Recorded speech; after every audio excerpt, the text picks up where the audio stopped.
All right. We are on the air. Greetings, everyone, and welcome to additional live coverage of Orioles baseball, where this evening the Orioles will be playing the second game of a doubleheader against the Toronto Blue Jays as part of the first night of 3 nights of baseball here against our division rivals from north of the border. Welcome back for Game 2, folks.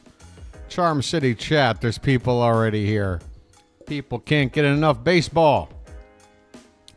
Well, I got myself a nice cappuccino and a bowl of crab fried rice, or as they say in Thai, khao pad poo. The Orioles will be taking on the Blue Jays, and your starting lineup for your Orioles is right there in front of your screen. I don't know what to do with an intro. Everything seems so weird right now. This is my first doubleheader. Excuse me. Okay. Yeah, because over on this screen, let me check again. The Yahoo page did not have any of the lineups posted yet. Oh, they do now. Okay. Fair enough. Well, I do need to know what positions they're at. So let's go back over to this page for your Orioles lineup for Game 2, folks. Gunnar Henderson is not in the lineup, not even as a DH. I had guessed that Gunnar would play at least one game at DH. But if you're to tell me that wasn't the case, then I would say, well, then he's not going to play the second game, because Gunnar playing it short for two games in one day with the way things have been going, I just think it's probably the right idea. And you've got an excuse to give Gunnar a seat, because you just tell him, look, it's a doubleheader, man. We play every day. We got to use some other guys. Westberg's going to play shortstop today, folks, for the first time this season, I believe. Colton Cowser is going to lead it off again. Folks, I mean, is it official? Colton Cowser is your leadoff man going forward? So far, so good. Adley Rutschman back in the 2 spot. He'll be doing the catching. Of course, James McCann's going to take the rest of this day off. Anthony Santander out there again in right field. Mountcastle will be the DH in this one, with O'Hearn playing at first base. Jordan Westberg again at shortstop batting 6. Heston Kjerstad out in left field. We'll see the difference between Cowser playing left versus Kjerstad, I'm sure. Ramon Arias will be at third base batting 8th, and finally Connor Norby will be at second base batting 9th. The pitching matchup is Cade Povich, called back up perhaps to make a spot start, but if he goes down there and if he goes in today and mows this team down, he could make a case for himself to stay in this bullpen. I mean, in the bullpen, in this rotation. There's a couple of mitigating circumstances, though, one of them being the trade window is still open. If we go out there and we get another starting pitcher, well, we know who that 5th spot is going to be to go along with Corbin Burns, Grayson Rodriguez, Zach Eflin, and Dean Kramer. It's going to be whoever that guy is we go out and get. Right now, though, it's Albert Suarez. Cade Povich being brought up because of the doubleheader. So I'm hoping this. We get an arm, we put Suarez in the pen, and we send Povich back on down. All right, the Blue Jays have their lineup as well, and I guess I'm going to have to go to their Twitter in order to get their, positions correct. Let me type in, not Toronto FC. Where are you at? We got a Game 2 lineup here. Roster moves. Okay, you would assume that the Blue Jays, between some of the trades they've made mid-game, along with a lot of their bullpen usage, they've made some roster moves between games here. This was posted just 1 minute ago. Bowden Francis is your starter for the Blue Jays tonight, a right-handed pitcher. And by the way, Yariel Rodriguez, who started Game 1 and got absolutely rocked, knocked around, he's already been optioned back to AAA. to make room. So your Blue Jays lineup is this. George Springer, after playing in right field in Game 1, will DH and stay in the leadoff spot. Spencer Horwitz will be at second base, batting second. Vladdy Jr. will play both games today at first base and hit third. Wow. Davis Schneider is your cleanup hitter? Wow. The effects of the fire sale of the Toronto Blue Jays, boy, you can feel it. Davis Schneider is your cleanup man? All right. In left field, Ernie Clement at third base. He'll bat fifth. Jimenez, who just was in the 9-hole in Game 1, has moved all the way up to bat sixth. Why are these names so damn small? I can't read this. I can't read this at all. I'm going to lose my vision if I try to look at this. Let's pump this up a little bit. All right, that looks better. Oh, come on. I had you right where I wanted you. Here we go. Leo Jimenez, the shortstop, batting sixth. Brian Serven, the catcher, batting seventh. Again, Danny Jansen was just shipped off to Boston a day or two ago. Kevin Kiermaier, who announced that he's going to be retiring at the end of the season, he'll be in the lineup for Game 2 playing center field. Multiple Gold Glove winner. And finally, Stuart Baroa, who we saw enter the ball game late and get one at bat. He's going to play in right field. I mean, folks, this Blue Jays lineup. I mean, I know we've set a couple of our regulars. I know Gunnar Henderson's out of our lineup, but you compare their lineup to ours, folks. As long as Cade Povich doesn't go out there and completely crap the bed, I think we got a chance for the sweep. I really do. How you doing there, Charm City chat? Let's just keep the You know what? Here's some ballpark noise. Yeah, I've still got several bites of this fried rice that I'm gonna chow down on. There's no need to do it on camera, so folks, I'll be right back, all right? I'm still here. I'm still right here. I won't chew on the mic, don't worry.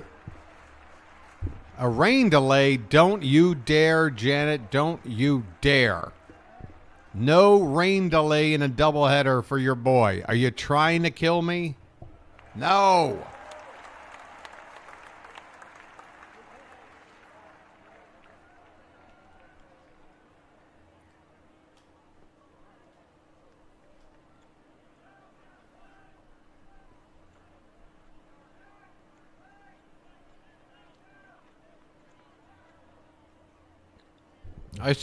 I see Chilo's comments saying there will be a delay, so they've already officially delayed the game. I should be able to see that on Twitter.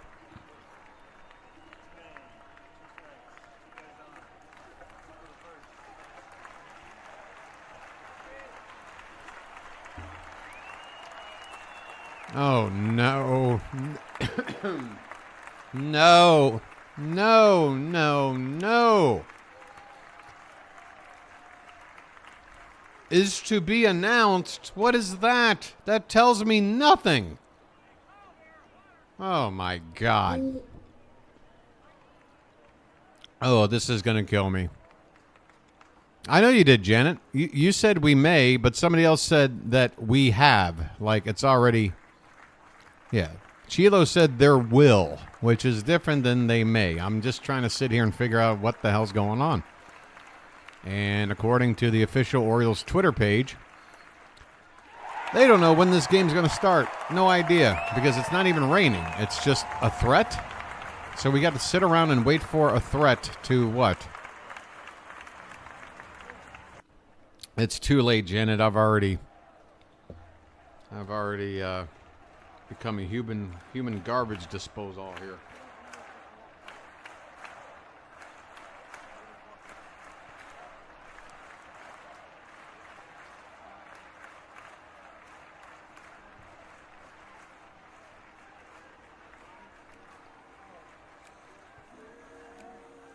I'll tell you this. I see clouds, but they look like thin, non-threatening clouds. I see plenty of sun over the left field, outfield, upper deck. And there's no tarp on the field. In fact, they're watering the infield. So we're delaying this game because of weather with no tarp while we water the infield. Okay. If anybody can make sense out of that, let me know. I mean, if you're expecting rain, why water the outfield? Whatever. I don't know. Whatever.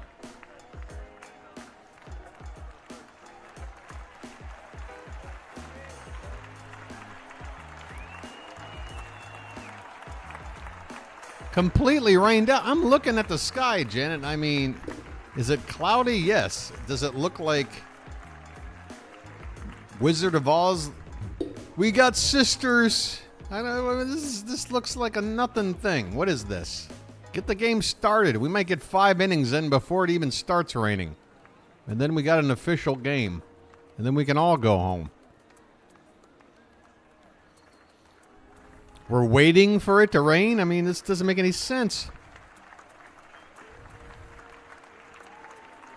Ah, gee. Oh, you were kidding. All right. Well, Janet, folks, Janet and everybody else. Okay, here's announcement number 1 for Game 2. Folks, it is 5:39 a.m. your boys' time. The sun over my shoulder should start to creep up here pretty soon. I've been up since 1. I got 3 hours of sleep.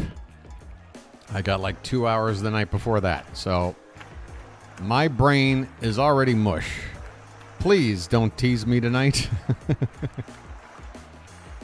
I never want to tell people, hey, don't be clever, because I love a nice clever quip. But if you directed them toward me, I'm probably not going to read it right because my brain is mush. The best I can do is call a ball game. I tell you what. This brain is mush.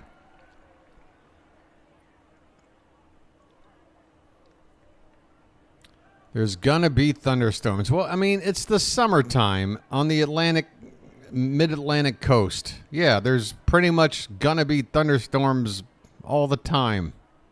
I used to live in the area. I know how it is. Half the time you just hear a couple of claps and then it just rolls on by. Start the damn game already. All right, folks. Well, I guess you got any, what do you want? You want to do some kind of trivia or something? You got a topic you want to discuss? How do you feel about this team as we look right now? What do we need to go out there and get before this trade window closes? What are you thinking? What do you want?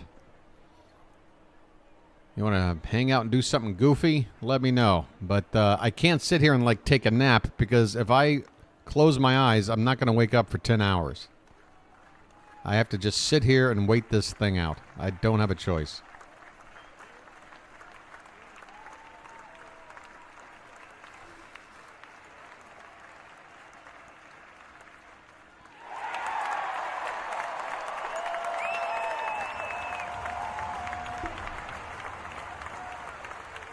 Yeah, I think that's the number one thing, Chilo. I would agree with you. We need to go out there, and I think Tanner Scott makes sense because it's the end of his contract. It would be a rental.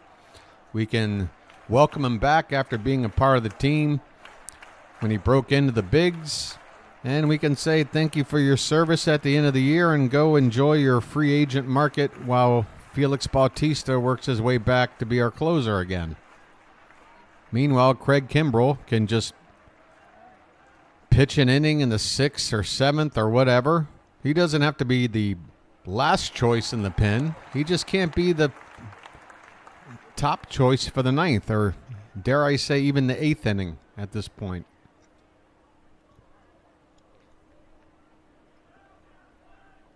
Put him in there in lower leverage situations.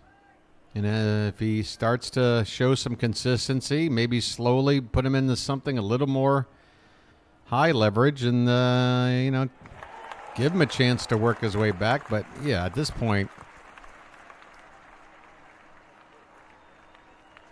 it's thundering and be more. I mean, it's just noise. Again, how many times we're all from planet Earth, right? We're all from the mid-Atlantic. We've all spent summers. How many times have you heard thunderclaps and clouds rolling over, and you never had a drop of rain? Or how many times have you heard it and it took like an hour or two before the rain came? Like, it just seems nonsense to me. The moment there's some cloud cover and you hear a distant thunderclap, and now you're going to shut the whole damn game down? It's going to take forever to get this game started if they're going to wait for it to rain.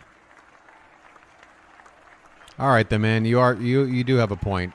Baltimore is sort of, I don't know, there must be some kind of wormhole or something. A city from another part of the universe that just got transported to America. We are our own breed, aren't we? Mary Brown's Chicken. Crave Canadian. I didn't know there was a Canadian chicken chain called Mary Brown Chicken. That sounds awful.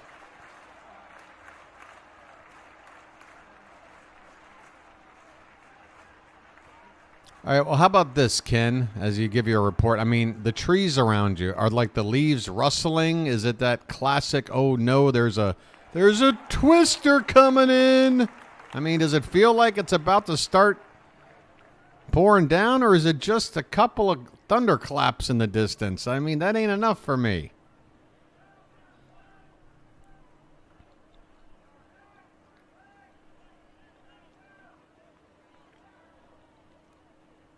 I remember one time driving over the Bay Bridge to go to Ocean City when I was a kid, and there were lightning strikes going all across the skyline, all around as I'm a little kid going over that giant Bay Bridge, scared out of my mind. But I remember distinctly there was no rain. It was just lightning and thunder, zero rain. And so far at the stadium, boy, they got the lights turned down low in the ballpark. Don't see any rain yet. Well, it is rainy in Stone Mountain, North Carolina, though. So maybe that's why.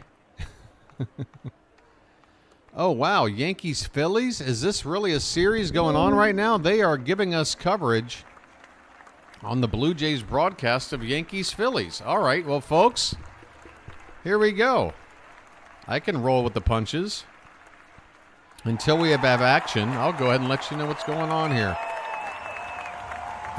Juan Soto at the plate. It says nothing on my screen, but let's see on this pitch. That's a called strike 3. Zach Wheeler strikes out Juan Soto, which can only mean that with 2 down, Aaron Judge is about to hit a home run off of Zach Wheeler. So, first of all, I'm worried about now it looks like I'm back to having a delay,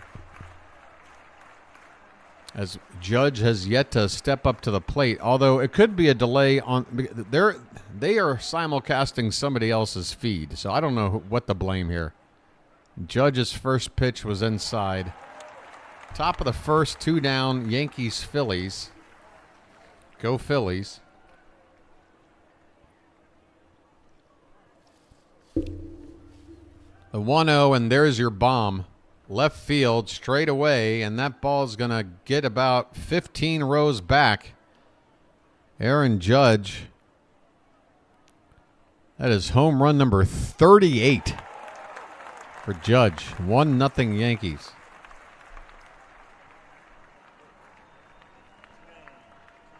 There are the lineups for these two teams. Take a look. I'm going to have a couple more bites of food.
Hey, Amber. I actually grew up in PG County, Maryland. But when I did live in Baltimore for a while, sorry, I just got distracted. I was in Hampton, the Hampton neighborhood. But also spent a lot of years living in D.C. After I got out of college, I got a job in D.C. working for a documentary studio, post-production studio. A lot of documentary work and work for Capitol Hill type stuff.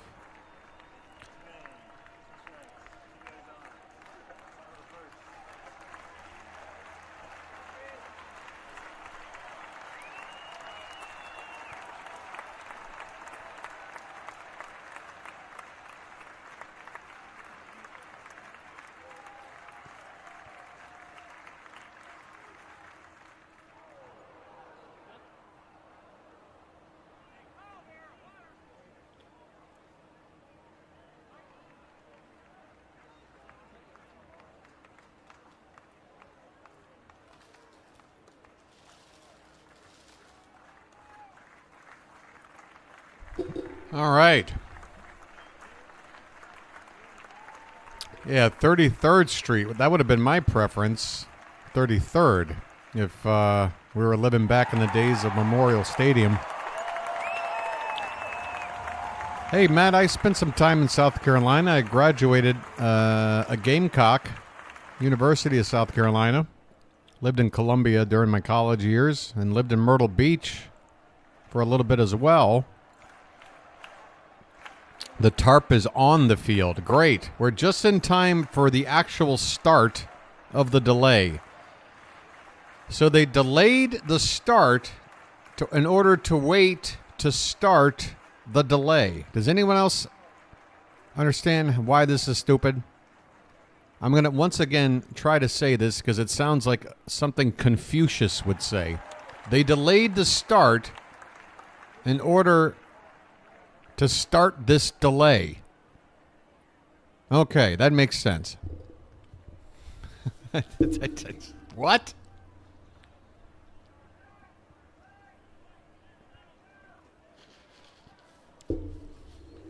Oh, my God. Oh, that Phillies-Yankees game. Sorry, I was looking at something else. Who's up? Schwarber? He's got a 3-0 count leading off the bottom of the first. Luis Heel on the mound for the Yankees. Coming at you from Shelby, North Carolina. I know where Shelby is. Shelby? That makes me think of Steel Magnolias. Now let's go get some spaghetti.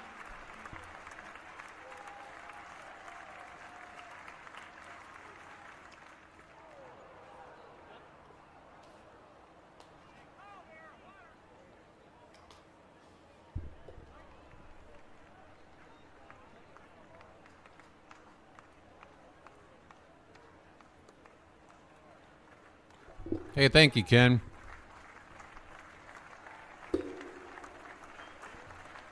Nice. Nice to hear, Stanley.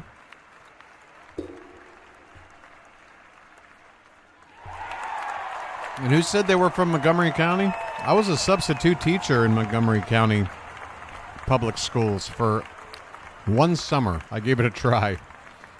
Did not last very long.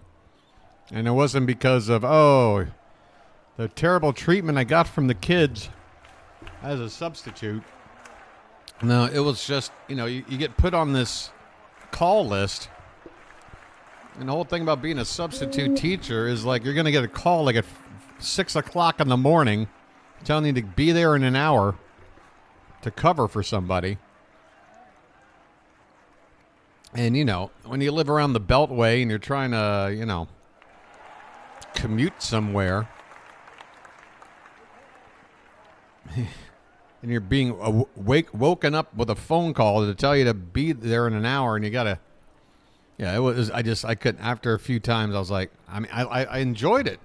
It was really cool. You'd go into a brand new class of kids, and you always knew that they knew that they were going to basically have a day off.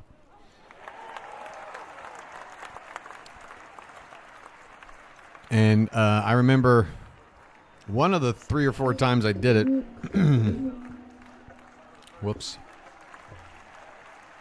Well, actually, the first place I went to substitute teach, I can't remember the name of the school. I guess it's not a detail that's needed, but I had left the school after the day was over, got in my car, and started driving back home.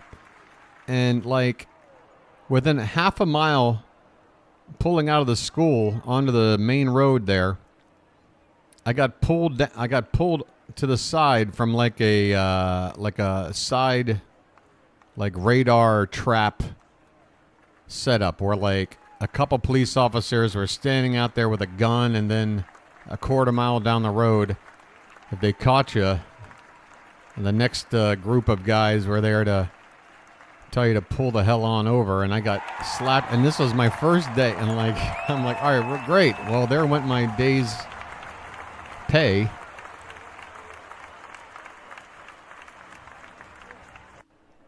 And it was so silly because I was like 5 miles over the limit.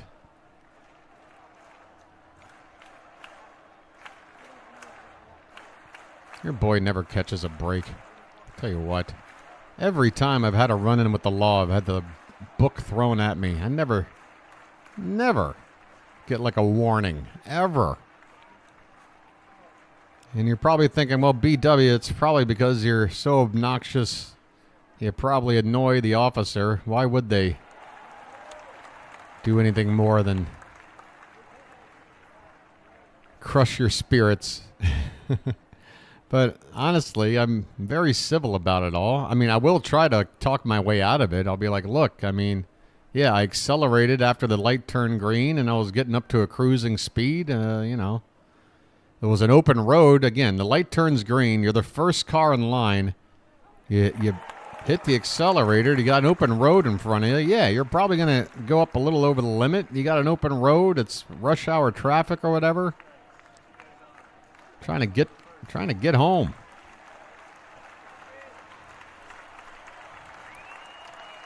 I tell some really boring stories.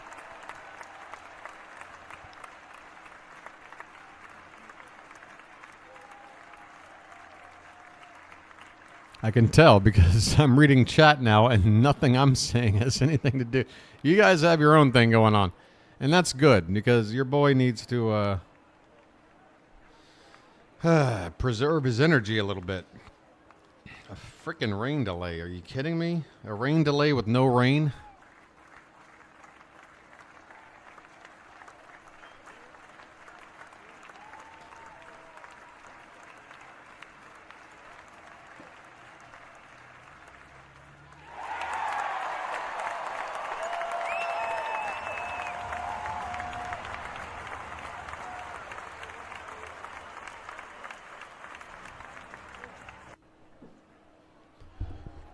Zopfinator. Wait a minute. I thought you rolled a J. Now you're cleaning your bowl? What's next? Bong hits?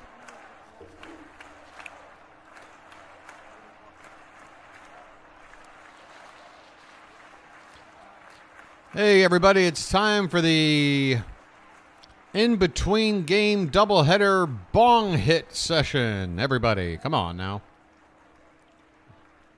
Grab your bong and sing along.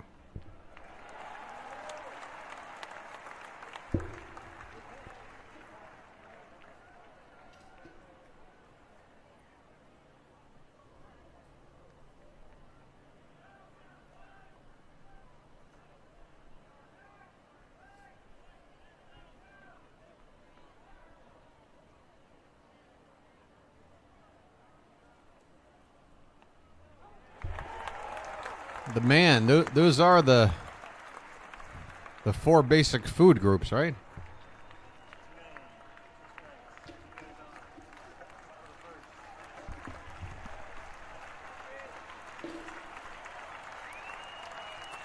Folks, even if you don't smoke, waiting for a game to start like this might drive you to start thinking about it. But I'm just kidding. Folks, if you've never picked up a smoke, then don't bother starting. You don't want to go down that road. If you're already down that road, go right ahead and stay on. I know I am, but don't get on if you're not on already. It's, you know.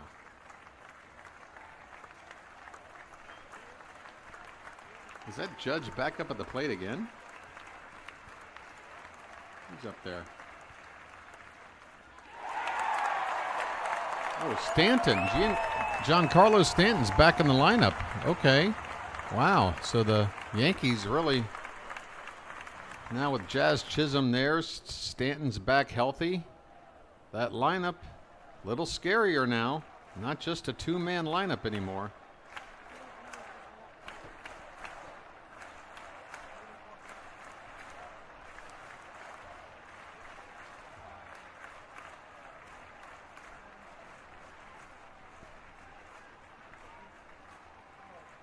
I bet you this J that I rolled too quickly is not going to burn right. It's too thin.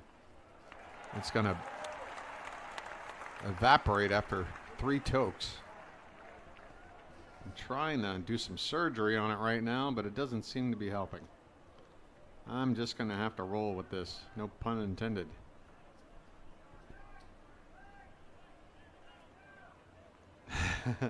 Oh, yeah. Hey, everybody. Who here isn't familiar with Hawk Tui? Hawk Tui, one of the big prospects down in Double-A. Wonder if we're going to get a look at Hawk Tui before the end of the season. Please tell me somebody knows the reference. That thing has been making the rounds for like 2 weeks now. And I live on the other side of the world, so don't tell me you guys haven't heard about the Hawk Tui. Don't pretend like you don't know.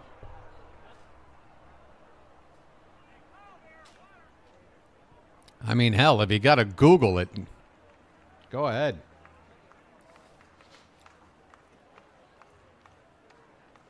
Okay, the man is acknowledging. Okay, Sean. Okay, I guess we got to do a lag check. Man, the first game was really good with the timing of everything. I feel like this lag is a little long.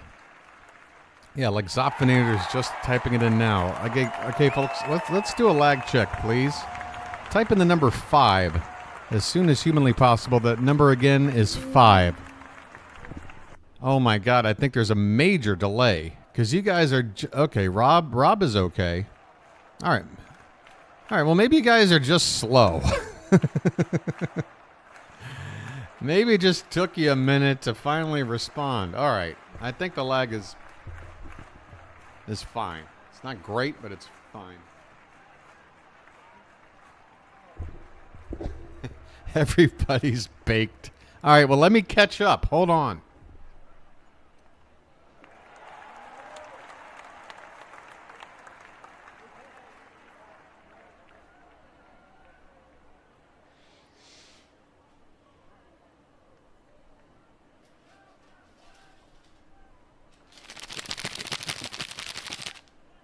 That's the sound of a fresh bag of lozenges.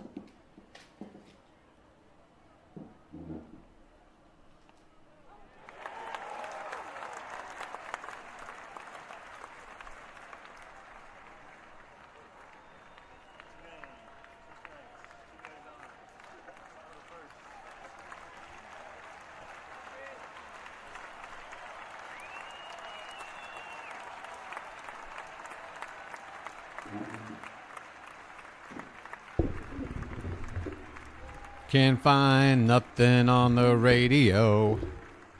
Update on Orioles Twitter. Okay, I'm going over there right now. What do we got? It says, due to the threat of inclement weather, we are not able to announce a start time for Game 2 at this time. That's not an update!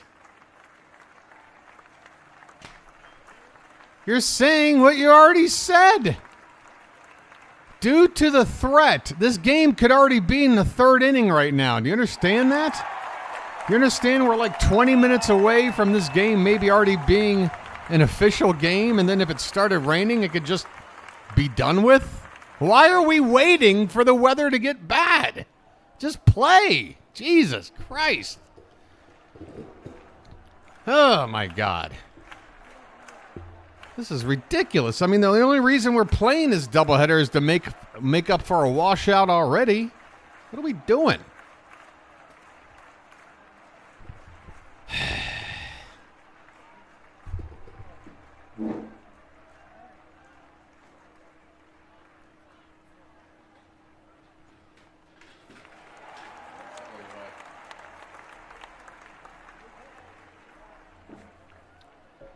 Yeah. Again, I said this as soon as this whole thing started to be discussed. How many times, folks, who isn't from the Mid-Atlantic, who hasn't experienced summer thunderstorms in the area growing up or your entire life, however long you've been there? I mean, half the time just stopped raining. But how much rain was there, Zoffinator? Did it come down hard, or was it the kind of rain that you could see a ball game just play through? I don't mean to sound so uptight about it. God. I just want to get this game started.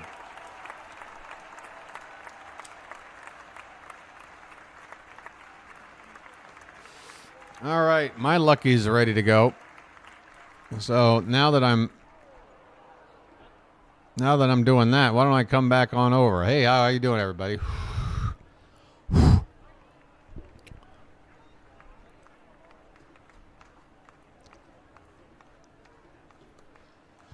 All right. Steady rain for 15 minutes. Okay, an isolated storm that could wind up dumping rain in one neighborhood and another neighborhood doesn't see a drop. It's raining bad here, 25 miles south of Baltimore, but it'll be done in like 10 minutes at most. All right, I got to cut off all this clapping and stuff. I've heard enough of that.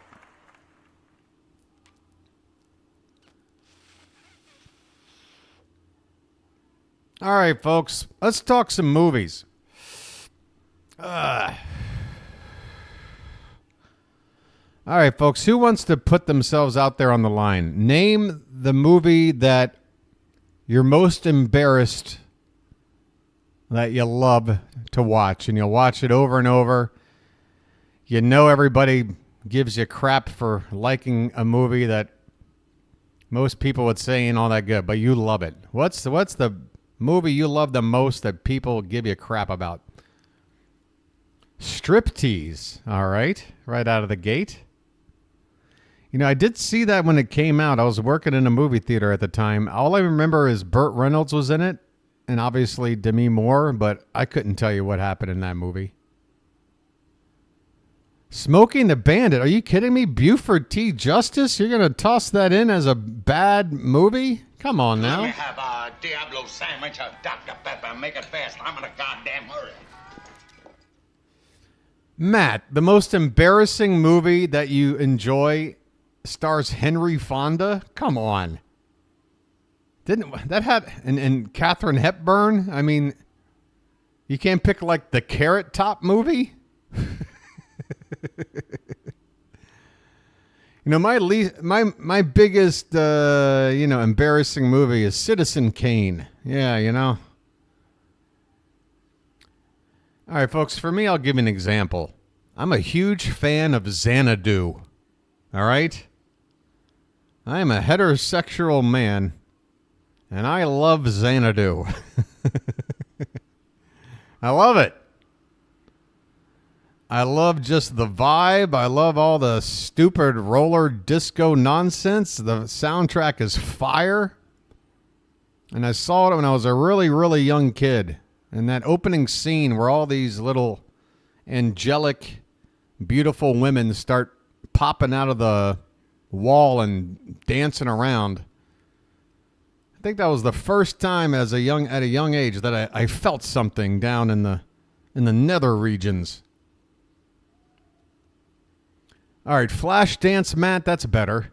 I mean, that was a big hit movie, but it really was kind of cheesy. B-movie, Chilo, you like B-movie? I never saw it, but that was a bomb. Club Dread, that's the Broken Lizard movies, right, Bartman? I I mean, the thing I didn't like about Club Dread is that it just wasn't nearly as funny as their other, Super Troopers or whatever. Hey there, Yankee Kyle. How you doing? Just dropping some factoids on us in the middle of movie talk. Appreciate it. Yep, this movie, Ken, is one of my favorites from the past, generation. Xanadu is low-key great. Sergeant Pepper's Heart's... Oh, the movie? What about Yellow Submarine? Devil Wears Prada. That is one I wanted to watch just because it sounds like everybody in that movie is giving a bunch of snarky, just evil performances. I like evil characters. Grease is not going to be accepted. Too popular. Twister for Rob. Sharknado, that's... Come on. Labyrinth is a cult classic. You got that soundtrack again. You got Jim Henson puppets. You got a young Jennifer Connelly. But the one problem is you got David Bowie's bulge. You can't take your eyes off of it, David Bowie bulge. Every time he's on screen in that movie. Human Centipede for Pro Picks. Okay, now we're talking. Now we're starting to really get into the weeds here.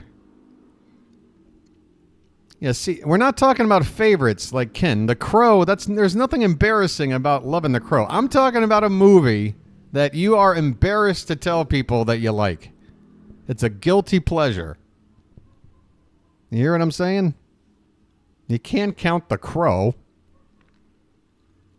Or Rocky Horror, for that matter. I mean, that is a cult classic. The Blob is a classic. People, not cult classics, embarrassingly bad movies that you still like anyway. Are we understanding our homework assignment here? All right, Swamp Man, that's not bad. Greasy Strangler, I've never heard of. Good, the Bad, and the Ugly. Again, that is a classic. What are you talking about? It's like the most famous spaghetti western ever. Willy Wonka, classic. Nobody understands the homework assignment. Oh, my God. You guys are baked already. It's not, really. If somebody just said well, you know what? I know it's dumb, but for some reason, I really like Police Academy 4. Citizens on Patrol. I don't know why. I just like it.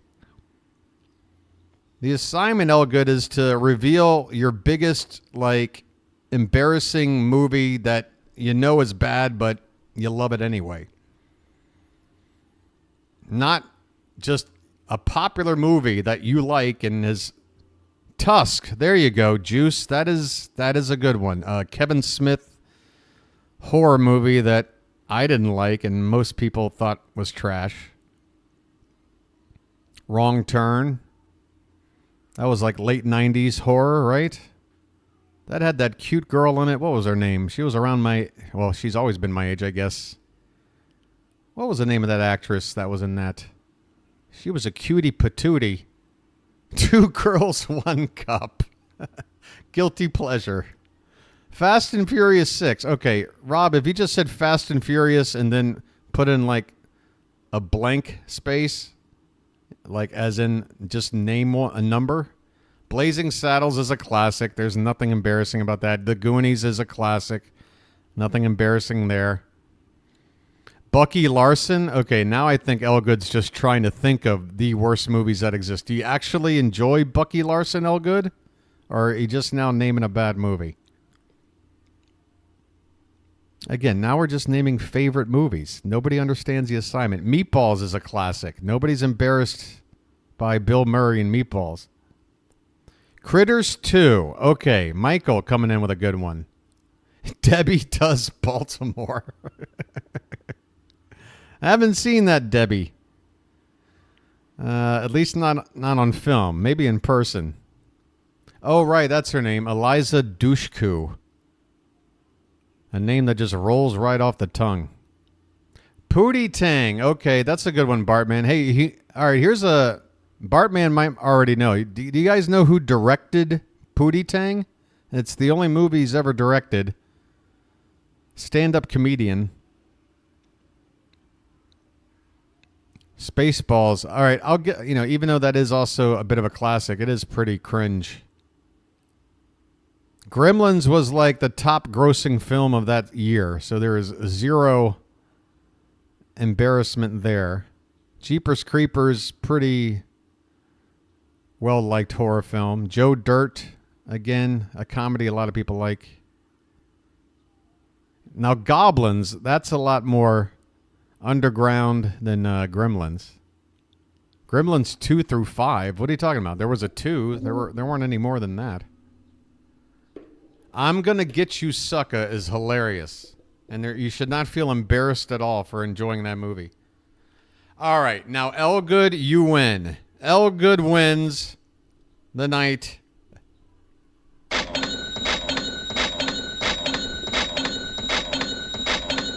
Elgood, if you are being serious, Master of Disguise might be the worst piece of garbage ever, ever, ever, ever, ever, ever. Ever. Nobody, I was working in the theater when that movie came out. Every time I went into the auditorium, 1, maybe 2 people for the 1 week that movie was there. Am I not turtly enough for the Turtle Club? Turtle. Just the worst bits and some of the worst. I do a better Scarface than frickin' Dana Carvey does. Listen to my Scarface impression. Where you from? Baltimore. What? Baltimore. Baltimore? What's that? Look, it doesn't really matter, all right? Mr. Bean is an adored figure. He's, Rowan Atkinson is a legend. There's nothing embarrassing about Mr. Bean. Some of the later ones, what is it, Johnny English? Some of those they start to delve into cringe. The Mist. I mean, go to any YouTube reaction movie channel. Everybody reacts to that movie. That is a very popular movie. Borat was an absolute phenomenal success. Now I understand. Now, if you would have said Bruno, I would have given you a little extra points. Pee-wee's Big Adventure, an all-time classic. Janet, what are you smoking tonight? Zombievers, Big Bad Beth, coming in. Big Bad Beth. That's what I'm talking about. Zombievers. We're going deep. Oh, the Man Any Rob Zombie movie I'll put on there. Hey, you guys know Rob Zombie made a Munsters movie that came out a year ago? I actually made a video about it on my old channel. I did a 45-minute rant about how much trash that movie is. Hey, folks, if you want to really, pull a prank on someone or make their life miserable for 100 minutes, convince them to watch Rob Zombie's The Munsters. That'll get the job done. Killer Clowns from Outer Space is an absolute classic. It's a banger. People love it. The Fog didn't really stick around in the pop culture as much as some of those other early 80s horror films, but The Fog has got its place. Toxie. Again, now we're talking about trauma movies, and that is sort of the flagship movie for all those trauma movies. Everybody loves Toxie. Dark Harvest. Sherry Moon. What's her? The zombie. Yeah, talk about hiring somebody not because of talent. Sherry Moon Zombie plays Lily Munster in that Munster movie, and her performance is so god-awful. I love Phantasm. I love the series. I think Phantasm 2 is really a lot of fun. I love the first 2 Phantasms. That was a great during that era of horror, like when it was still, you could see it at the drive-in. Clifford, that's Martin Short playing a little child. Now that is cringe, Elgood. That is cringe. Friday the 13th, yeah. Absolutely. I mean, everybody knows household franchise. Harry Crumb with John Candy. Who's Harry Crumb? I remember seeing that in the theater with my mom. We went to that movie automatically because that was at the point of John Candy's career. It was like, well, there's a new John Candy movie out. We got to go because the guy never didn't deliver. But Who's Harry Crumb was probably at the bottom of his resume or near the bottom. It had some good gags in there, but so many other better John Candy movies. Hitchcock's The Birds. Again, I'm talking about cringe movies you're embarrassed to even think are good. It's a classic. You guys are just naming movies. Cocaine Bear. Now, there's a recent movie that I think is cringe. Yeah, that was hot garbage. How is that supposed to even be considered horror? I don't know. It wasn't even a comedy. It wasn't funny enough to be a comedy. It wasn't scary enough to be a horror film. But it was marketable enough to make its money. That's what I hate about that movie. Who's Your Caddy? Now that one.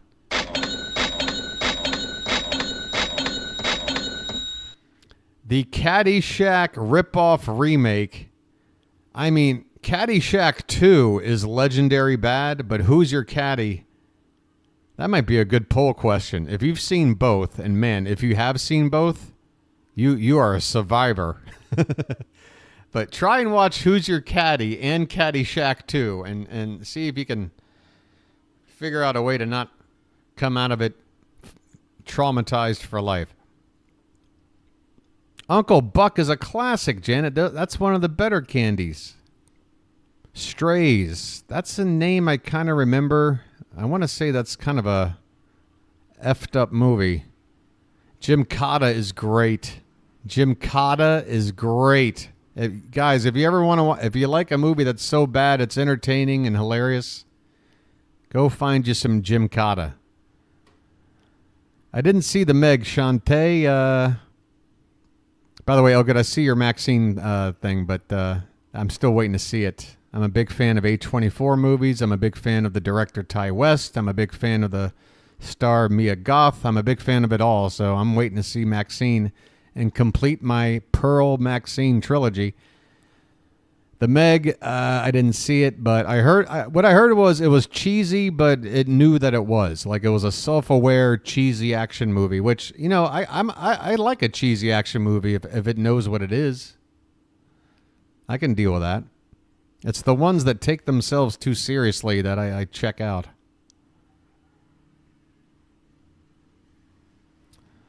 Yeah, you should, Elgood. Go to the theater. Any A24 movie is worth seeing in the theater. Get yourself a cinematic experience. It's a dying art, and it's just too damn bad.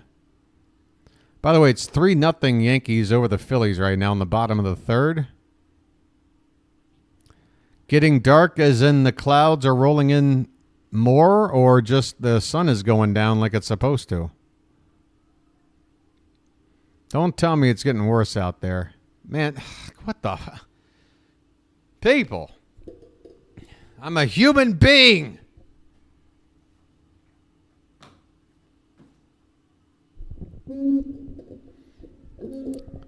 Freak Show. Now, I'm not sure if I'm familiar with that one. I know the movie Freaks. The classic, like early sound movie with a bunch of actual carnival... freaks. Their word, not mine. But I'm not sure about Freak Show. I don't remember that. Welcome Back, Kotter. The movie? If they made Welcome Back, Kotter the movie, I could see that being bad.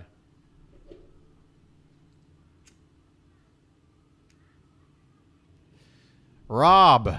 Jaws the Revenge.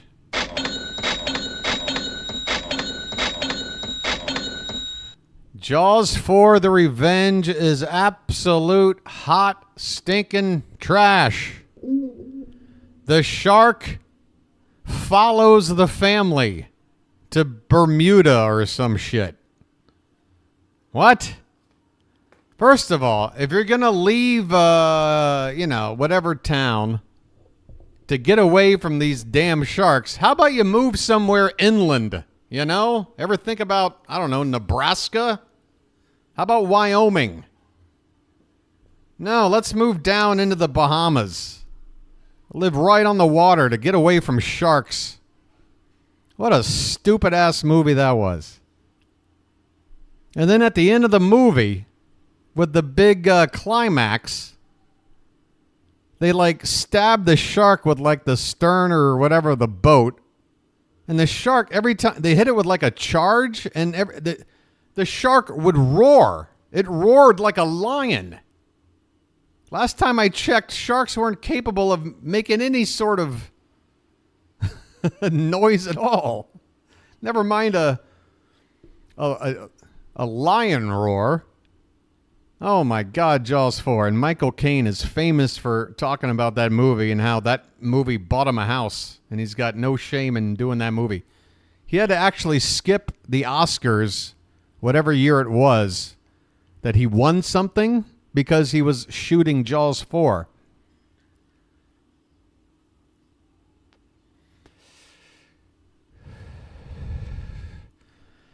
But yeah, that's hot garbage.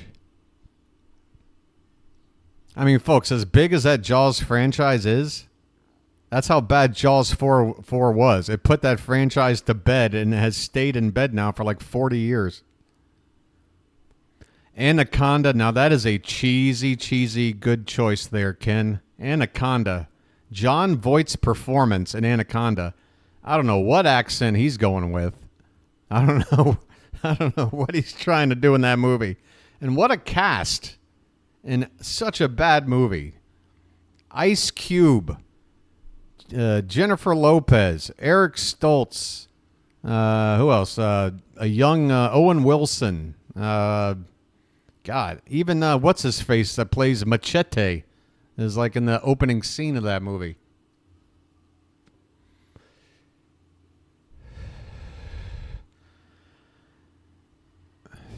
And of course that was when CGI was really just starting to get into, everything, and so it's a CGI snake. And because CGI wasn't really mastered yet, it was just terrible effects. Like the anaconda would like leap out of the water, but like no water pellets would like fall off of it. It was just like a clean, like I don't even know how to describe it. It was bad. Yeah, Danny Trejo. Danny Trejo was in Anaconda in the opening scene. He doesn't even have a line. He's just sitting out there alone. Biodome is absolute garbage. Oh man, Elgood is naming a lot of good. Valley Girl. I mean, a young Nick Cage. It's cheesy, but it's got its charm. Thank you, Michael. Major League Back to the Minors is hot garbage.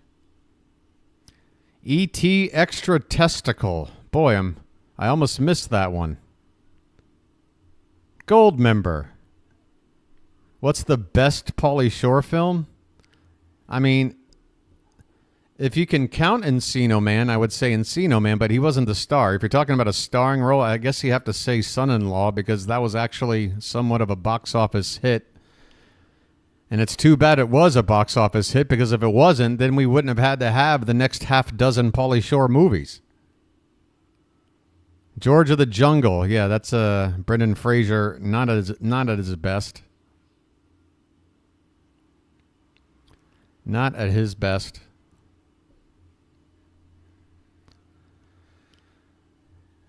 Oh, Old. The M. Night Shyamalan Old, where they're stranded on the beach and they age from like birth to death in one day. Yeah, that movie is so like all over the place, nonsensical.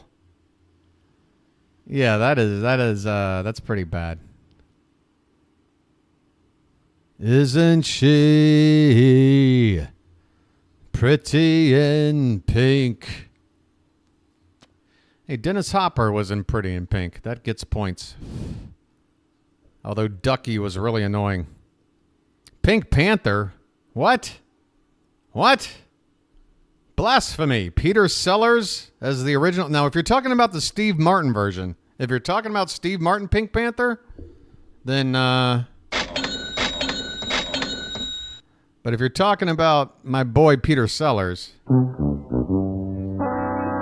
no way in hell. Peter Sellers as the Pink Panther, one of the best damn roles of all time. That man is a genius. Teen Wolf 2, yes, with Jason Bateman. And instead of playing basketball, what was it? What was the sport? What was it? Boxing? Hey, let's just cast another TV young actor, and instead of basketball, boxing. Teen Wolf 2.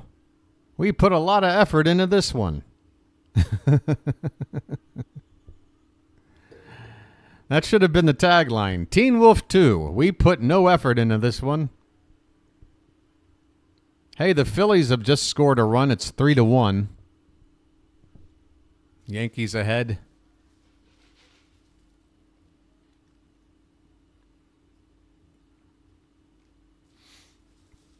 One Missed Call. That sounds cheesy. That sounds like a Lifetime movie. But I can't remember. I remember the title, but I can't remember who was in it or... You worked special effects on Talladega Nights and a few other racing movies. Days of Thunder? Or does that go back too far? Dick Trickle?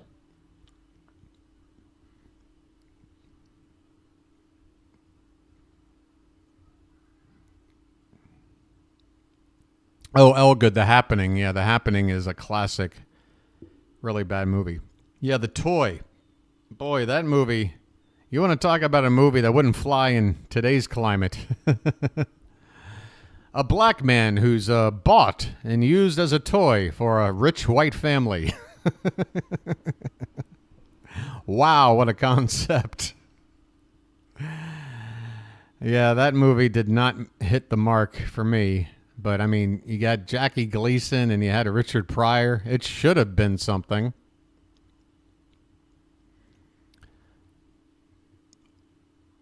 Ah, boy.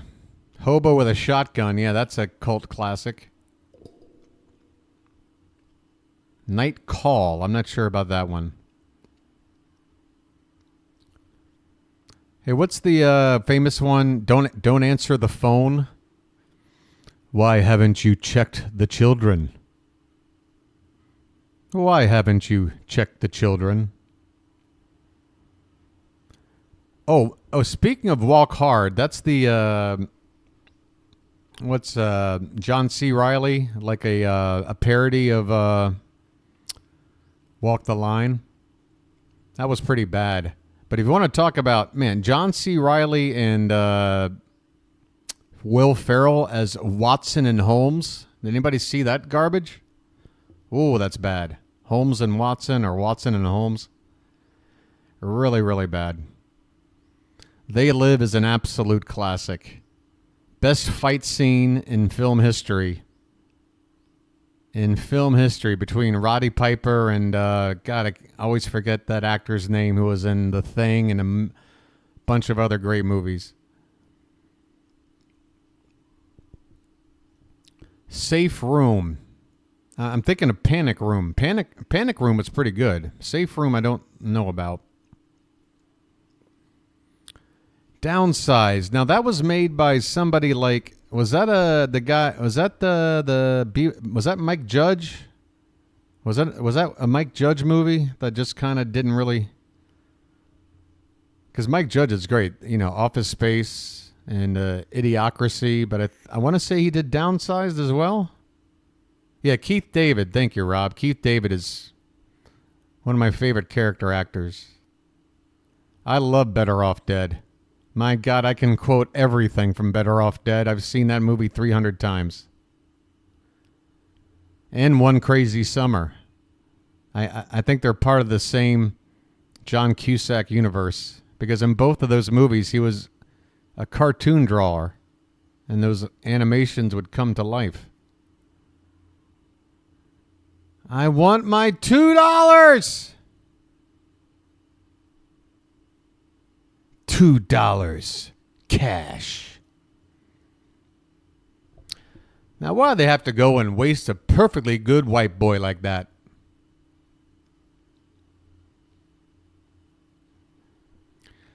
Dewey Cox. Yeah, you know what? There's probably Rounders. Janet, again. What? That's a very good dramatic film with really good acting performances. John Malkovich with his Oreos. He beat me straight up. Pay that man his money. All night, check, check, check, check. What is this? Sleepwalkers. Now that is one of Stephen King's most coked out movies ever, and I love it. It is such a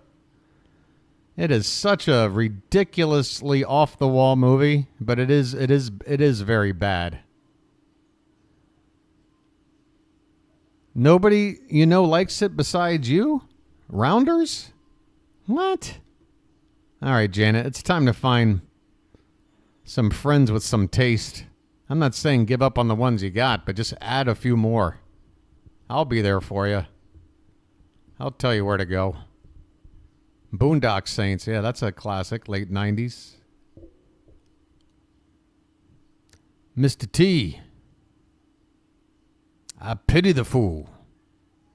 Requiem for a Dream is, I think, one of the most effectively traumatizing movies ever made. I mean, that movie is a masterpiece, and I will say this to my dying breath, man. Ellen Burstyn, her performance in that movie as the mom who gets addicted to those diet pills and that entire downward slide paralleled along with her son and all his drug use. And I mean, the whole thing visually is just, and the score, my God, the score in that movie stays with you forever. Requiem for a Dream. I mean, that's a movie I can't watch maybe more than once every 5 years or so because it's just that tough. But it's worth it because it's so, so good. Bad Santa. I love Billy Bob and Bad Santa. That is a great comedy. I love like an anti-hero kind of comedy where your protagonist is a guy that has no redeeming qualities whatsoever, but you enjoy it anyway. Oh, Bad Taste. That's Peter Jackson, Calvin. Bad Taste is Peter Jackson, who went on to make Lord of the Rings and win a ton of Oscars and become a very prominent director in Hollywood. His early days in New Zealand, those are his great movies. Bad Taste and one called Dead Alive. Dead Alive is one of the goriest movies you'll ever see, but it's gore that's done in a way that is comedic because it's so over the top. Yeah, Meet the Feebles. I mean, it's Muppets on crack. Hey, folks, have you ever wondered what the Muppets would be like if they were all doing drugs like crack and heroin? Check out Meet the Feebles. Revenge of the Nerds After 2. Yeah, I wouldn't even try. with those. Oh, Chud. You mean cannibalistic humanoid underground dwellers? You must be talking about cannibalistic humanoid underground dwellers. Okay, Juice, that's a movie nobody needs to talk about here. I'm not even going to dignify that one with any kind of input. That's not one you want to spend any time on. I can't remember the name, but it's a kid with some disease and a bubble thing to keep him safe. Oh, I mean, are you talking about The Boy in the Plastic Bubble, the 70s TV movie with John Travolta? Or are you talking about Bubble Boy with Jake Gyllenhaal, which is sort of the same concept but more of a comedy from the late 90s? Hey, Sean, you must have missed it. We went over Toxie a little bit earlier. Chud won a Golden Globe? What, for what, like makeup effects? It was a movie? What was a movie? I missed it already. What was a movie, Rob? Oh, you mean then there's another one called what was it? Something Heart with Tawny Katane, and some dude is also stuck because he's got like no immune system or whatever, and he's got to stay in some plastic wrap area, and then they fall in love or something. It was awful. Saw 9. I don't think I'd be able to differentiate that one from any. Tremors is a classic. Now, if you're talking about like the 15 Tremors they've made since, then I might be on board for bad. Another 20 minutes of a thunderstorm warning. Are you kidding me, man? Folks, I'm happy to be engaging you guys right now as we wait for this rain delay. It's keeping me awake. But once this game gets going, how am I going to make this call? Your boy's got a streak, and he's not going to end it. I'm sorry, but I grew up as a young kid with a Baltimore Oriole by the name of Cal Ripken Jr. He says you don't take a game off. So I'm not gonna. Witchboard. Oh, yeah, another Tawny Katane classic. Mr. Limpet with Barney Fife as a fish. Yeah, there were a few. The Reluctant Astronaut. That's another Don Knotts. Don Knotts made a lot of goofy comedies in the like 60s and 70s. I haven't seen Fast and the Furious number 392 yet. I'm only up to 346. I got to catch up. The original. Nobody's been following the question for the most part. It's all about name a movie that you really, really like, but you know it's bad, and everybody else thinks it's stupid or bad, but you like it anyway.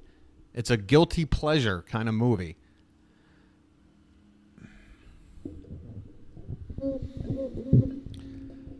Oh, my God. Oh, this is really, really tough, folks. I tell you what, I am the James McCann of play-by-play, guys. I'll tell you that. I may as well have some toilet paper stuffed up my nose right now. It was Bubble Boy with Jake Gyllenhaal. Okay. Yeah, that movie was pretty bad. You're talking about my cousin. I don't know what you're talking about. House 2, Private Eyes, Tim Conway, Don Knotts. Well, with that cast, what do you expect? I mean, here's something I'm guilty of. I've seen Cannonball Run 2 probably 50 times. And there's no good reason for it. Because it is absolute trash. But I watch it anyway. I'll watch it again. Stupid movie.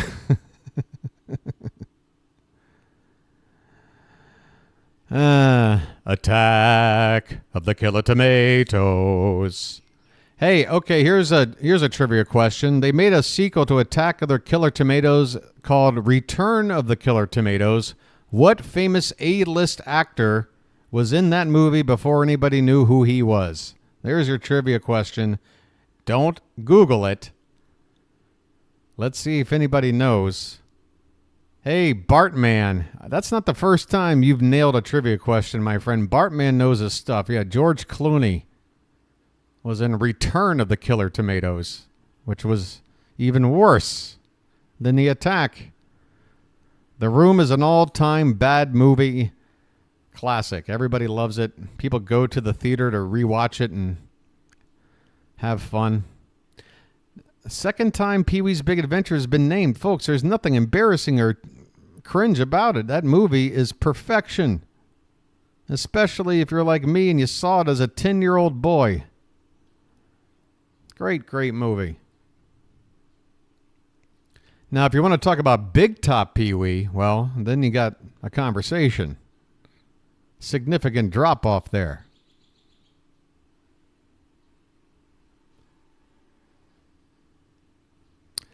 Night of the Creeps. Yes, is that the one where there's like supposed to be some kind of, I don't know, weather event? Everybody's out there to watch it, and then whoever, I don't know, some kind of comet comes. Oh, I'm thinking of Night of the Comet. Never mind. That's what it is. Night of the Comet, which was another 80s like teen sort of sci-fi horror movie. But yeah, now I remember Night of the Creeps. That was good too. That was fun. Hey, Tuck. I love Don Knotts, period. Chopping Mall is fun. Chopping Mall is fun. There's some good kill scenes in that one. Scooby-Doo live action? Oh, the ones with like where Shaggy's played by the guy from Scream. Yeah, I couldn't watch those. Tell him Large Marge sent you.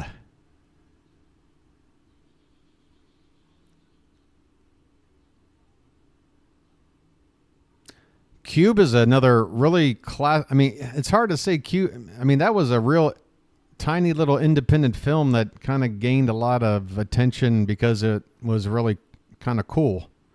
Purple Rain is pretty cheesy, and it has to be said. I can't sit through Purple Rain, and I like Prince as a musician, but the acting thing, I don't know. Hey, how about this? Anyone ever see Gleaming the Cube, a Christian Slater skateboard movie? No, that's cringe. That's pretty cringe. Or how about Space Camp, another 80s movie where children somehow get stuck on an actual space shuttle that gets launched in outer space.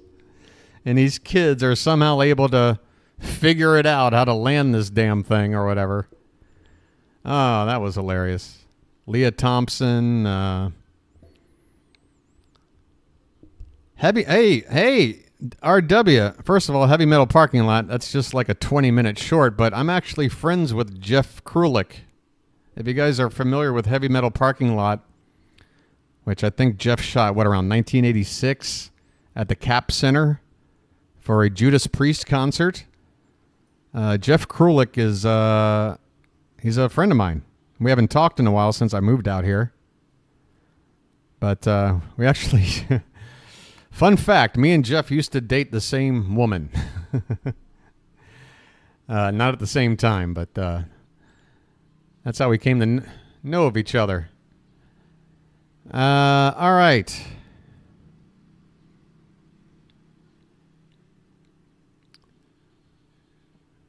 Under the Cherry Moon. Yeah, that wasn't good.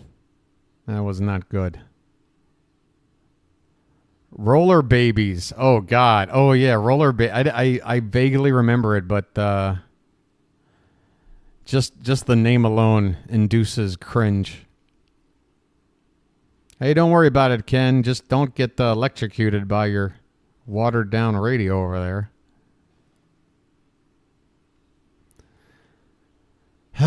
Boy, folks, I don't know how much longer I can keep this up. I'm not going anywhere, but damn. Damn. All right, let me think if I can think of a movie quote, and then you guys try and guess it, okay? Let me think. We'll start with something easy. Let's see. Rack your brains. Rack your brain. Rack your brain. Rack your brain.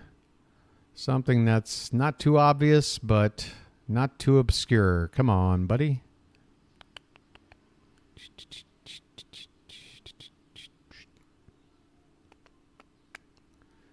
If I tried this 10 hours ago, I'd been better at it.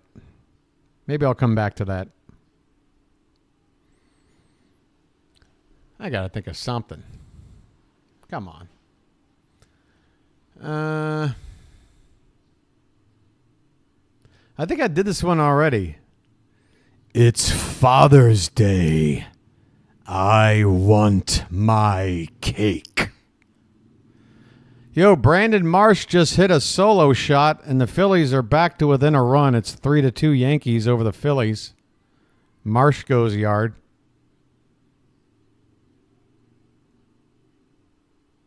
That's your movie quote.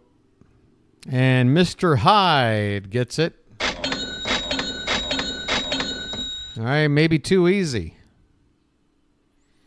But then again, nobody else answered it yet, so maybe just right. Mr. Hyde gets it. Ken's a little late. All right, I'm going to see if I can think of another one. Everything's going to be 80s and 90s for the most part because that's my wheelhouse.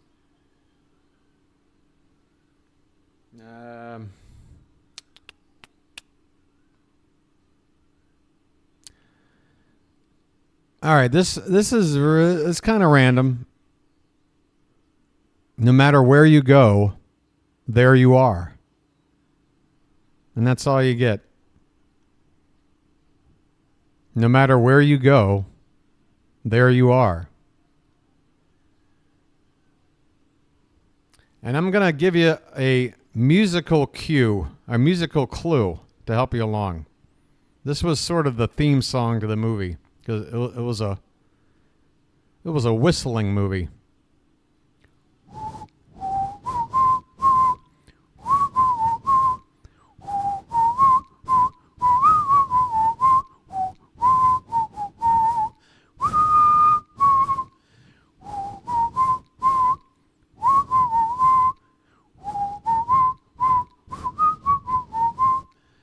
Nobody?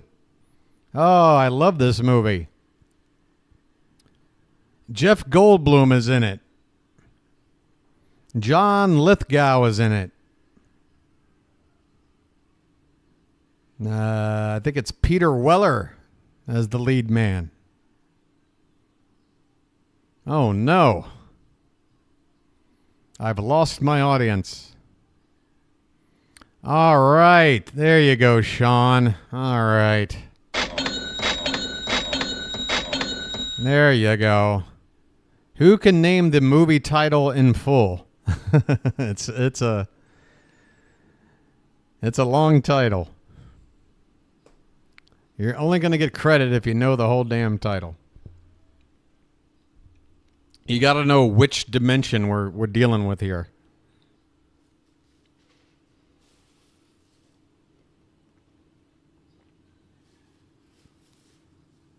Okay, speaking of The Fly, this one's kind of easy, and I think we already went over this with some of you in a different, what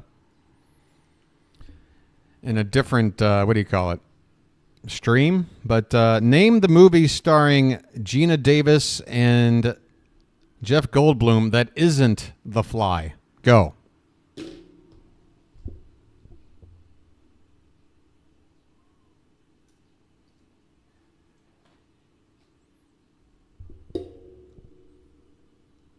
It's the fifth dimension, by the way. Post comes in just ahead of Bart, at least on my screen.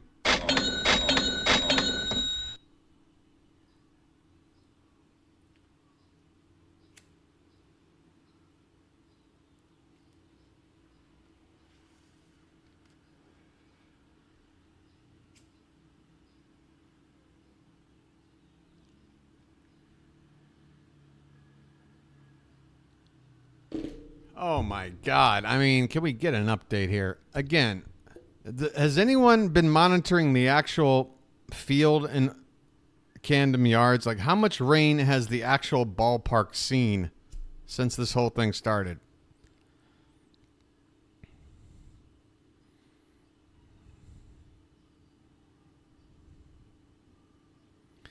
Now, if you guys were here with me in Game 1...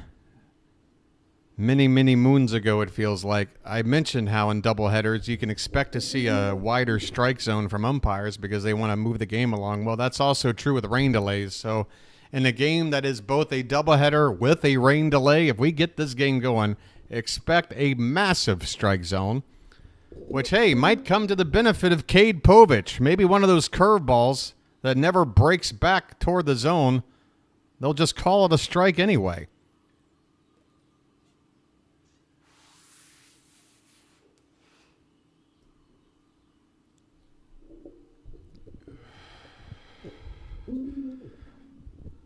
Early Jim Carrey, Once Bitten. If you really want to go early Jim Carrey, you got to go Once Bitten.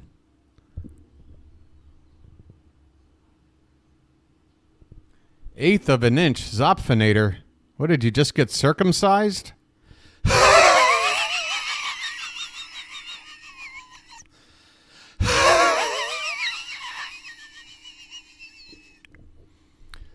Sorry, that's my Muttley impression. Thank you, everybody.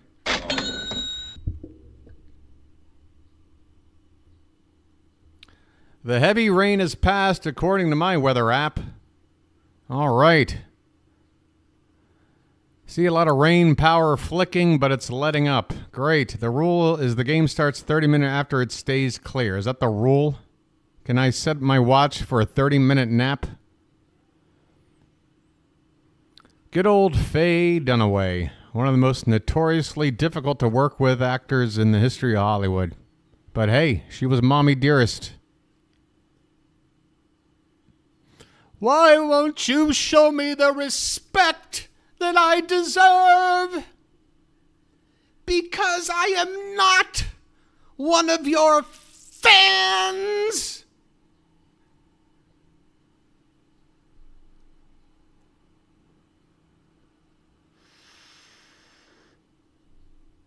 Oh my God, mommy dearest. Now that is a hell of a performance right there. Yeah, Faye was just being Faye, right? She has that same feeling about wire hangers. It just happened to work out that way. Those damn wire hangers, man. I can tell you what. Why they even existed to begin with, I'll never know. Oh, yeah. Well, I mean, if we're talking about Faye Dunaway at her best, Network and Bonnie and Clyde, those are my top two Dunaways. And then you got to throw in Chinatown. That's, I mean, talk about a triple header there. Bonnie and Clyde, Network, and Chinatown. I mean, three absolute stone cold 5-star classics. And speaking of Network and this rain delay, I'm mad as hell, and I'm not going to take it anymore. That's right, Birdland. I want you to go right now. Go to your window and just open it up and throw your head out there and yell it out loud.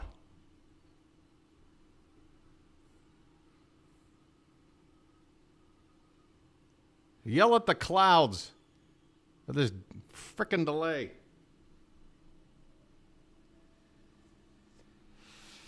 Oh my God. All right. I can't. That special lucky's got to be reserved for the actual ball game. All right. It's time for a lozenge. I got everything ready, everybody. I got everything ready. I got the lozenge. I got the caffeine. I got the worst chair that nobody could possibly ever fall asleep in. Everything. Update here. All right, let's see. Do something then. Why doesn't it? Come on, Elon. You haven't figured out a way to make this refresh on its own when a page gets a new tweet? I got to do it myself? What kind of space age technology is this? First pitch of Game 2 is scheduled for approximately 8:30. So right now it's what? 2 minutes to 8? So half an hour. Holy Toledo. All right. Well, I guess we'll spend 20 more minutes goofing off, and then 10 minutes before the first pitch, I'll launch into my normal pregame ritual, okay? So 20 more minutes of this nonsense.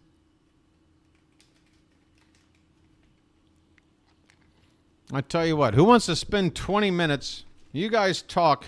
I'm going to spend 20 minutes kicking somebody's butt in Yatzee. All right? That's what I'm going to do. Let's go. All right. Who's the first victim? Who wants to take on BW?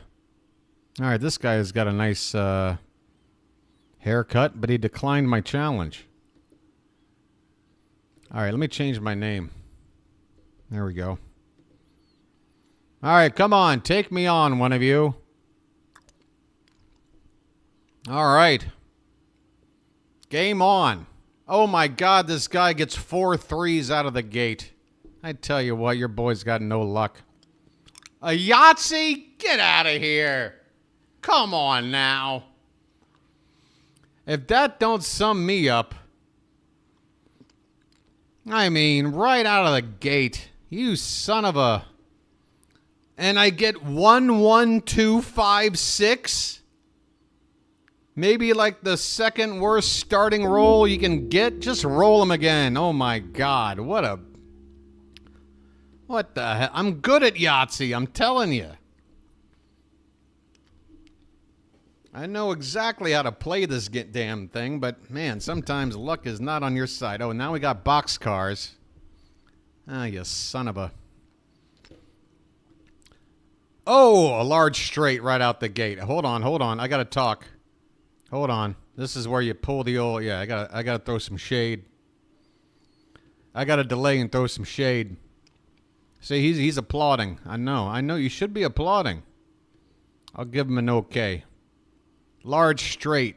That's how you counter a Yatzee. Let's go. Hey, what are you going to go for 2s? Try it. Now what? A full house? No, you're going 5? Oh, okay. Oh, I'm sorry, sir. Oh, that's a bad chance. That is a bad chance. Come on now. Oh, we got a full house, or do we want to go for the big ones?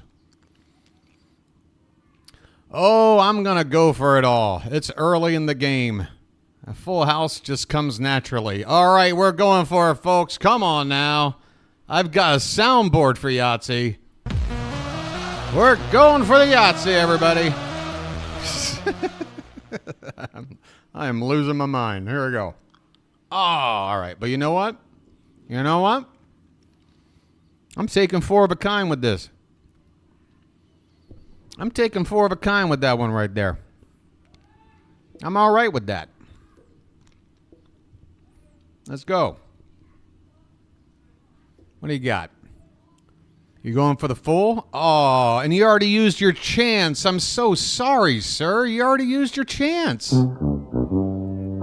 Oh, no. Did somebody screw up? Oh, boy, I tell you what.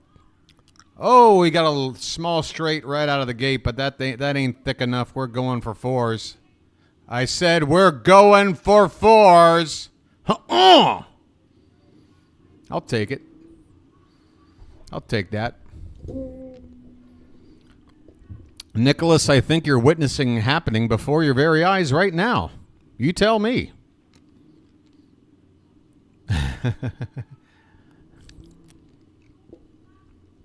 You're not getting a large straight. You can take your 1s. You can take your 1s. Here, I'll give you a round of applause. There. That was great. All right.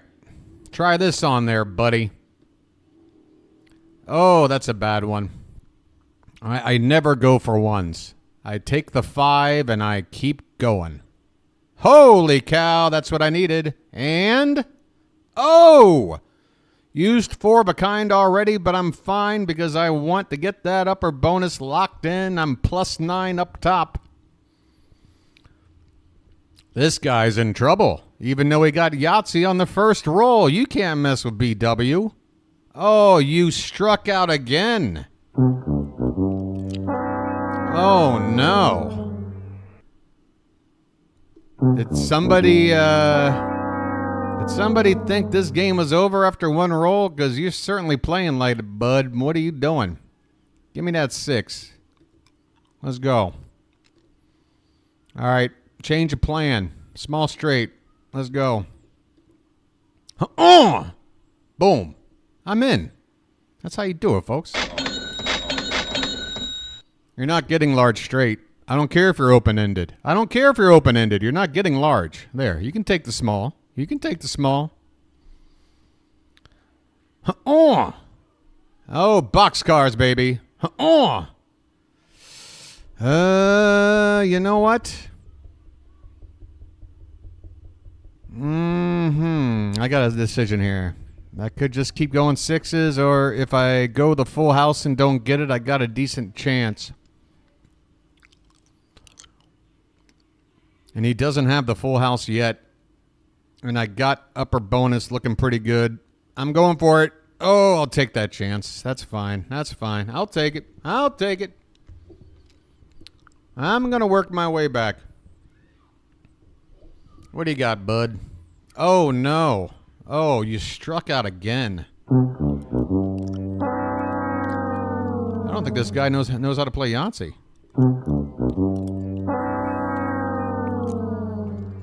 All right. Ones, threes, and sixes. Full house. Three of a kind. Oh, there's the sixes. Let's start there. Let's keep going, and let's wrap it up. Upper bonus on lockdown. And I've already got that four of a kind filled out. Take your three of a kind. You can have it, sir. All right. A three it is. All right. Going for... let's see. I can go... You know what? Just roll 3 twos. I don't care. What do I want to do with this? I'm taking a 0 in the ones. That's how I roll. After all that, a 0 in the ones.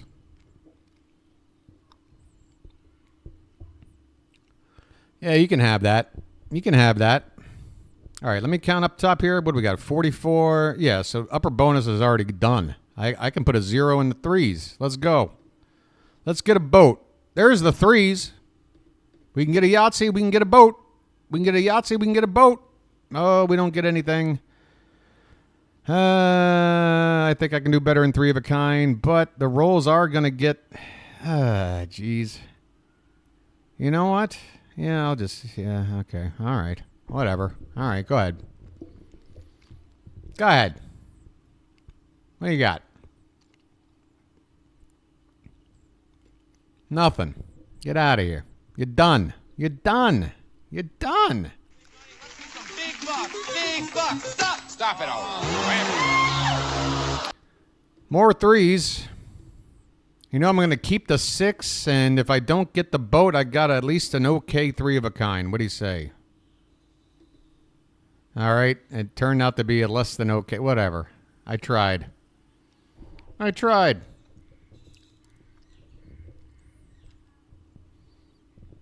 And going for that large straight and another.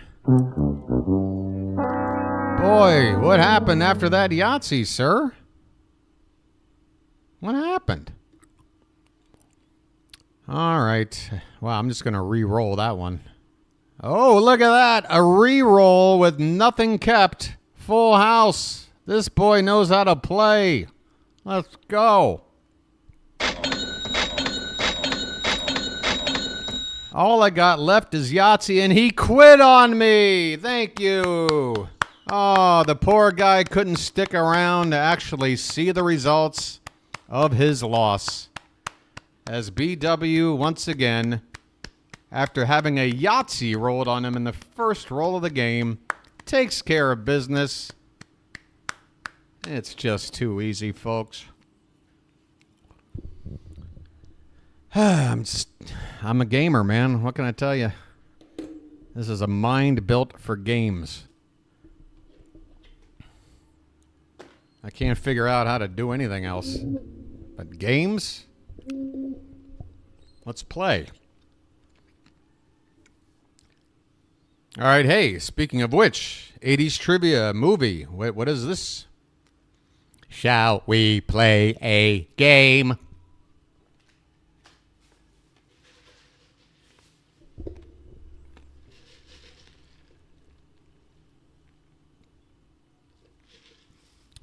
What is it, 12 minutes until 10 minutes before the first... So, yeah, I got 12 minutes to goof around. All right, I'll play one more game. Charge.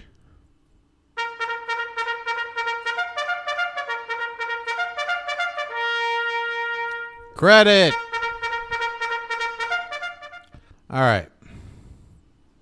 War games it is. Okay, folks, let's do a lag check. Why on earth does it seem like the lag is an issue when I didn't change any settings? I know I've got an extra window open and stuff. Maybe I'm taking up too much stuff. By the way, the Yankees have blown it open. It's now 7-2 Yankees in the top of the fifth. Zach Wheeler still out there giving up 7 runs. So he's cooked. Serious lag. Well, how do I fix that? I mean, it says right here, excellent condition. I've got my software over here. It's giving me all the bars green. Everything looks good on paper here. I don't know. I don't know how to do anything about that. Sorry, guys. I mean, it's going to make for, I don't know how that's going to affect your enjoyment of my play call for Game 2. All right, let's find another victim. Hey, Diane. You ready to play? Hey, Diane's ready. All right, Diane. You go first. Hopton says I'm not lagging. All right, we're going to do a lag check, all right? I'm going to say a number. Type it in, please. As soon as you hear it, the number is 9. I repeat, the number is 9. Hello, operator. Give me number 9. If you disconnect me, I'll kick you from behind. All right, Diane, you got your 2s? All right, see, I mean, some people, the lag is pretty normal, 5-6 seconds from after I've said something. It's not that bad at all. Serious lag would be like more than 15 seconds. That would be serious lag. You have to expect some lag, no matter who's streaming. All right, we got some 4s here. That's actually... yeah, you still got to take it in the 4s. All right, Zopfinator. Hey, thanks, guys. You can refrain from here on. Oh, my God, another Yatzee for my opponent. And I got to overcome it again. Watch your boy get to work. You want to battle, Diane? You want to battle, huh? Huh? Let me give her my mean face. Let me give her my mean face. Wait, where is it? There you go. Yeah, Diane, I'm not. Yeah, you want to play like that? Let's go. Let's go. I already got 4s. Got to go small straight. Give me a 5. Give me a 5. God damn it. All right, there's the tarp. And this stadium is empty. Man, you can't tell me I'm not dedicated to covering Orioles baseball, folks. Everybody else has left. I'm still here. All right, a couple of small straights out of the way. Oh, what do we got here? A couple of boxcars. Oh, we got a full house, but you know what? This early in the game, those boxcars are too valuable. I'm throwing that full house away, and I'm going to risk it. Oh! Oh, no. Not the result I was looking for.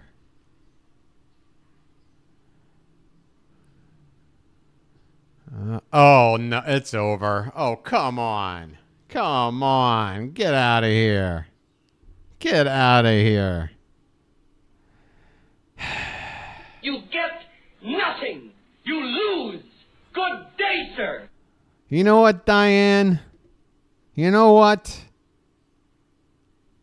You know what you can do, Diane, huh? Huh? Sorry.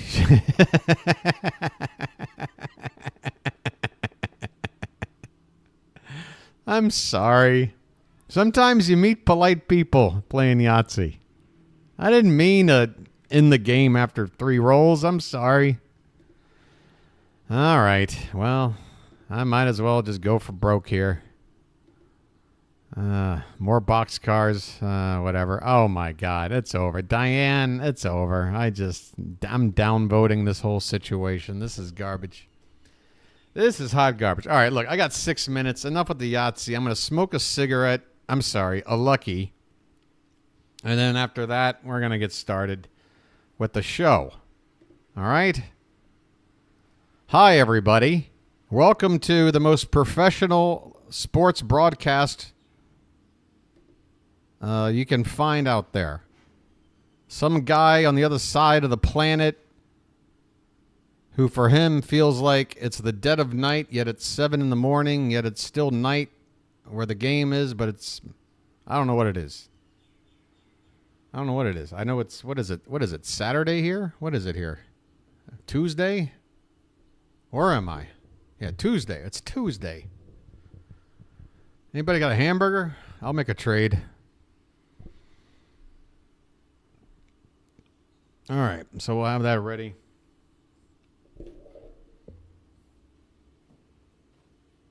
How many people we got here? This is probably something I need to see. 66. You know what? You guys are outstanding. 60-something people just chilling with zero baseball activity going on now for how long has it been? An hour and a half? More? Unbelievable. I should, get my own show or something.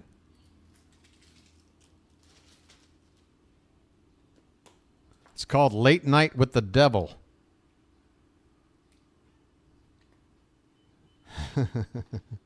Gladly.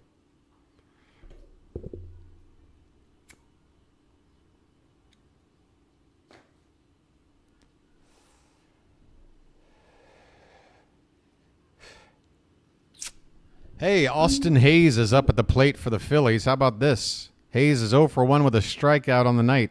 I'll tell you how that bat goes. On an 0-1 pitch, he swings at a bad one low. 0-2 on Hayes. Luis Gil is still on the mound for the Yanks. It's a diehard fan trying to gather up some diehard fans. Austin Hayes strikes out on 3 pitches. That final one, a foot off the plate outside. My goodness. That was... wow. Hayes' bat needed to be about an extra foot longer to even get a foul tip of that pitch. Yikes. All right, well, that was your Austin Hayes check-in.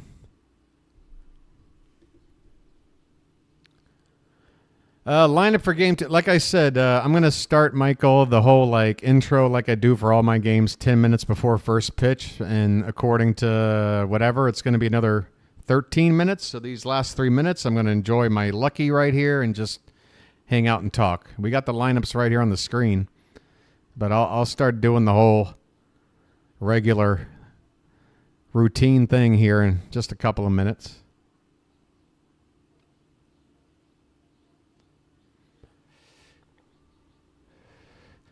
Michael, believe me, you've missed nothing. All we've missed is 90 minutes or more of our lives. That's what we missed. It came and went.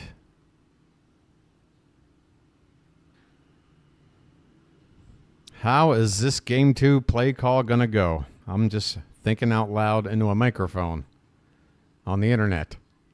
Like an idiot. How is this game going to go?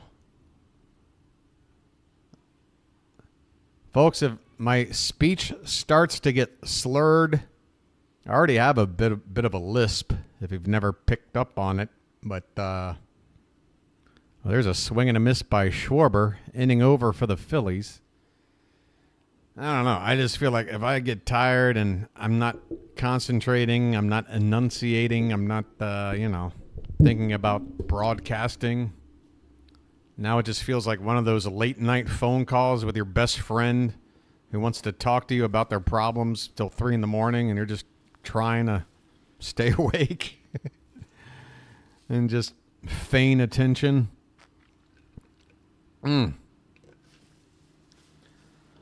Oh my! I'm sure I'll get pepped up as soon as the game gets going. As soon as we start playing a ball game, I'll kick in the second wind will kick in.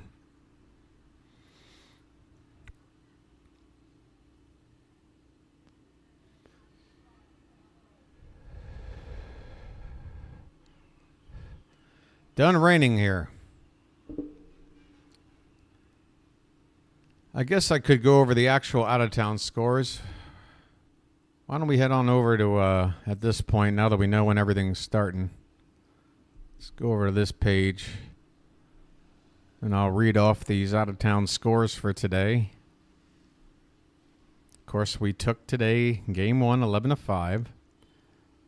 Game I got on my TV right now, 7-2 Yankees over the Phillies. End of 5 innings. Guardians all over the Tigers. They're going to win that game. 7-0 in the bottom of the 6th. Mets ahead 2-1 over the Twins, bottom of 4th. Going into the bottom of the 4th, the Red Sox up big on the Mariners. I guess their latest acquisition, Justin Turner, unable to catch a flight from Baltimore to Boston in time. Maybe he'll make the bench for a pinch hit appearance. I don't know. Reds up 3-0 on the Cubs, top of 5. Scoreless between the Rangers and Cardinals in the 3rd. Everything else just getting started. That's scoreless. One more game yet to get underway. About an hour and 20 minutes from now.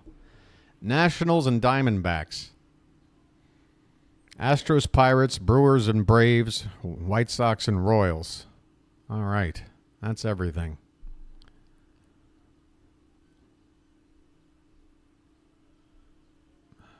How am I going to call this game? I am so ready to go to sleep. Whoa, holy Toledo. Okay, that'll wake me up. Where's my thing? And I want to thank you very much for that. I really do. Somehow we've jumped up to 1,690 subs, folks. Everybody in Charm City chat tonight, we got to make this day count for the work we're putting in, right? It's 1,700 or bust before this night's over, okay? I will not settle for less. Are you with me, Charm City chat? We will not settle for less than 1,700 by the end of this damn ball game. I think that's a fair trade. All right. Let's start doing this thing.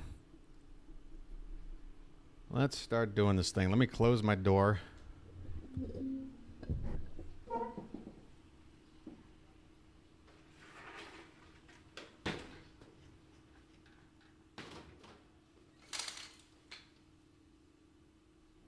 Oh, boy.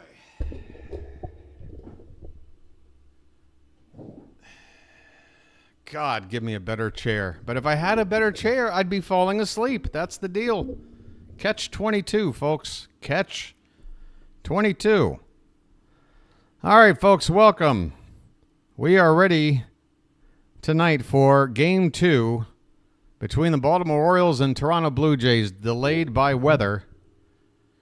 We have a pitching matchup tonight between, where the hell are they? Cade Povich for the Orioles. Bowden Francis. Is it Bowden or Bowden? I'm going Bowden on this one. I'm going to put the hard syllable in the O. Bowden Francis. He's got an ERA over 5. Damn near 6. But Povich has got a 6.27 ERA. I mean, this is a battle of two pitchers. I got a lot to prove. I mean, the ERA and whips are pretty close. So the lineups look like this, folks. George Springer for the Blue Jays will lead off and DH in the second game. Didn't I already go over this? I already did go over this. I read these names off. I'm not reading them again. Are you kidding me? Yeah, we're just hanging out. Man, I'm just hanging out. I'm sorry. Where's the chill music? We're just chilling. Yeah, Cade Povich tonight, you are the father. Come on now. Let's see if they've got the actual broadcast up and running here. Instead of this Yankee game, I got to refresh it.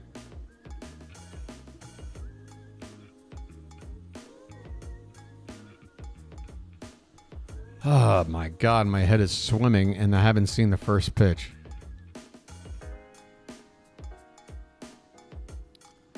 You know what? They might have had to make a whole new link for this thing because of that weather thing. I hope I don't have a problem getting this game up. Let's see. I'm going to try. Let's try this.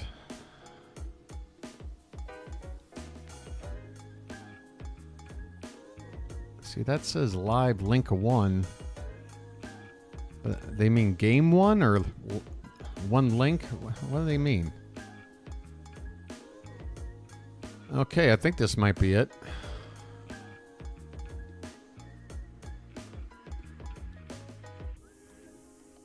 Okay. Well. All right, this should be it. Oh my goodness.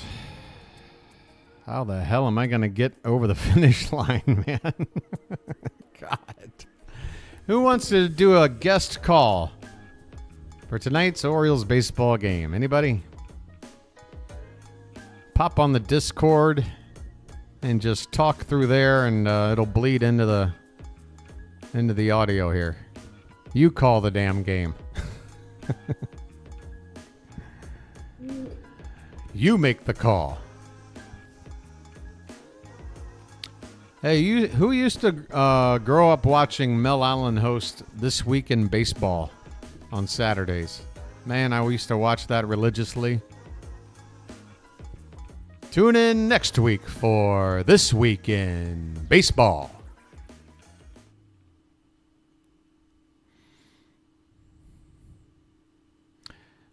Remember the old school like blooper reels back in the day before like Sports Center and everything else? How about that? Yeah. Remember the old school blooper reels where they would always just play that like cartoony music with like horns and tubas and whatnot? Like womp womp, doink. You know? I miss those old school blooper reels.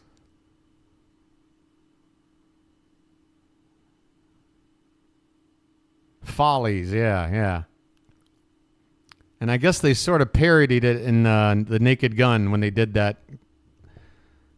whole scene on the scoreboard with the ridiculous plays of like the guy being chased down by a tiger and some like mariner leaping at a wall for a home run rob only to have his head fall off.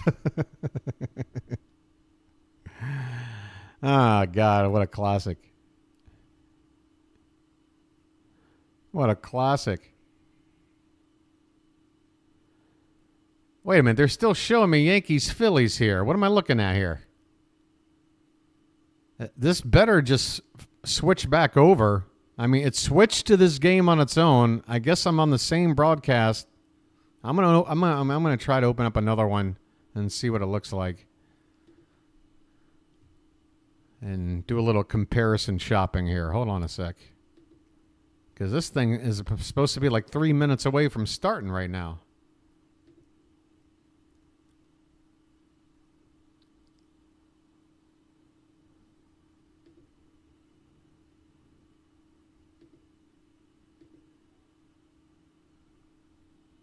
All right, okay, well, we got Orioles on the screen here.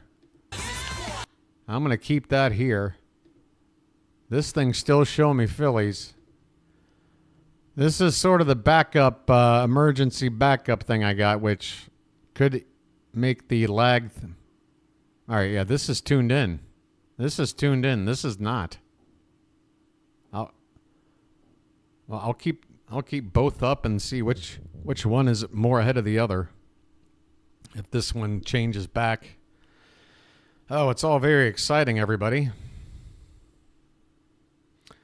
Hey, guys, remember that, what beer ad did Brooks and Frank do? Didn't they do like a Miller Lite ad together? Those classic beer ads where it'd just be sports figures sitting in a bar with mugs of beer. Which beer did Brooks and Frank sell? I can't remember.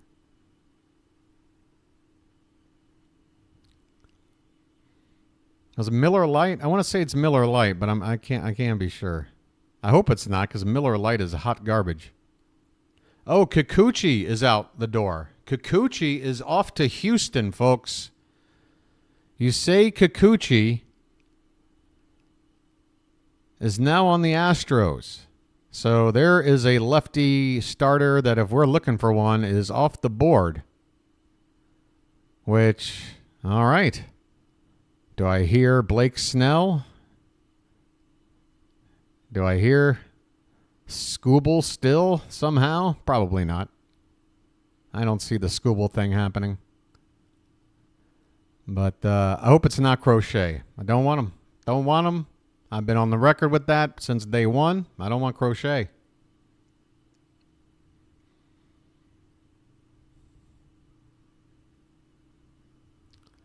Flaherty, not for us. There's no way we would go back and get Flaherty. You can't run the risk of going to get him only to have the same thing happen 2 years in a row. Because if it happened, it would just... You would have to sit there and go, well, what was I thinking trying this again? There's no way Flaherty's coming here. Somebody said Flaherty was off to the Yankees. Oh, I know exactly what he's doing this year, Mr. Hyde. I know what he's doing. But I also know he was doing pretty well with the Cardinals when we got him, and then he looked good in his first start, and after that it was hot garbage. And I got to come up with a new expression because that's about the 5th time I've used it in 10 minutes. I don't think it's going to be Flaherty. I think you just kind of have to consider him just off the grid because of what happened last year. He can't be the only solution. You just have to take him off the list. Exactly, Zopfinator. Now, I'm sitting here saying we should get Tanner Scott. I mean, we used to have Tanner Scott, but he wasn't the Tanner Scott that he became. You know, it's kind of like, I don't know, like an Arrieta situation or something. Cade Povich is taking his warm-up pitches. I guess we're close to getting started here. The Orioles are wearing their black shirts for the nightcap here, appropriately. By the way, a day-night doubleheader, but for your boy the Bird Watcher, the first time in history, it's a night-day doubleheader. That's right. First game at night. Now I get to enjoy a game in the day. The outfield, Kerstad in left, Cowser in center, Santander in right, Urias at third, Westberg at shortstop, Connor Norby at second, Ryan O'Hearn at first, Rutschman behind the plate. And it looks like Springer is going to be coming up and has already put a pitch in play. I'm going to go ahead and... All right, again, I'm going to check both these channels right now. This is up. All right, it looks like this is actually ahead. Well, let's see. Povich is... Everybody's got a big smile. Which one is ahead of the other? I can't tell. All right, Springer is in the box. And this game looks more ahead than the other one. So we're going to stick with it. First pitch of the game is popped up. Center field. Coming in is Cowser. Long run in. And he finally makes the catch. That ball hung up there forever. First pitch of the ball game, a shallow fly ball to center. Cowser with the catch, and we are underway, folks. We are finally underway. And hope you guys can get synced up with me if you're watching along. Again, best way to do that is if you're ahead of me, just pause your game when an out occurs and then allow me to catch up. Make that same call, then unpause your game. You're good to go. Okay, we've got Spencer Horwitz. It's Spencer, right? Yeah, he's at the plate. First pitch to him is ball one from Povich. 295 average for Horwitz. Next pitch is off the plate, 2-0.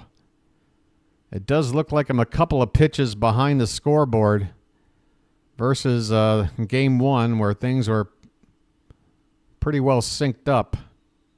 We'll try to follow it like this for a little bit, but if things start to get too spoilery, I'll go back down the lineup page here. There's a strike. 2 balls, 1 strike on Spencer Horwitz.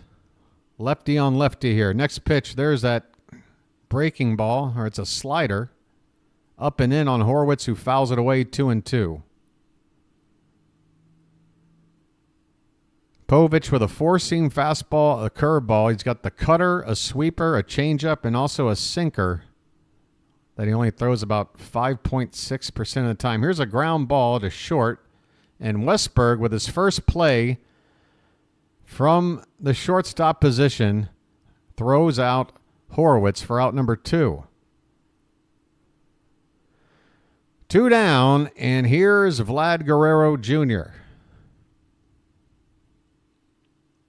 Coming into this game, 305 average, 20 homers, 66 driven in, 3 for 5 in game 1. As he fouls this first pitch back onto the screen. Against the Orioles in 7 games this season, Vlad has a .400 average with 3 home runs. Yeah, Rob, I announced that about 10 minutes ago. Kikuchi to the Astros. Maybe only 5 minutes ago. This pitch is up and away.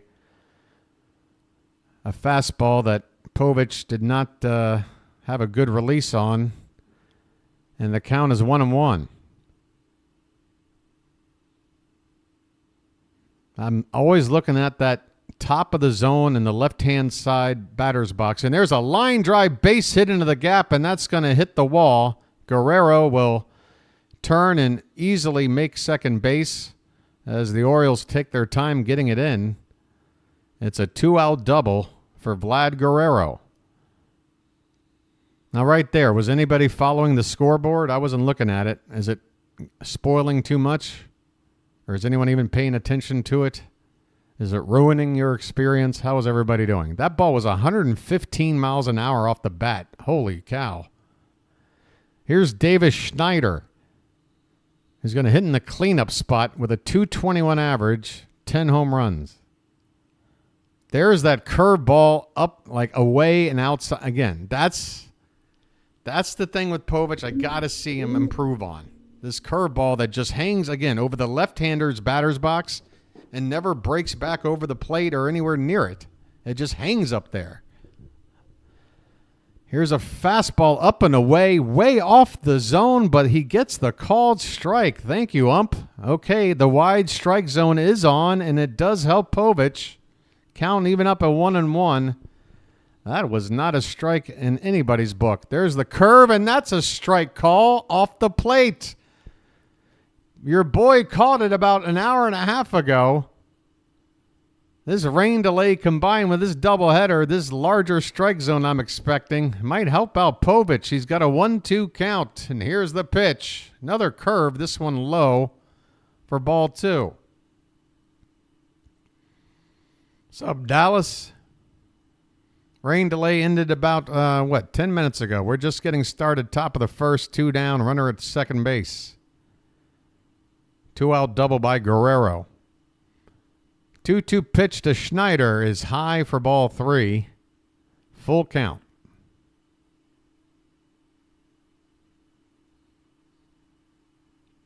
Hey, Calvin, I don't know if you've been with me on this channel long enough, but I've been talking about Urseg as a target since that first series that Oakland came to Camden Yards. 3-2 pitch is popped up foul behind the plate. Because the beauty with Urseg is that if Mason Miller wasn't on that team, or if he wasn't a closer, Urseg would easily be the closer there. He's got closer stuff, and he could be used as such for a team competing and needing help in the back end of the bullpen. 3-2 pitch, check swing. Did he go? The appeal. And they say he did not swing. Brandon Hyde is not happy with that call. He's got his hands on his hips. That's going to put a runner at first and second now with 2 down. And bring up Ernie Clement.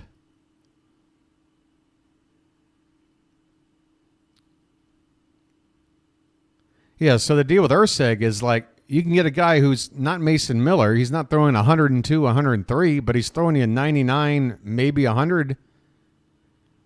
And you can get that for pennies on the dollar because everybody's got their heart set on Mason Miller. Here's a line drive foul down in the right field corner by Ernie Clement, 0-1.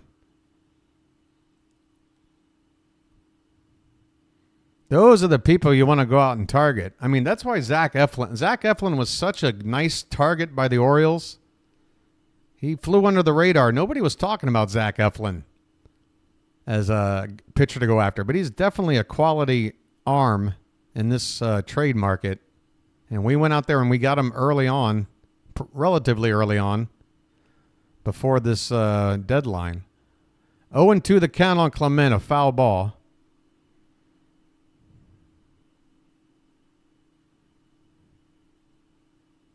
Yeah, I know, Rob. I mean, that final shot, there's a line drive. That's trouble. It's down for a hit, and this is going to bring in Guerrero. Kerstad gets it back in as this runner will get into second base. Ernie Clement with a 2-out RBI double. Povich gets the first 2 outs of the inning, and that second of those 2 outs had a little bit of help. Now 3 straight of reach, and the run is in. Second and third with 2 down. And if he doesn't get this next batter, we're in serious trouble. Already a meeting on the mound with Povich. He'll have to throw at least 20 pitches in the inning because he's on 19 already. And again, folks, we looked at this Blue Jay lineup for this second game. I mean, outside of Guerrero, this is a team you got to be able to handle if you're a competent pitcher that's worthy of one's trust for a spot in a rotation. Leo Jimenez is at the plate with 2 down, second and third. I mean, here we got a light-hitting shortstop batting .229. Backing up Bo Bichette at the plate. You can't let him beat you. First pitch to him is swung on and missed. A fastball, belt high. 0-1 the count. I'm not counting anybody out. I'm simply giving you the analysis of what's going on. Here is the 0-1 pitch. There's a pitch up and away. 1 ball, 1 strike.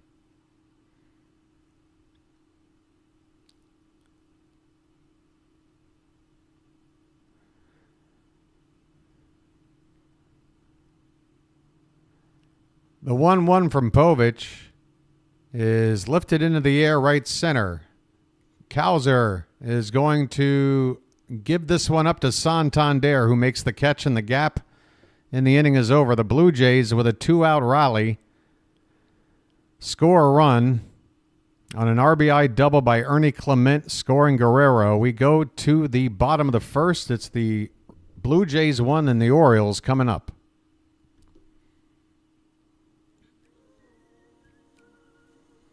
I'm not counting anybody out. Come on, Dallas. You have not been hanging out here long enough to know my reputation. Those are fighting words. Me counting out my team? Are you kidding me? I mean, go back and listen to the motivational speech I gave before our win against the Padres. Yesterday's game. I mean, I put it all out on the line. I'm telling everybody else to not give up. Your boy lives and dies with this team.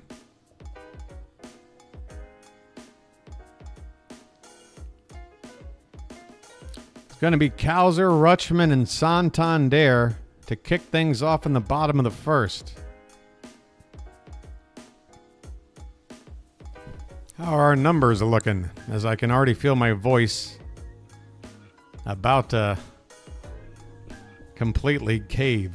Excuse me. We got 100 people in here right now. 60 have hit the like button. Folks, if you wouldn't mind, the 40 of you who have not, there is a thumb pointing upward at the bottom of your screen. If you tap it, it'll turn bright white, and it'll make me very happy. It'll help out my channel and I'll be very grateful for that if you would do that. And I want to thank you very much for that. I really do. David Rubenstein is in the stands tonight.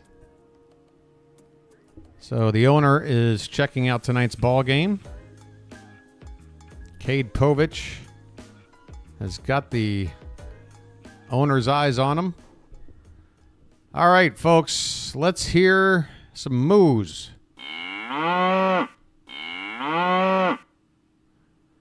It's going to be Colton Cowser to lead it off here for the Orioles. And again, I don't want anything spoiled, so we're going to head on to this part of the screen. First pitch is outside for ball one. Cowser just might take a stranglehold on this leadoff spot. Next pitch is fouled away off to the left, 1-1. I think Gunnar Henderson is going to be more comfortable in that 3-hole. Infield is shifted. This ball is lifted high in the air to right field and deep. Going back is that ball's gonna go! Nearly reaching Utah in the back of the bleachers. Bye, birdie!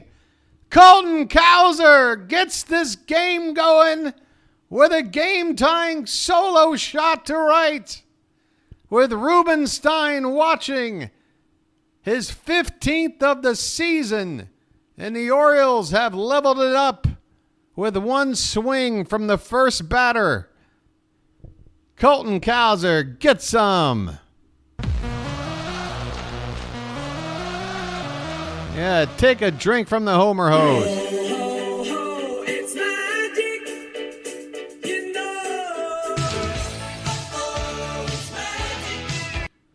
All right, Adley Rutschman up to the plate, and the first pitch to him is outside for ball one.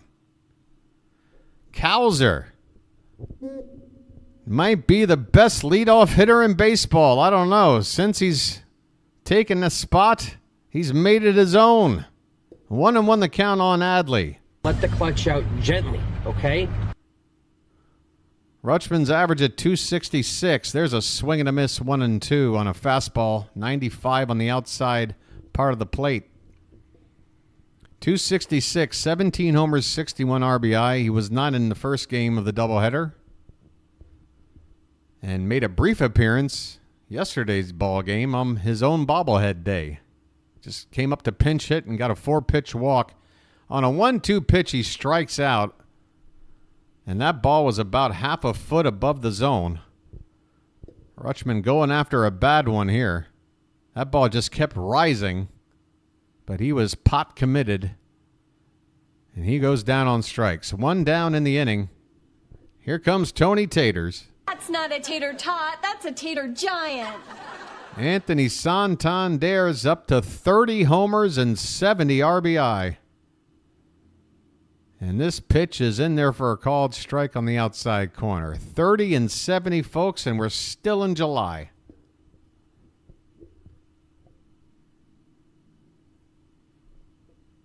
Oh, 1 pitch is lined and a base hit in the right field. Anthony Santander. That average keeps creeping up. It's not just homers. He's making good contact on a regular basis. Turn on the faucet.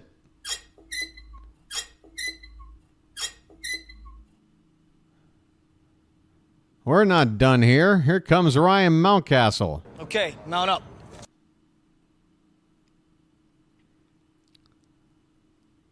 We are in the bottom of the first. The Orioles tied it up quick with a solo home run from Colton Cowser. Now the go-ahead run at first base, 1 out. Here's Mountie. First pitch to him is a pitch off the plate and in the dirt, and the catcher scrambled to go get this baseball, but Santander had no ambition to try to go to second base. Want to know the count. Bowden Francis.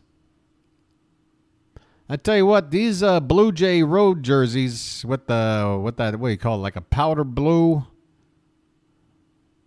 layered on a darker blue shade. It's a pretty nice jersey. I gotta give credit where it's due. Not too shabby. Want to know the count on Mountie. Pitch. Breaking ball swung on and missed. A big curve. Mountcastle could not square it up.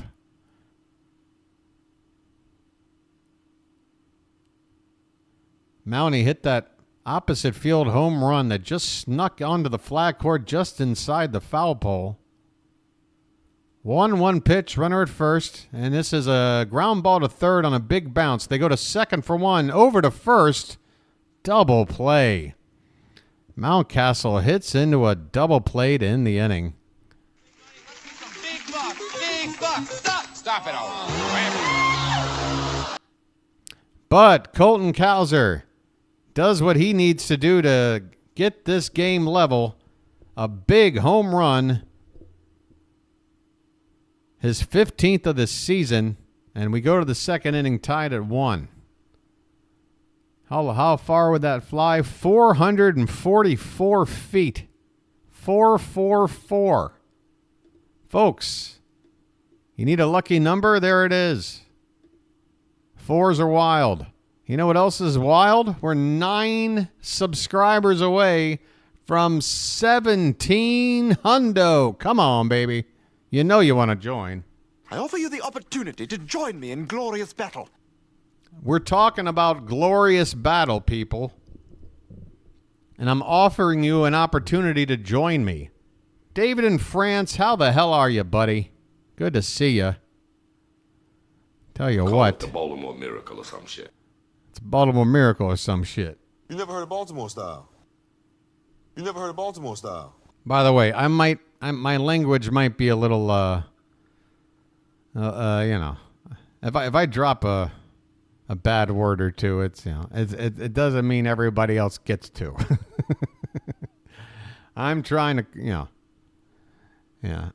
my normal conversation, I drop as many 4-letter words as anybody, but this being Baltimore and all. This being Baltimore and all. Considering my energy level right now, I might slip a few curse words might slip out. I apologize in advance. Nobody cares. It's fine. All right. Servin is going to lead it off. Brian Servin. What you serving tonight, Brian? How about you serve up a strikeout for yourself? Cade Povich on the mound. Let's see if he can improve on that first inning. Servin batting .091. And the first pitch to him looks like a curve that broke low and in for ball 1. Make it a slider. I thought that one looked like a slightly different shape. So that's Povich's slider there to a right-hander. And this pitch is a fastball in on the hands, popped up, third base side, backing up on it, still backing up on it for a long time is Urias, and he makes the catch. Well, luckily, Gunnar Henderson and Urias didn't have to team up on that one. Gunnar out of the lineup here for the second game of the doubleheader. Folks, August 14th, the Orioles are giving away a City Connect rope cap. You see, it's a cap that's got a rope on it. Go get one at that ball game. All right, here's Kevin Kiermaier. He takes a called strike. As we look at a fan with a rope hat on, it just took a giant bite out of a hot dog.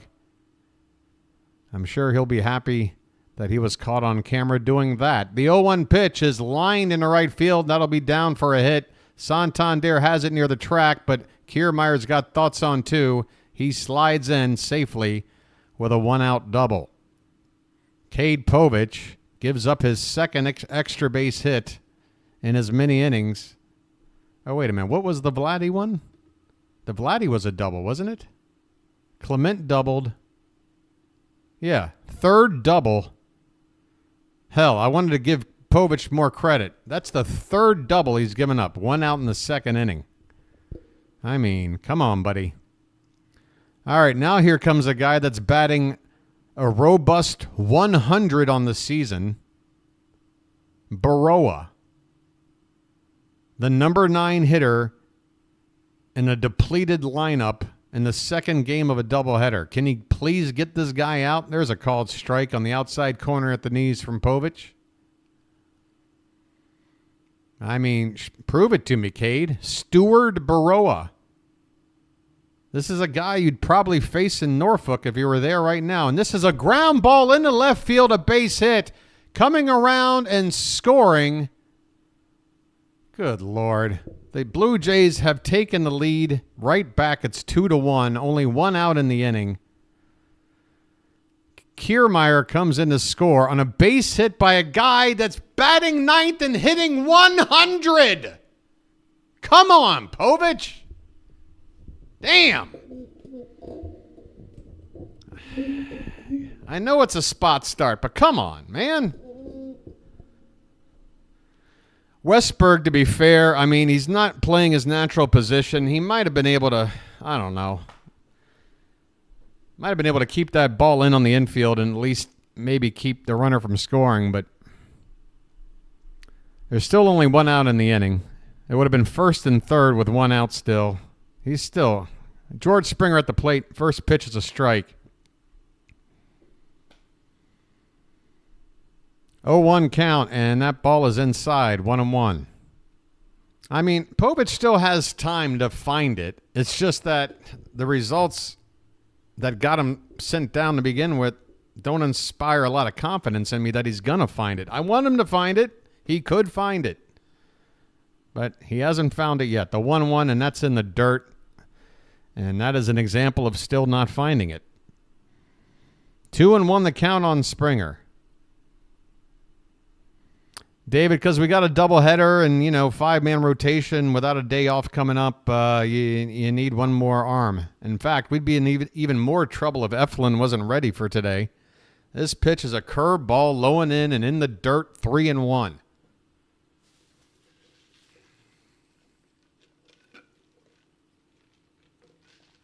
I just spilled coffee on my shirt. 3-1 on Springer. Runner at first, one down. Blue Jays ahead 2-1. This one is lifted foul out of play, and the count goes full. Povich is up to 33 pitches, just one out in the second. Bullpen better be ready for the nightcap. We should have an advantage when it comes to the bullpen based on how things went in the first game. Payoff pitch is lifted in the air, left side, and out of play. Still full count on Springer.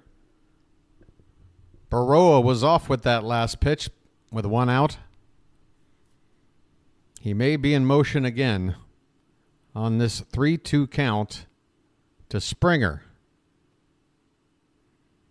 Seventh pitch of this at-bat coming up. First a throw over to first base, Baroa back in standing.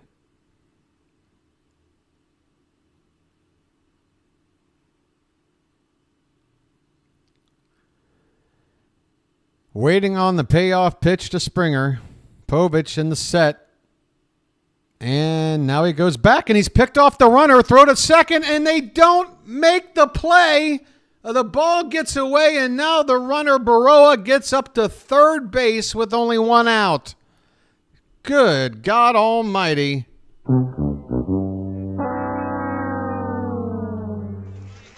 Big buck, stop it all. Cade Povich manages to pick off the runner, but the throw to Westberg could not handle it. Ball just sails out of his glove. Baroa never had to go into a slide, so he just hit the bag and kept on running to third. So a runner now 90 feet away, still a full count on Springer with only one out.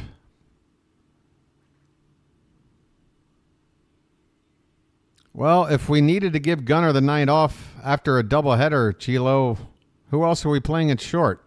Urias? Who do you want over there? I don't know. Springer gets ball 4. My goodness. Well, if there's any possible benefit to this walk, it does set up a potential inning-ending double play. Horwitz, the left-handed bat, now up. 2-1 Toronto in the top of the second.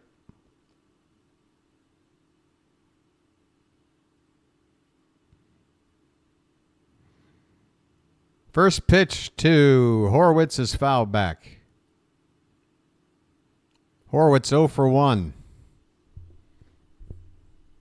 On deck is Vlad Jr. You got to do something here. You can't keep the line moving with him next, or else this thing could really get out of hand. Lefty on lefty. Povich, please do something. On an 0-1 pitch, it is low, ball one. Povich isn't really fooling anybody with anything. He hasn't gotten a strikeout yet. He's made a couple of walks, and of the 4 hits he's given up, 3 of them have been for extra bases.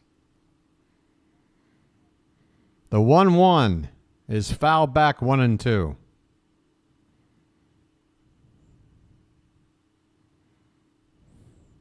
He has 2 pitches, David. I mean, he technically has 5, but you're pretty much right. And of those 2, one of them he doesn't have any command on. So the 1-2 pitch is a fastball outside edge, fouled away. Still 1-2 on Horwitz. This next pitch will be number 40 with 1 out in the second. Even if Povich can settle down, this guy's not going to complete 4 innings on this pace.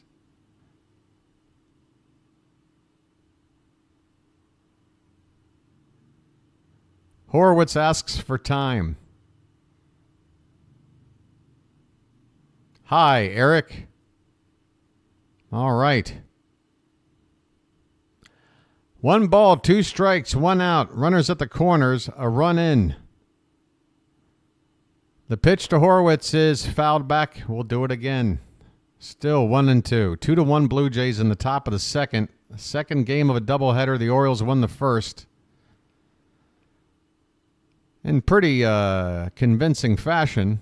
A lot of positive takeaways there. And folks, if we don't wind up winning game 2, whether or not we talk about Povich's performance as here's a check swing in the dirt and the appeal says he did not go, now 2-2 on Horwitz. No matter how things go with Povich's performance, folks, in general with doubleheaders, I might be telling you something you already know, but they tend to get split. More often than not, no matter what the matchup is. You can have the best team in baseball against the worst.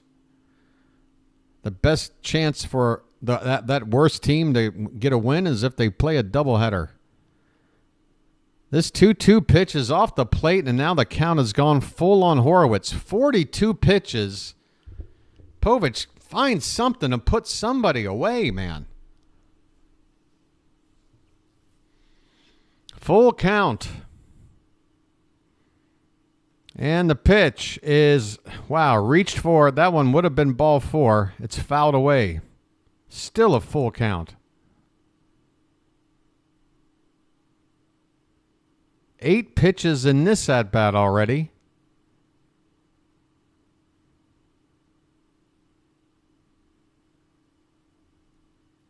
The Orioles hit a couple of home runs. Here's a ball hit softly to second, and Norby's only play is at first. That'll score another run, and it's 3-1 Blue Jays. The runner at third comes in on a ground ball. RBI ground out by Spencer Horwitz, scoring Stuart Baroa. That's right, folks. We're getting small balled by Spencer Horwitz and Stuart Baroa. All right? That's who Cade Povich can't figure out. And here comes Drew French for his second mound meeting in as many innings. With Vlad Guerrero up next, a base open at first, this should be very easy. You don't pitch to Vlad here. You go after the next guy, Davis Schneider. That is a significant drop-off. It's not even close. Not to mention Vladdy hits from the right side, Schneider from the left.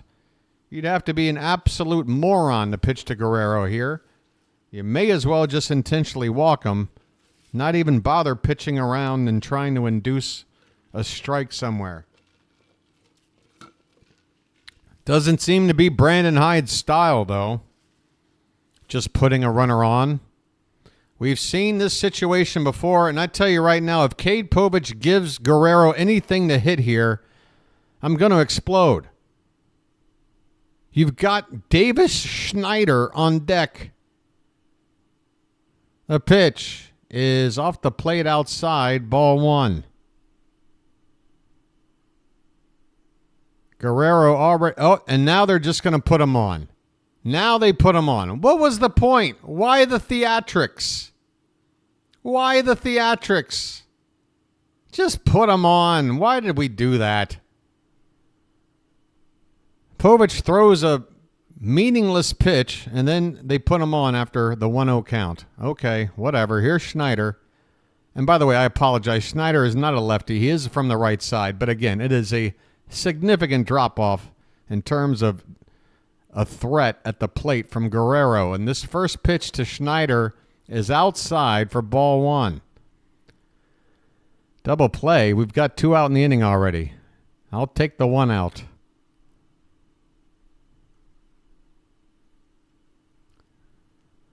The 1-0 is a fastball up and away, 2-0. Falling behind Davis Schneider.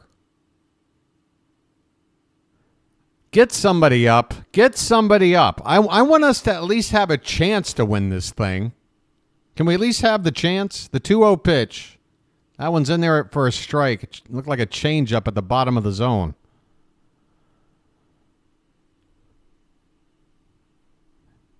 And that changeup's only about 7 miles an hour off of his fastball. He need a little more of a gap than that. 2-1 the count, and that's the heater. 5 miles. A 5 mile an hour difference between the fastball and the change is not enough. Povich gets it in there for a strike. It's 2-2.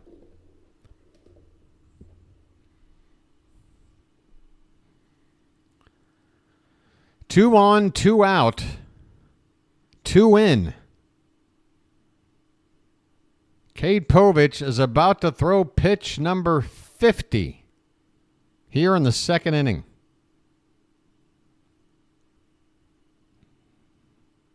The pitch swung on and missed, and Schneider chased a bad one off the plate.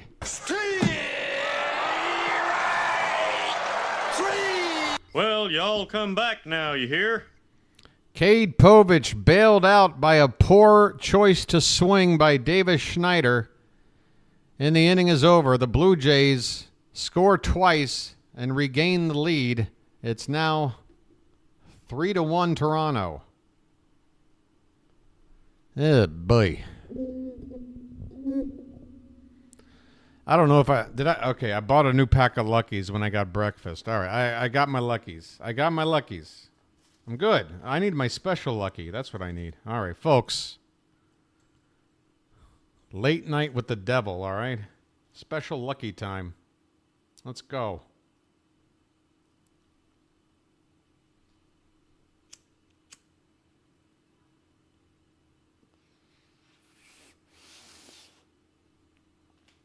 All right. Yeah, that'll do. That should do. Hey, by the way, somebody wants to give us a special message right now.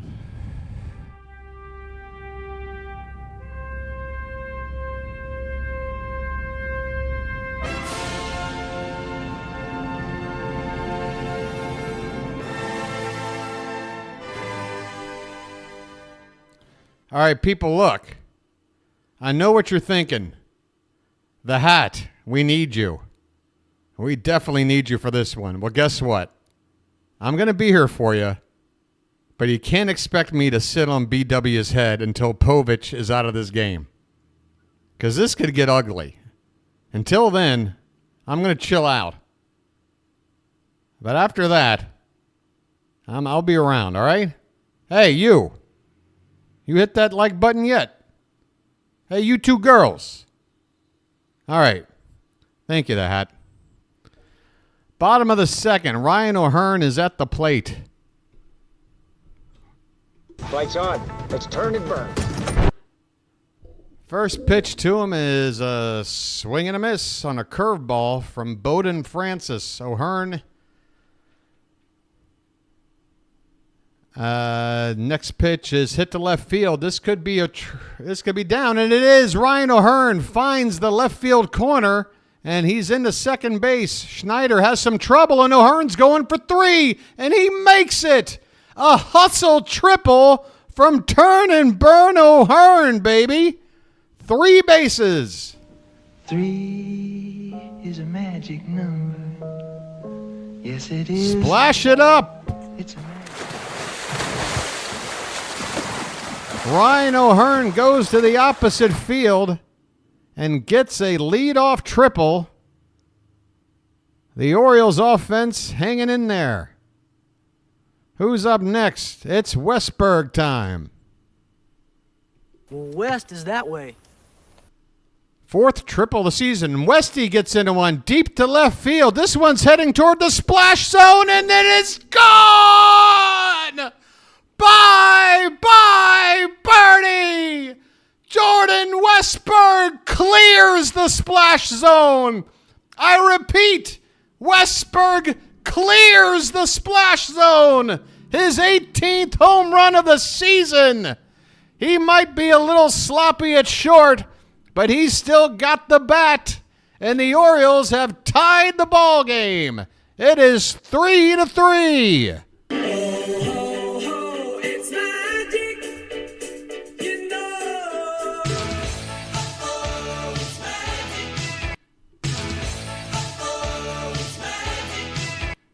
3-3 ball game. Here's Kerstad. First pitch is foul back. Silent J, everybody. Everybody, quiet down, please.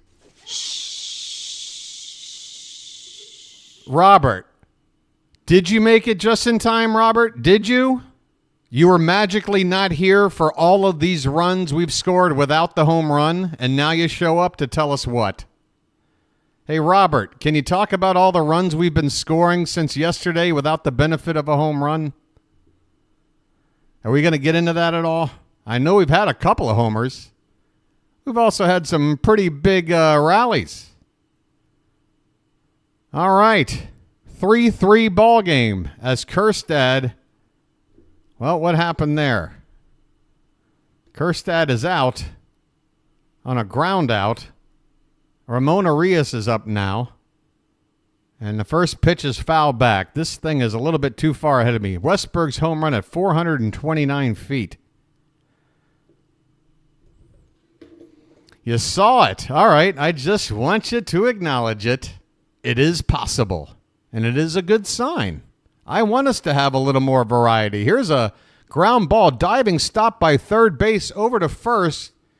Wow, what a play. They got Arias by half a step. Ernie Clement. Well, the hell of a defensive play here. Diving to his left, popping up and throwing out Arias.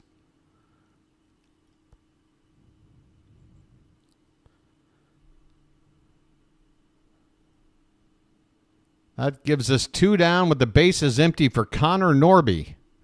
Connor. Oh, hi. Norby's average has been free-falling.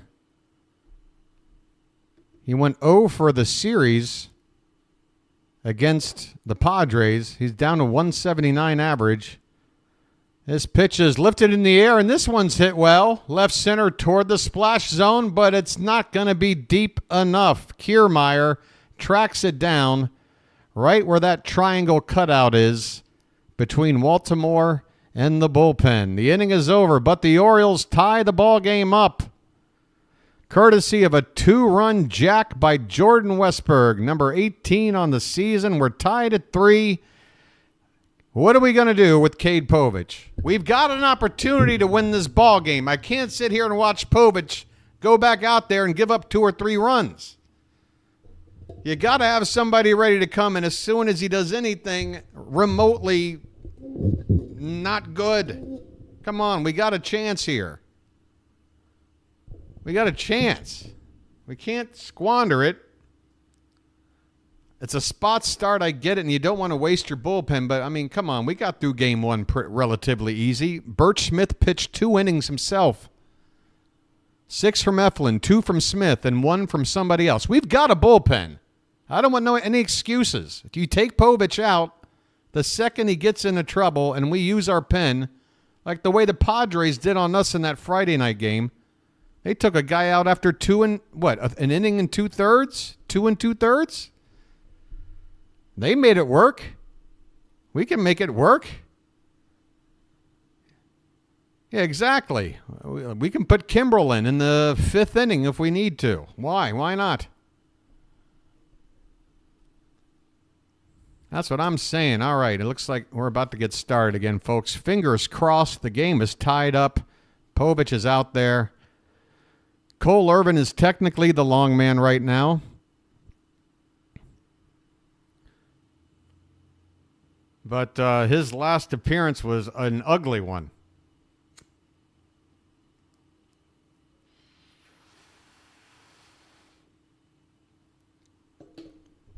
Corbin Burns bobblehead day on the 16th. Red Sox Orioles. You get yourself a great matchup, and you get yourself a bobblehead of Corbin Burns. Get it while it's hot. He may only be here one season. Ernie Clement is at the plate. First pitch is another one of those pitches from Povich that just hangs up and outside in that left side batter's box. My God, if that was where the strike zone is, he'd be Sandy Koufax. There's a strike. 1-1 the count. I'm telling you. You could put a thimble in one little spot up and away to a right-hander, and he'll nail it every time. There's another one, and he gets the batter to swing at it. Clement will foul it off. Well, it worked that time. Come on, Cade. I want to have your back, buddy, but I mean, I know what I see. And what I want to see is us to have a chance to win this game. All right? We got enough bullpen to do it. Try and get us another out or two. This pitch is upstairs, 2-2. 2-2 to the leadoff man, Ernie Clement, in the top of the third 3-3 ball game between the Blue Jays and the Orioles. Second game of a doubleheader. Orioles want to sweep it. Here is a ball hit well into center, backing up and just in front of the track.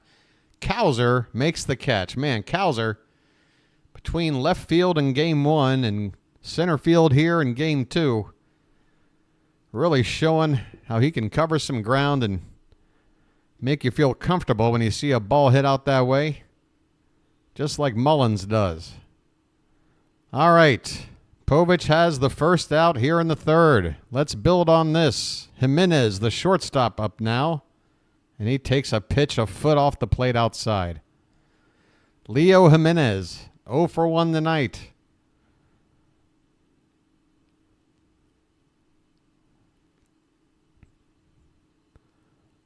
Here's the 1-0 from Povich.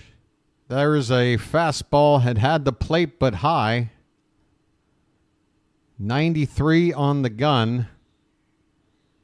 35 balls and 23 strikes so far from Povich. And this pitch is fouled away. 2 balls and a strike on Jimenez. Next pitch will be number 60.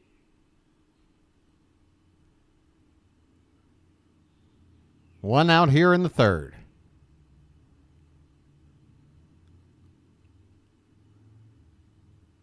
2-1 pitch. There's a fastball right out over the plate. It's hit pretty well to right center, but Cowser once again making a play out there in right center field. 2 out. Okay. Couple of fly balls hit to the outfield.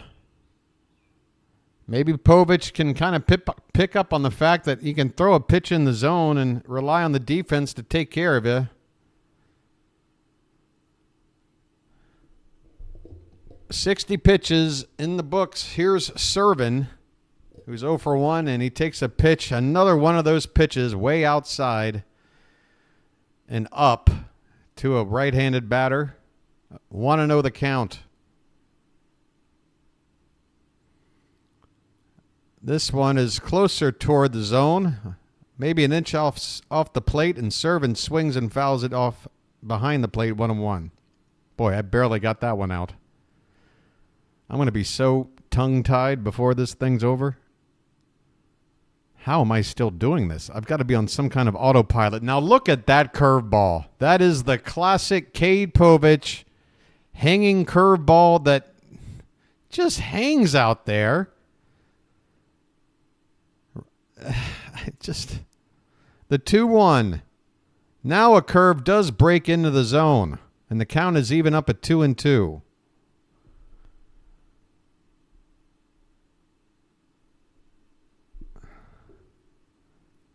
What did I do, Robert? I sound like a stoner now? Oh, man, I was hoping I could still sound like a professional broadcaster. I guess I can't get the job done. The 2-2 count to Servin. Base is empty, 2 out. Here's the pitch. Another curve low and in, and then we got a full count again. Again, I said it. Povich isn't going to be able to get through 4 no matter what. He is up into the mid-60s now in pitches here in the third. Payoff pitch, upstairs, ball 4. 2-out walk. Well, if you wanted a 1-2-3 inning, sorry. That is the 4th walk given up by Povich in under 3 innings. That ain't going to do it. Here's Kevin Kiermaier.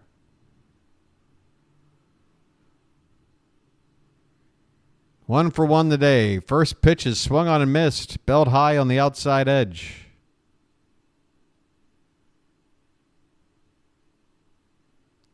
Oh, I sound relaxed. Okay. Maybe. Well, I need to be relaxed. I need to be relaxed, but somehow focused at the same time. This 0-1 pitch is over the plate, but low. 1 ball, 1 strike. By the way, the stadium is pretty much empty. I mean, sit where you want. And I love being at games like this.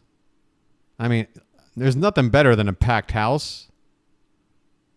But give me a game that with like 1,000 people scattered over, say, a game with like 15,000. I've been in games like that, doubleheaders. I remember one against the A's when Gm2 was still on the team. It was hilarious. This pitch is off the plate outside, 2-2 to Kiermaier. I just snuck down right behind home plate. It wasn't really sneaking. I mean, the ushers didn't care at that point. There was like 800 people in the stands. I just went right down there and I just heckled my butt off for the entire game, along with about 3 or 4 other guys. And this pitch is fouled off by Kiermaier. The count's still 2-2. And I mean, folks, you can hear a pin drop when you got just a handful of people and you're sitting right there just within conversation's distance of the players on the field. Oh, that was a funny afternoon. I remember one guy in particular, he just kept yelling, "Hey, Jambi, tie your shoe." Here's a comebacker. It gets past Povich. Westberg has it behind the second base bag and tags the second base bag for the force out. And the inning is over. Cade Povich. Was that a scoreless inning I just saw? The Blue Jays have left 5 men on base through 3. Boy, I tell you what, they're going to be unhappy if they don't win this. It's a battle of attrition here. 3-3 ball game. 3 runs, 4 hits, 1 error apiece as we go to the bottom of the third. Kid's an ace. He's an ace. Yeah, that's what he kept yelling. "Hey, Jambi, tie your shoe." And I mean, it was so loud. It was so unnecessarily loud in this nobody is there ballpark. Like, he could have yelled it like just a slight raise of voice, and it would have been loud and clear. But he was screaming it. And you could just hear individual laughter like me and everyone else. It was that intimate of an affair. I like ball games like that. They don't come around often. Unless you live in St. Petersburg, Florida. Then I guess you can do it every day. I don't know. All right. Hey, folks. Your boy has been locked in following baseball all day, damn day. All night into the day. All around the world. All right, listen, what I'm asking you right now is I don't have my eyes on Twitter. I don't have my eyes on any news feeds. So if there's any other trades going on out there during this busy day in the trade window, let me know. Let everybody know. All right, we're going to the bottom of the third. And you want to talk about some diehard Oriole fans? They're out there. Boy, look at this guy. Boy, somebody needs to hit the barber. All right, this guy's got a nice power stance. I like a good Oriole fan who sits in a good power stance. Arms folded, legs akimbo, 4 beers in. All right, Colton Cowser's at the plate, folks. First pitch to him is ball 1. And Bowden's next pitch is off the plate outside, 2-0. Cowser leading it off. And, folks, I like this leadoff hitter named Colton Cowser. How about you? He's got a home run to lead off tonight's ball game.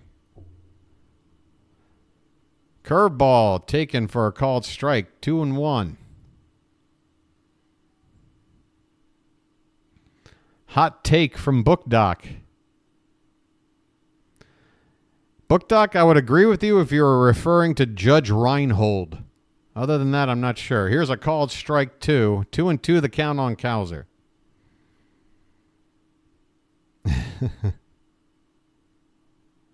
I'm living the dream, baby.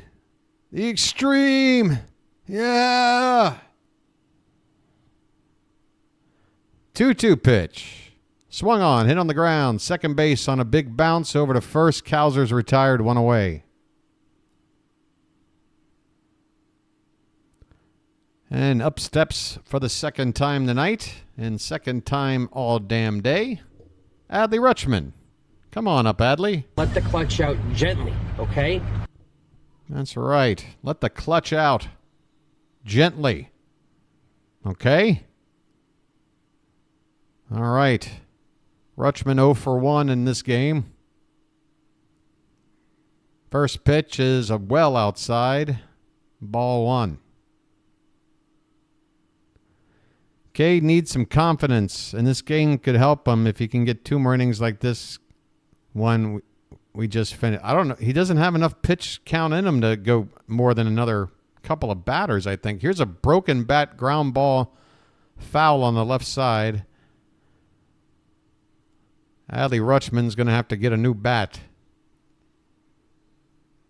Against the Blue Jays this season, Rutschman has crushed them. 10 hits and 25 at-bats, 9 RBI with a couple of walks thrown in, 400 batting average, 5 home runs against this Blue Jays team. Mountcastle had the reputation as a Blue Jay killer, but I think this season the honor goes to Adley. 1-1 the count here with 1 out in the bottom of the third. We've got a 3-3 ball game between the Orioles and the Blue Jays. Francis's pitch is swung on and fouled at the plate. Either that or it was a miss and the catcher dropped it. I don't know, but it was ball right there at the catcher's feet. 1 ball and 2 strikes. Anthony Santander looming on deck.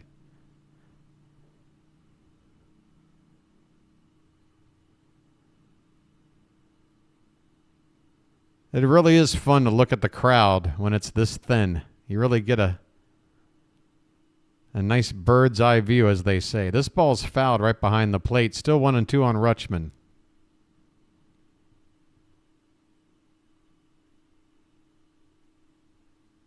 Maybe that would be a good podcast name for my channel. Bird's eye view. Oh, I like it. Hey, nobody steal that. It's been called the bird feed, but I'm liking bird's eye view. I mean, it is the bird watcher after all. Here's a ground ball foul off to the right by Rutschman. Still a ball and 2 strikes. By the way, folks, your boy's going to have to do something during the offseason to keep you guys engaged with the channel. I'm not going to be calling any other sports or anything else. I call Baltimore Oriole baseball games, and that's it. Maybe if we're in a delay, I'll call another game or something. But otherwise, Rutschman takes inside, and the count now 2-2. 1 out, nobody on in the bottom of the third, 3-3 ball game. So, yeah, I'm going to have to think about some content ideas during the offseason. Probably only maybe a couple of streams a month. Maybe just talk about some of those off-season topics as we have a foul ball off to the left. Still 2-2 on Rutschman. 7 pitches into this at-bat. So long story short, folks, if I can get maybe just a tiny little feedback from you there in chat, would anybody think about tuning in a little bit of bird watcher content during the off season? Because, 5 months or 4 months, whatever it is, not being on the call, I gotta do something. Keep everybody engaged. We got a full count now on Adley Rutschman. 1 out, nobody on. Payoff pitch from Francis is hit foul behind the plate, still 3-2. Yatzee tournament. Did you guys enjoy the rain delay Yatzee? That's not a tater tot. Whoops, that's the wrong button. Hold on. That's the wrong button. Full count on Adley. First, here's a payoff, and it's fouled back again. Another pitch coming in here. Long at bat. I mean, long enough in that bat where if you're like Rutschman, and he's been in a bit of a funk for about a month here, his average has been steadily dipping. This is a kind of at bat where you can get so much real game scenario. Oh, and he does line one hard to first base. Guerrero with a leaping grab. That ball was ticketed for a double down the right field line. Adley, a lot of power behind that swing. That ball was hit hard. But a leaping grab by Guerrero. He's showing some hops for the big man. I was just going to say, Rutschman, when you're in a bit of a slump, you need at-bats like that. You get a lot of chances to sort of work stuff out in real time and the real situation. You know what I'm saying? Here's Anthony Santander. He's up now. First pitch to him is off the plate for ball 1. Here's Tony now. Wait, did I hit that again? Where are you at, Tony? That's not a tater tot. That's a tater giant. 1-0 pitch is off the plate outside, 2-0. The Yankees beat the Phillies 14-4, huh? My goodness. Well, we have a chance to sweep a doubleheader and gain ground on a day that the Yankees win. I just caught Corbin Burns yawning. I caught you, Corbin. I saw it. You were yawning. The 2-0 pitch, top of the zone, called a strike. 2-1 on Anthony Santander. 2 down, nobody on. He can untie this ball game as well as anybody with the way he's going, and there's a foul ball off to the right. Nobody's hit more home runs than Anthony Santander since June 1st. Nobody. Not Shohei, not Judge, nada.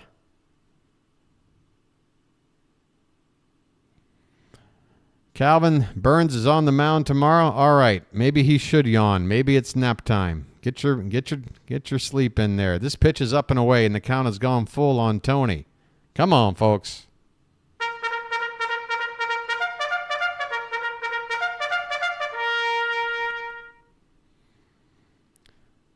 2 down, nobody on, and the payoff pitch to Anthony Santander is fouled. Well, let's see. It's third base side, and it's going to stay in play on the track.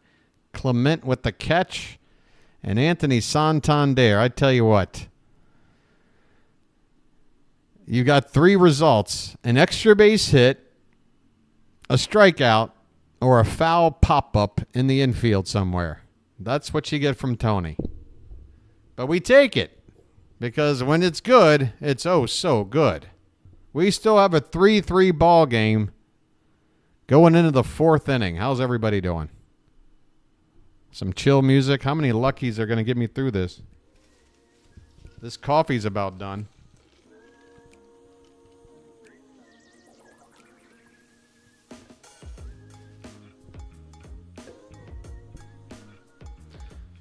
Hey, folks, not for nothing, but you would think in a doubleheader, you know, maybe a super chat from one generous bird watcher out there just to get your boy, I don't know, over the hump here.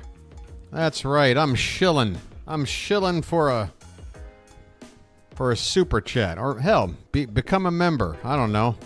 Well, however you want to do it. I just want to see some bright colors pop up in the chat. I've given away 10 memberships already over the past few ball games. I don't have any more to give away, but next month I will. And we'll continue to going forward. Oh my goodness.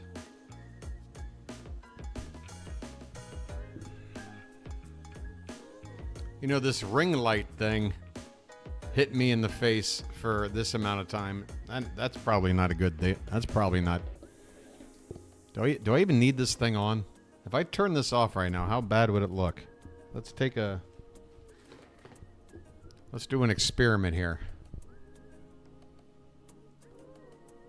Let me see if I can just turn this stupid thing off.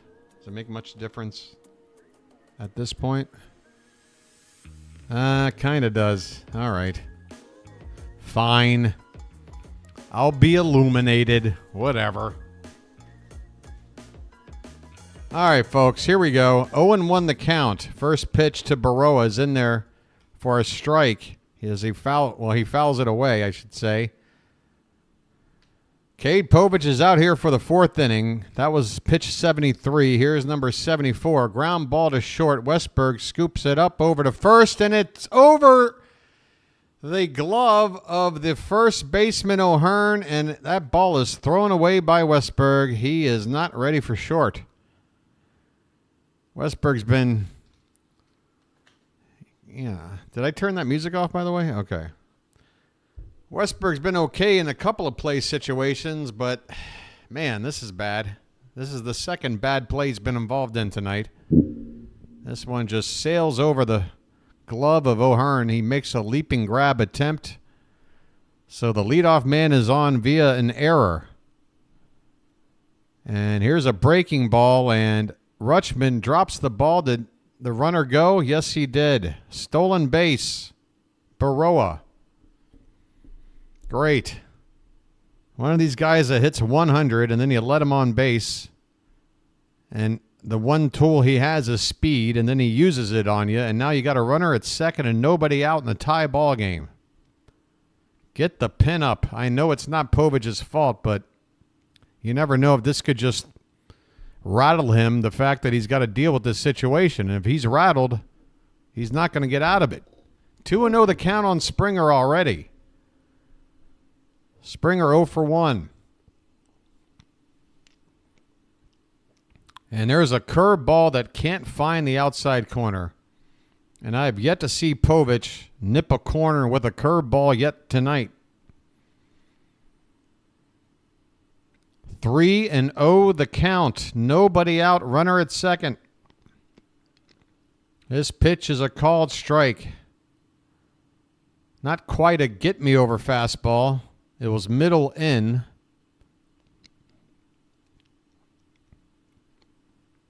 Three and one. Pitch number 79 here in the 4th. And that one is drilled foul to the left side. Springer out in front of that one. The count now goes full. I apologize if my voice sounds a little different as I enjoy this lozenge. This is a pitch up and away, ball 4. Who's up in the pen? Who's up? I'm telling you right now, that's part of it. It's if it is a mental thing with them, if it's not just mechanical, and you sit there in a leadoff error in a tie ball game, you know that's going to rattle him, even if he did show signs of settling down. Now you got 2 on, nobody out in a tie ball game. You got to get somebody ready. Here's a pitch. That one is hit in the air softly. Shortstop Westberg goes out to the outfield grass. Makes the catch, and that is a big first out here. Runners remain at first and second. But now you got to deal with Vlad Guerrero Jr. He's already doubled, scored a run, and last time up we just pitched around him. You can't do it in this spot with first and second, 1 out. But will Povich be brave enough to even try and go after him in the zone here?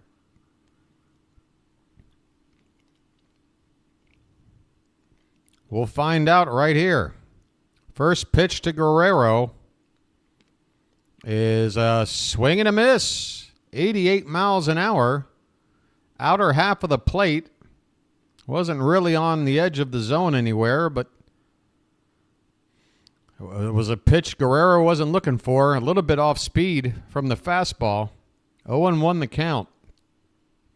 Next pitch. That one clips the inside corner, and that is a well-located pitch. Vladdy does not like it. He is shaking his head no. Asks for time, takes off his helmet, and pretty much shows up the umpire in every way you can without getting tossed. Oh, and he's still shaking his head as he gets ready for this next pitch. 0-2 the count. The pitch is inside as Vladdy has to bend out of the way of that one. 1 ball and 2 strikes.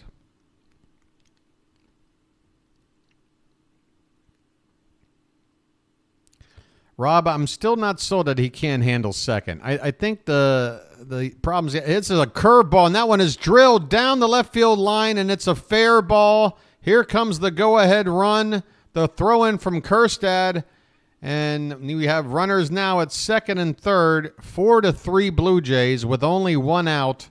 How much longer do I have to watch the inevitable when I want us to stay in this game? Get someone up. Our bullpen is ready to take this over. We've only used 2 guys in game 1. Get somebody up. We'll patch it together. Please. Povich is on 85 pitches already anyway. What? Get somebody up. Schneider at the plate. Upstairs, ball 1. Show me a shot of the bullpen before I lose my mind. Second and third, 1 out. A run in the pitch. And this one is drilled in the center, but right to Colton Cowser. Makes the catch. Here comes the throw in. It's toward third. Cut off by Westberg. And a run scores on a sac fly. Springer comes in to make it 5-3 Toronto. 2 out now here in the 4th.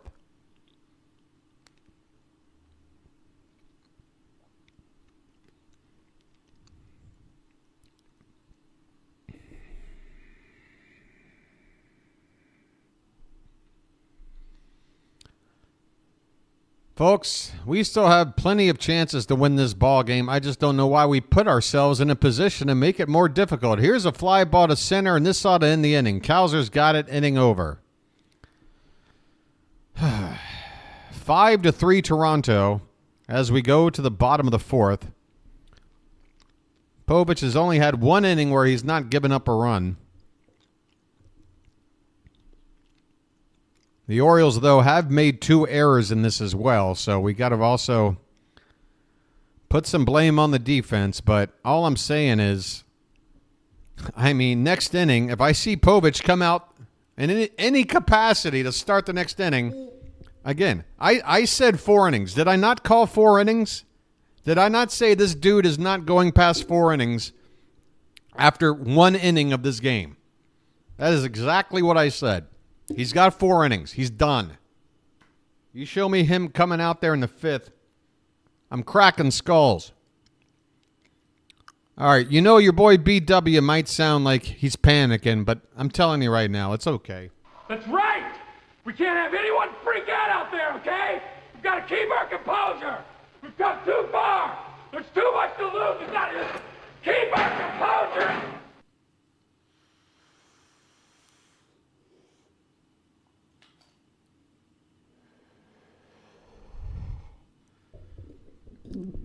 I guess I just have to keep reminding myself it's a doubleheader. It's a doubleheader, BW. These things normally get split no matter what the hell happens. And we still got a chance to win it, so whatever. It's house money. I'll be fine. I'll be fine. I don't know. Sometimes, Brandon Hyde, I don't know, man. You're a manager. I'm not. I'm just a dude. But why is it the few times I call you out on something before it happens and then watch the thing happen that I predict would happen? You know, like I've got some receipts here.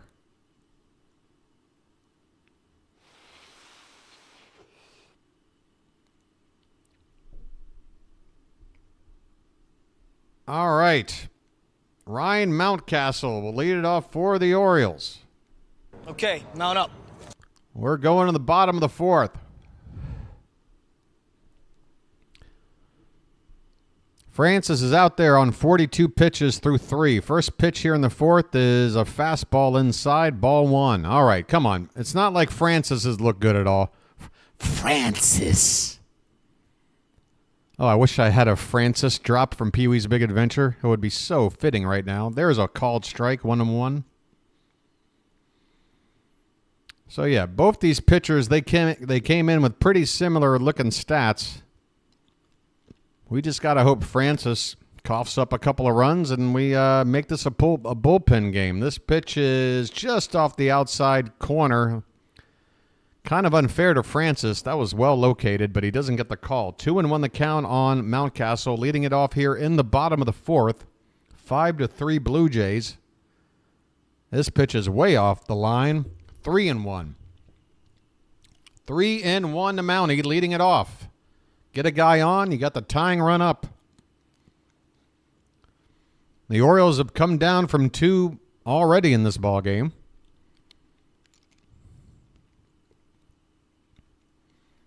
3-1 pitch is off the plate outside. Take your walk, Mountcastle. I'm walking here.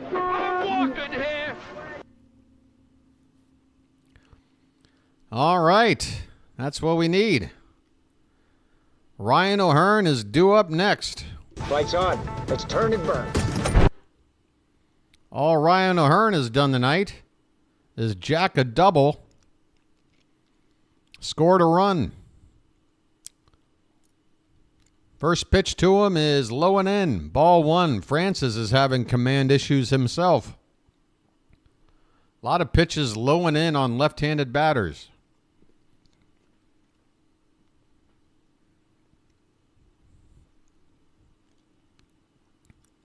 Here's the 1-0 pitch.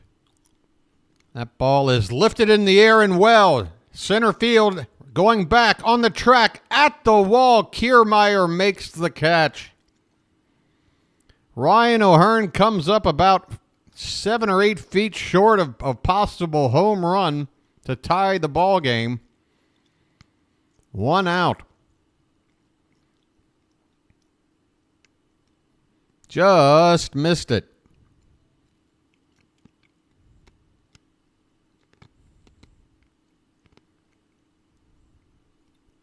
All right, I'm through my lozenge now. I apologize for any lozenged noises that you may have heard over the microphone. Jordan Westberg gets a plate right now. West is that way. He takes a called strike on the outside corner. Westberg has been a mixed bag tonight. Defensively at short, not too good. At the plate, though, a 2-run bomb.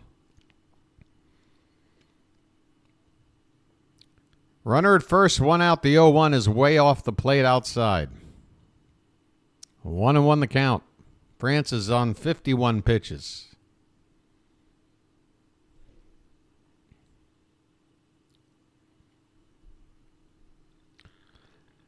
For batters with a minimum of 200 plate appearances last year and this year, nobody has had a larger climb in home run production than Jordan Westburg. 15 more home runs than a season ago.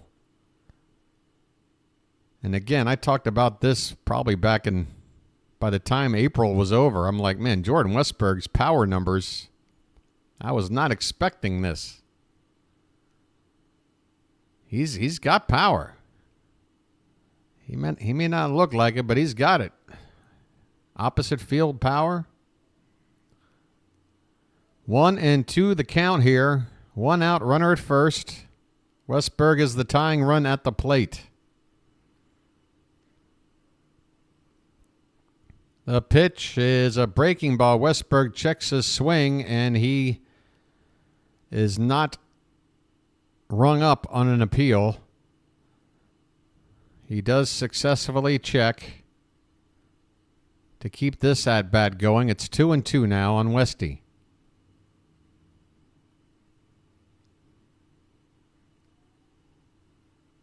The pitch. That's hit on the ground. Right to short. Tailor-made double play ball. Second for 1 to first. That is a twin killing.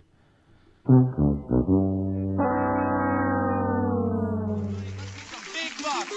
buck.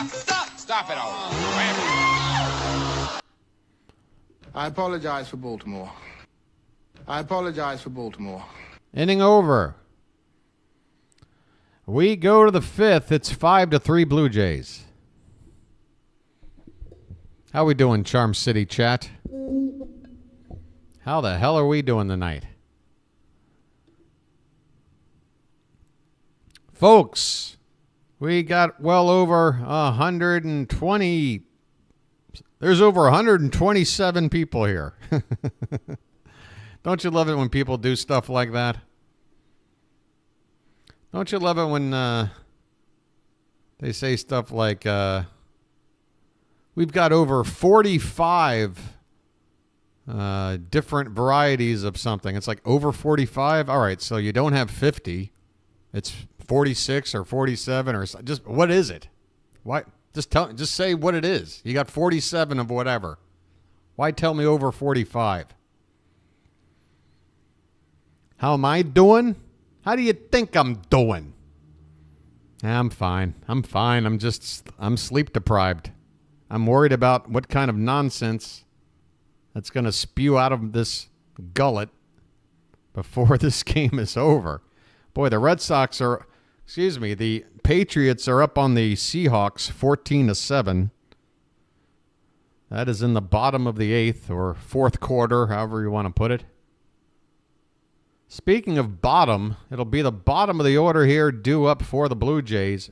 And are you telling me Povich is coming back out there on what is already 90 pitches? Are you telling me this? He's given up 5 runs. He's walked how many? 5. 90 pitches already. Bullpen relatively fresh, ready to go, and he is out there. First pitch is a called strike. Whatever. I mean, look, he might go 1, 2, 3. It might be his best inning of the night, but I'm not going to sit here and support this decision. 0-1 the count on Jimenez, and there's a curveball hit hard and a diving stop by Westburg. He gets up, but he doesn't have the arm to get him. It'll be an infield hit. Westburg with a nice athletic play to keep that ball from going into the outfield, but he was so far out there. He couldn't pull a gunner on this one.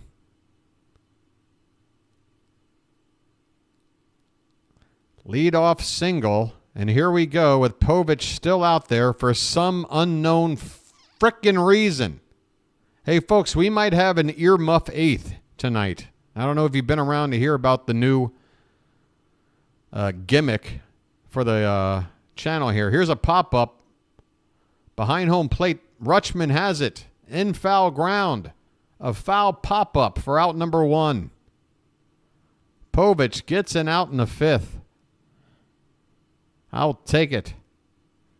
Yeah, if you didn't hear about it already, and there's somebody getting loose, and it's the long man, Cole Irvin. Another lefty. So we can't even switch it up. All right, Kiermaier at the plate. 1 on, 1 out. First pitch is over the plate but low for ball 1.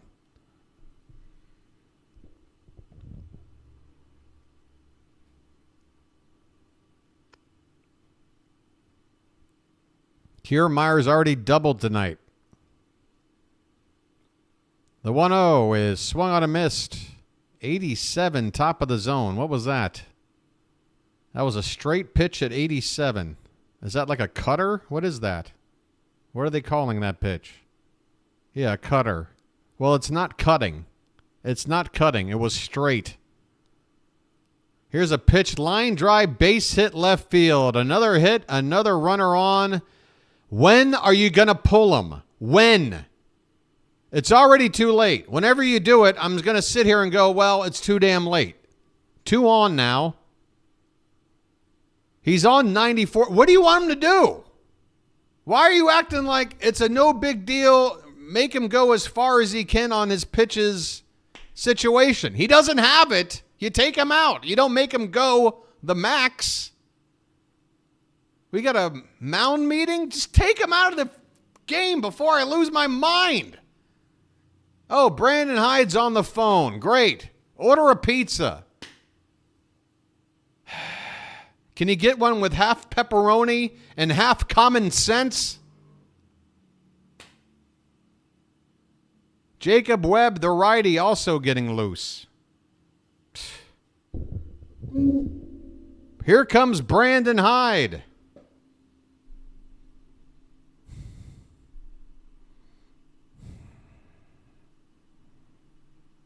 I mean, we've got so many arms to go to in this situation before it got this freaking far. Povich is done. 94 pitches for some reason.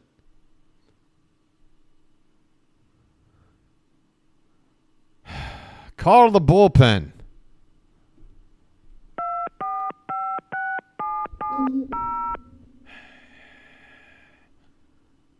God, I hate to be so critical, but when something is just so blatantly obvious, how do you not get frustrated? I want to win this ball game. It's not a throwaway game just because it's a spot start for a kid who ain't ready, and we don't care if we split. I don't want to be happy with a split. I want to win the damn doubleheader. I want them both. We got arms ready to go. Damn it, man.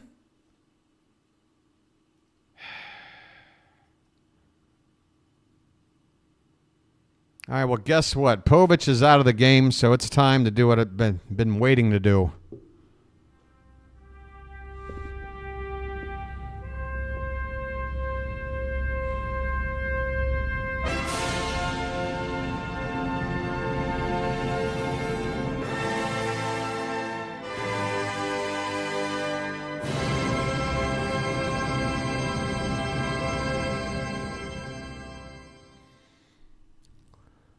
Let's win this fucking ball game.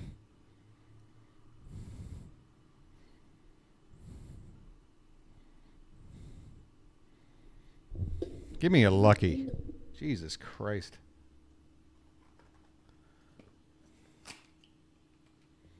We're going to figure out a way to win this game anyway. Jacob Webb is on the pitch. Why did Cole Irvin get up? I don't know. Should have been the guy that was up in the previous inning. For a situation where you pull a pitcher a bit early because he doesn't have it. Not let him go 94 pitches as if it's just a hunky-dory quality start. It wasn't. It was a mess. And he just let it get messier for no reason. All right, your boy's going to lock in. Baroa at the plate. First and second, 1 out. First pitch is up and in from Webb. We are in the top of the 5th. 5-3 Blue Jays. Number 9 hitter at the plate. What do we got? This next pitch is way inside, and Webb's first 2 pitches have not inspired a whole lot of confidence in your boy. 2-0 the count.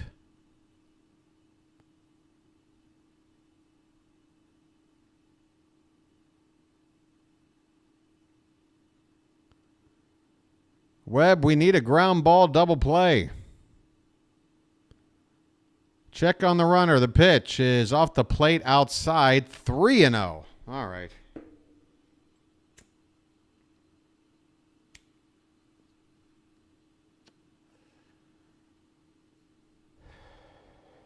The pitch. Ball 4. That will load the bases with 1 out.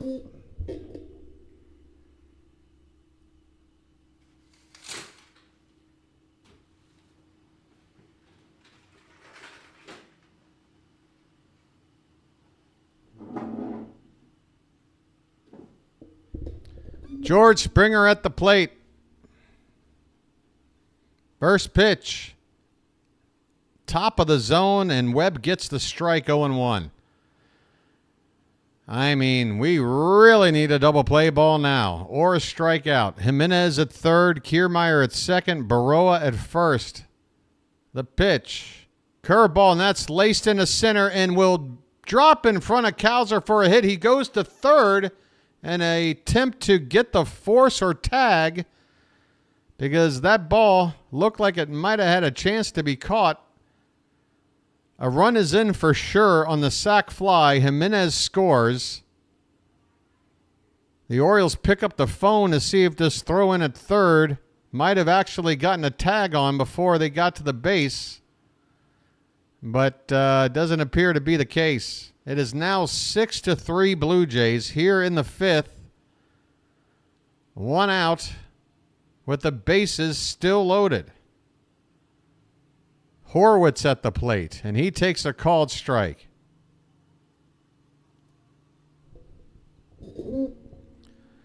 Vlad Guerrero is on deck. Now you've got every reason for a double play, or else this game is going to get out of reach. The pitch, inside, 1-1.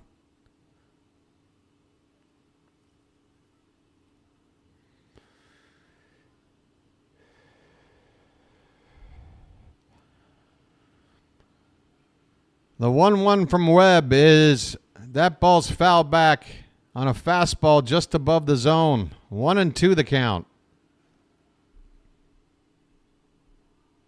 6-3 Blue Jays. We're only in the top of the 5th inning. This game and the first game both have been some serious long battles here. Here's a swing and a miss, and Webb gets a gigantic strikeout.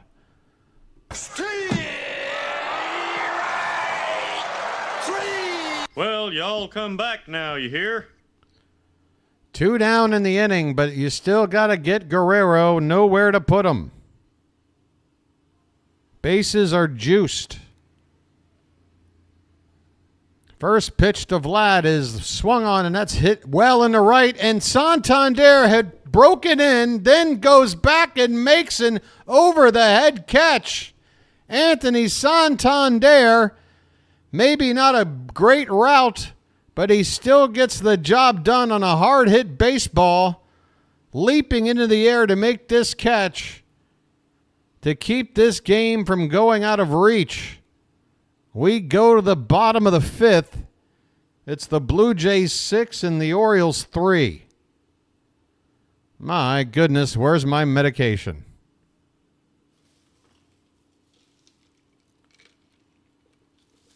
If Chuck Thompson's famous line is "Go to war, Miss Agnes," I think my catchphrase going forward is, "Where's my medication?"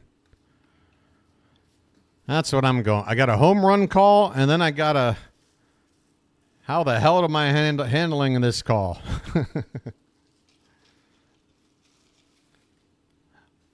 All right. How's Charm City chat doing?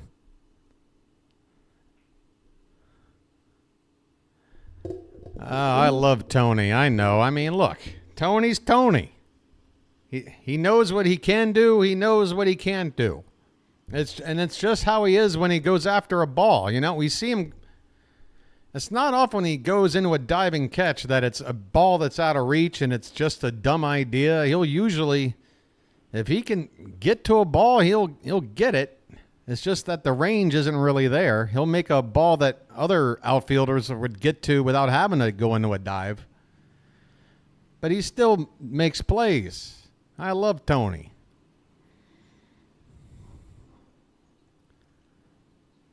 I'm going to miss the guy.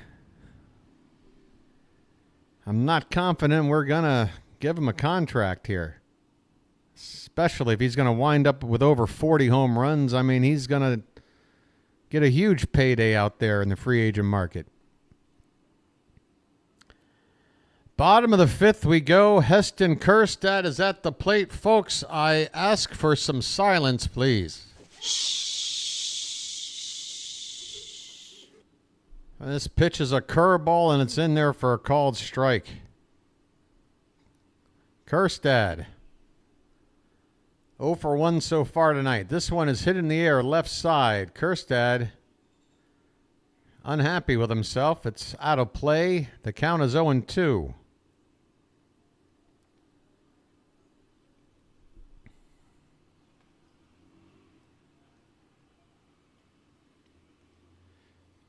Bowden Francis's pitch count isn't a problem. He's on 56 here in the fifth. Here's a ground ball hit softly to second base, and Kjerstad, he did not know. Challenge that.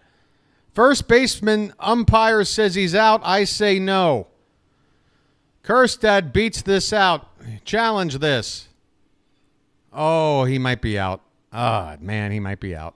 Damn, I thought he had it. Oh, well, you can't tell from that angle. Let me see one more here. Well, yeah. Well, I mean, can he stop it on the one frame we need to see? Just stop it on the one frame. Just stop it on the one frame and give us the definitive look. All right, we're not going to challenge. All right, he's out. One down. Here's Ramon Arias. He takes a breaking ball low and outside, ball one.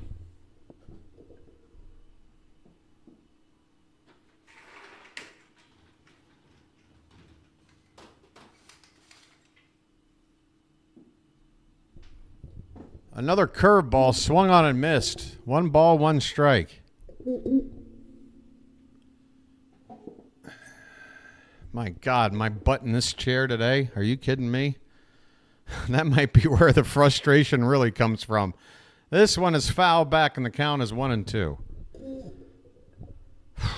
Yeah, I mean, I need more pushing for the cushion here, please. Somebody help me. Is there like a cat around I can sit on? 1-2 the count. The pitch. That is called strike 3. Arias goes down looking on the outside edge. 2 down. I've just got my Tottenham Hotspur blanket giving me a little extra padding here today. 2 down. Here's Connor Norby. He really is due for a hit. He's gotten into a funk after hitting that home run in the first game. He got called back up. This one's hit well, left center field. That ball's going to get down and go right into that triangle up against the splash zone. That is a 2-out double. There you go, Connor. Connor. Oh, hi. Hi. Hi, Connor. Splash it up. Connor Norby with a double. As he turns on the sprinklers. And the Orioles try to get a 2-out rally going here. Back to the top of the order. Here comes Colton Cowser. And here comes the Blue Jay pitching coach to have a chat with Francis.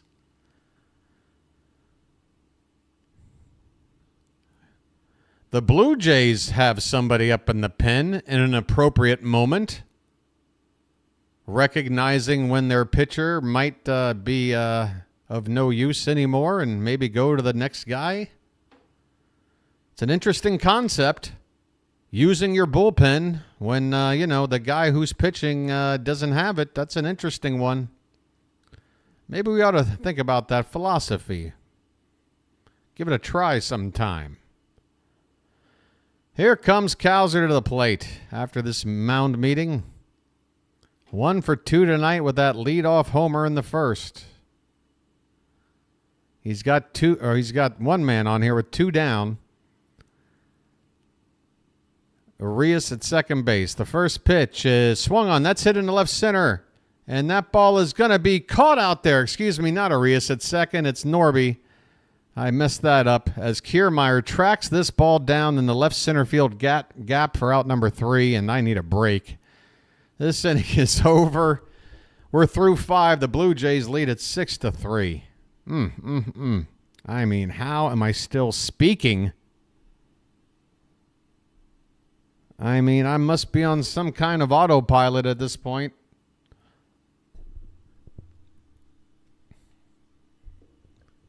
Forget Siri. Use BW. Hey, BW, turn on the patio lights. Hey, BW, play Despacito. Whatever. I'm ready. I'm a robot now. Middle of the order coming up for the Blue Jays.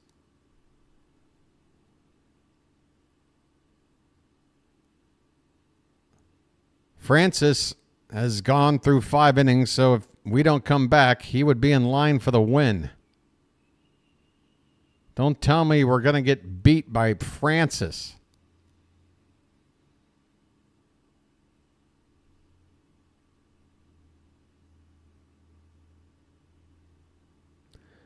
There you go, Book Doc. You trimmed your name down a little bit. Looking good. You've trimmed. You lost some weight, Book Doc. You're looking great.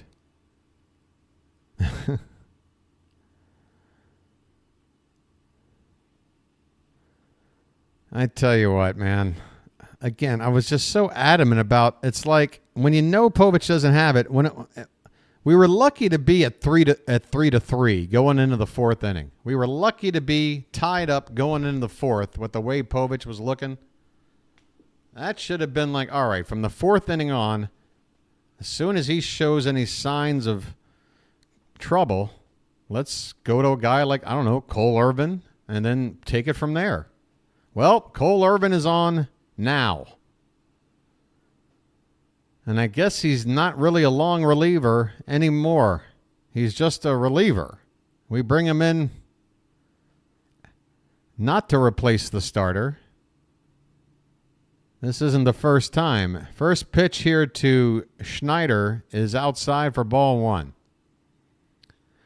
Hey, it looks like we got a raid from Pure Adrenaline Sports. Welcome in, everybody. And thank you, Pure, for that. And I want to thank you very much for that. I really do. Here's a breaking ball from Irvin that clips the top of the zone for a called strike 1-1. It is 6-3 Blue Jays in the top of the 6th. Leadoff man up, Schneider, and he pops it up here into shallow center field. Cowser comes in and makes the catch.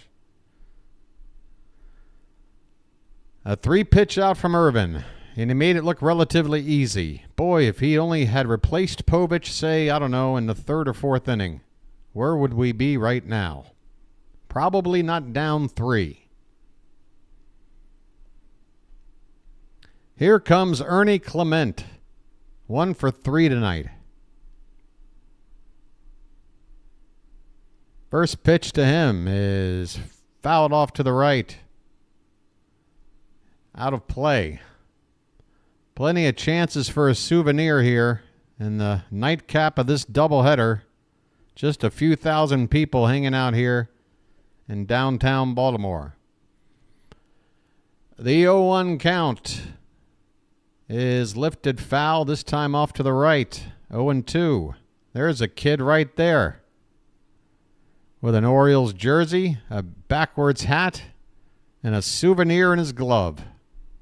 Now that is the sort of thing that makes me love this game. The 0-2 pitch is over the plate but low for ball one. 1-2 the count on Clement.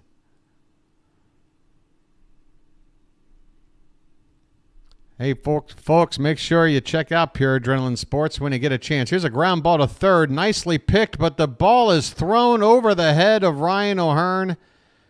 Second time the Orioles have thrown a ball over O'Hearn's head at first tonight. And with one out, Clement reaches. This should be an error. We'll see. I don't know. Westberg's already got 2 errors tonight. Will they give one to Arias on this play? I mean, it wasn't a routine play, but that throw was well offline. Don't see an error getting recorded for Arias on the board here. We'll call it a hit for now. 1 on, 1 out.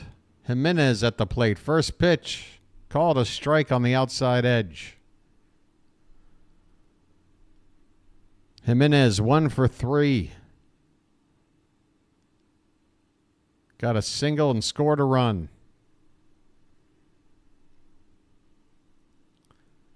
This pitch is a curveball swung on and missed. 0-2 the count.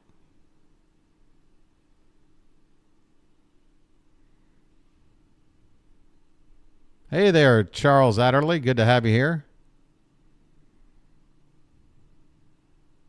Wacky Block. Seeley, I see you guys. Good to have you here, folks. Here comes an 0-2 pitch.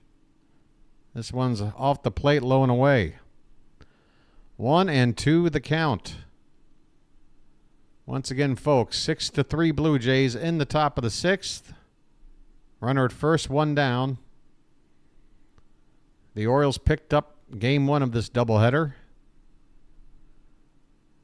We got 2 more games in the series left to play after tonight. This one is fouled away. 1 ball and 2 strikes still on Jimenez.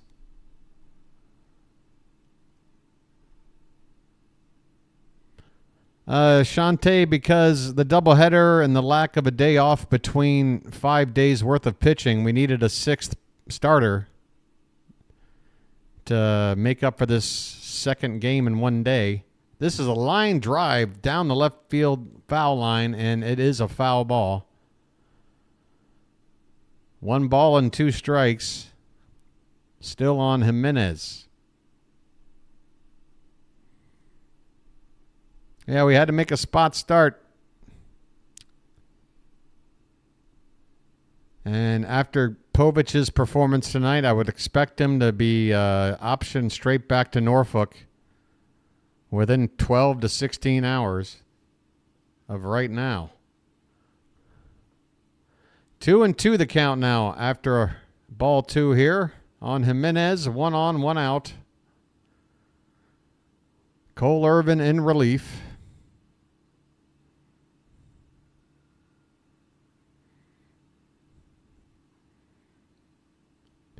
Two-two pitch. This one is right in there for a called strike 3 on the bottom of the zone inside corner.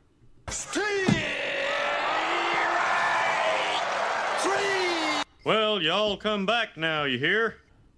Jimenez goes down on strikes. Well-placed pitch by Cole Irvin there. 2 down. Here's the catcher, Servin, who is 0 for 2 tonight. And he takes a breaking ball in the dirt, low and in for ball 1.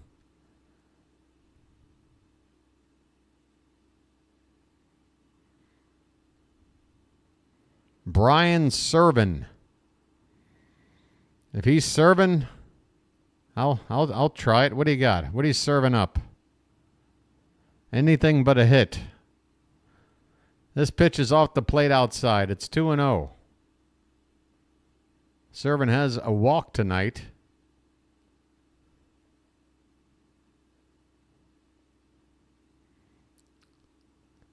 And this one is hit well out to right field. Going back on it, Santander, and he makes a nice sprinting catch as his momentum takes him onto the track. And this inning is over. It's a, what do they call it? It's one of those scoreless innings that I've heard about. I like that when we pitch. Isn't it fun when we pitch an inning and we don't give up a run? Those are fun innings. I like that. Kind of makes me enjoy watching pitching. All right, we go to the bottom of the 6th. 6-3 Blue Jays. Charm City Chat. The legendary Chat. How you guys doing?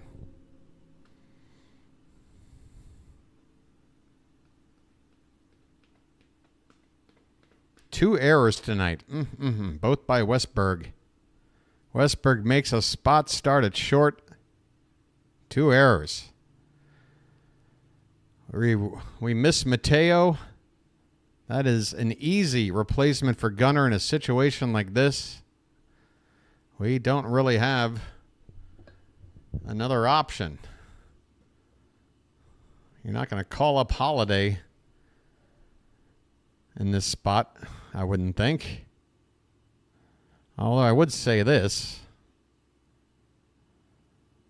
I mean, another week of playing in the field for Holiday might be enough to have the team comfortable enough to have him get recalled, and you could replace him with Norby, who has been looking like he's had some troubles up at the plate. He struck out all 3 times in the game yesterday. He does have a hit tonight, though. He did hit that double his last time up. He does have a double his last time up. They're having some fun out there still in the splash zone, folks. See, these are the fans I'm talking about. These are the goofy, crazy, just batshit nuts Baltimore fans that I identify with. There is no good reason for them to be out there acting as wacky as they are, and yet there they are. And I'm with you. Here we go. Adley Rutschman at the plate, and he takes a pitch outside for ball 1. Let the clutch out gently, okay? Rutschman is 0 for 2. He did not appear in the first game. There's a curveball, a good one. Hits the bottom of the zone for a called strike. Bowden Francis is still out there on the mound here in the 6th.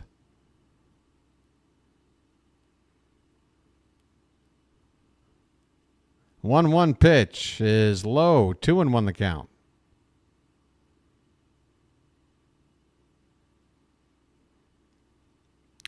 Hey, you can bring up Mayo, but we're still trying to think about, well, who can play it short if Gunner's not? And right now we don't have anything. Holiday can. This one is hit into right, and that is a diving catch.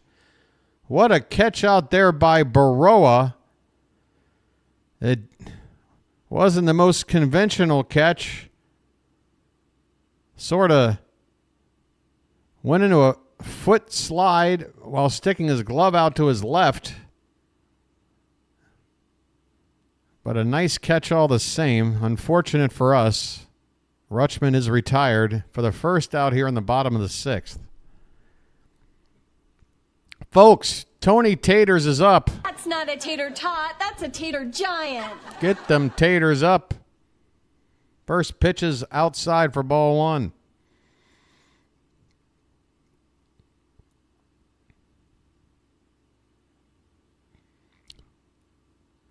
And the 1-0. There's one again, up and away. 2 balls and no strikes. Blue Jays 6, Orioles 3, bottom of the 6th.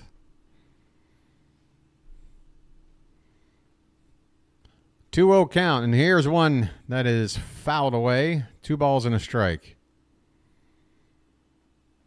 Francis is only on 70 pitches here in the 6th, so we have not done a good enough job to get his pitch count up. There's some finger pointing beyond Cade Povich or Brandon Hyde in this game. That one is off the plate. Now the count is 3-1 on Santander. Only 1 out in the inning. This one is fouled back. And the count is full. Full count on Anthony Santander. Come on, we need some momentum here.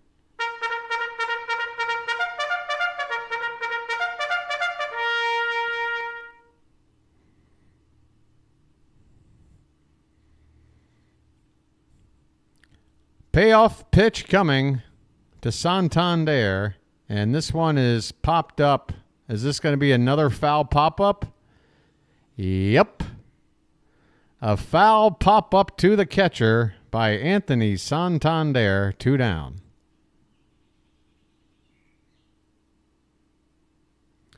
You know, I would love to have somebody else do the research, but in games where Santander pops up foul to somewhere on the infield versus games where he hits a home run, I wonder what our records are in those two different kinds of games. As Mountcastle fouls one off to the right. It's a kind of a roundabout way of saying as Tony goes, so do we. 2 down, nobody on. Mountcastle with an 0-1 count. I am exhausted, man. I am so tired. The pitch is in the dirt. 1 ball and 1 strike. Hey, all right, folks, I'm going to use my Uno card or whatever. I don't know, my get out of jail free card, whatever. I got a special card to play, and that is a, hey, Charm City chat, could you give BW some encouraging words about calling these 2 games today? Here's a line drive, and that ball's going to get down for a base hit in the left field. Oh, 2-out single for Mountcastle. By the way, this is the same noise going on in my head right now.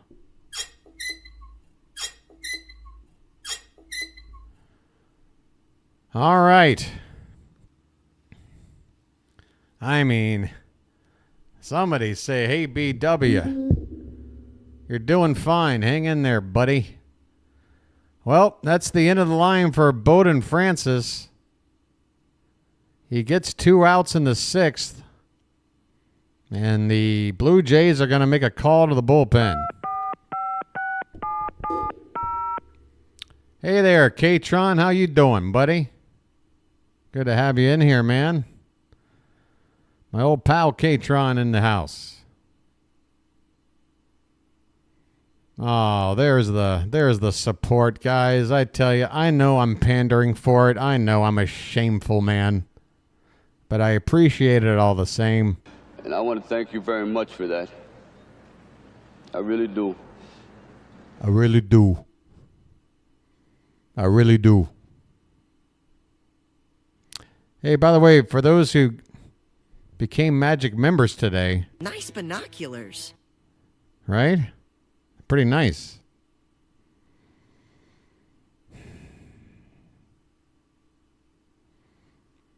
Matt coming in with the... That sounds like a prepared statement. BW, I appreciate your dedication and commitment. Well done, sir. Thank you, sir. What's a Magic member? K-Tron. There's a little join button below next to the subscribe button. Hit it up and find out. You too can become a Magic member by donating to the channel, getting yourself a pair of binoculars next to your name, and becoming a supporter of the channel for what costs about 17 cents a ball game. That's what that is. Oh yeah, and some custom emojis.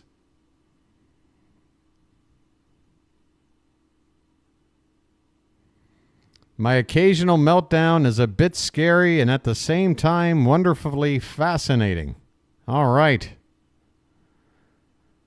I will take the trade-off, I guess. All right, a lefty is in for the Blue Jays. Little the lefty, which sounds like a children's book, is on the mound with 2 down. Ryan O'Hearn is at the plate. The Orioles are the runner at first base. Little in to replace Bowden. O'Hearn at the plate. The 0-1 is off the plate outside. 1 ball, 1 strike. Who's up at the plate? I forgot again. It's... Lights on. Let's turn and burn. That's right. Let's turn and burn. 1 more base runner gets the tying run up. The 1-1 pitch is hit on the ground. A big bounce to first. Guerrero will flip it to Little, who will beat O'Hearn to the bag and end the inning. The Orioles can't score. They remain down by 3. It's 6-3 Blue Jays as we head on to the late innings.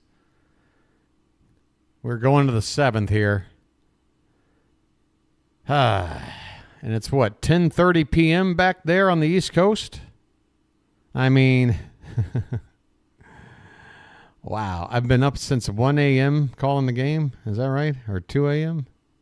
Now it's 9:30. I am 7.5 hours at least into this with that rain delay and everything else.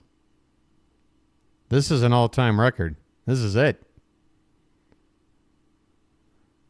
Folks, just like 4 or 5 games in the season, we had like a 5-hour rain delay in a Royals game. I think that stream went about 6.5 to 7 hours.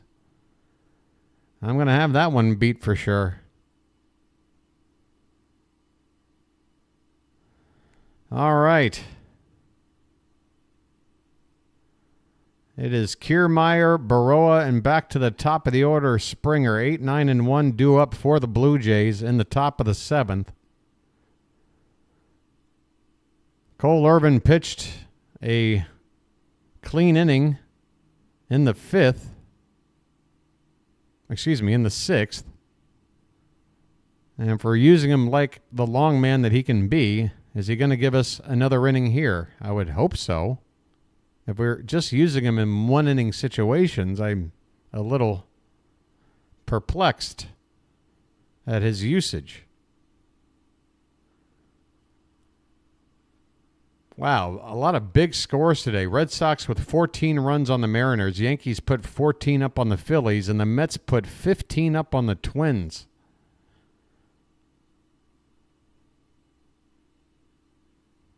All right, it is Irvin still out there. First pitch is booted by Mountcastle, and even when he goes to pick it up, he boots it again. Excuse me, it's Ryan O'Hearn out there at first base. My apologies to Mountie. But Kevin Kiermaier leading it off here in the top of the 7th. The first pitch grounder that cannot be fielded cleanly by O'Hearn. Just hits the webbing of the glove and rolls away, and then he kicks it away a little further. 1 on, nobody out. Here's Baroa.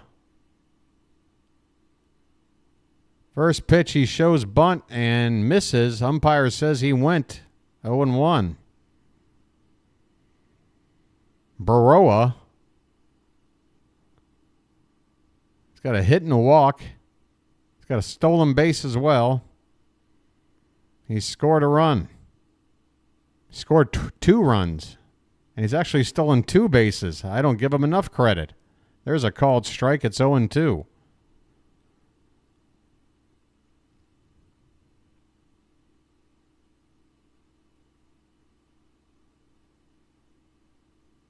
The man coming up with the good math.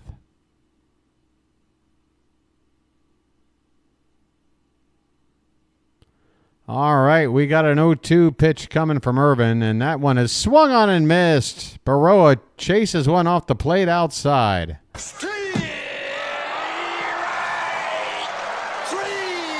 Well, y'all come back now, you hear? Baroa retired, back to the top of the order for George Springer.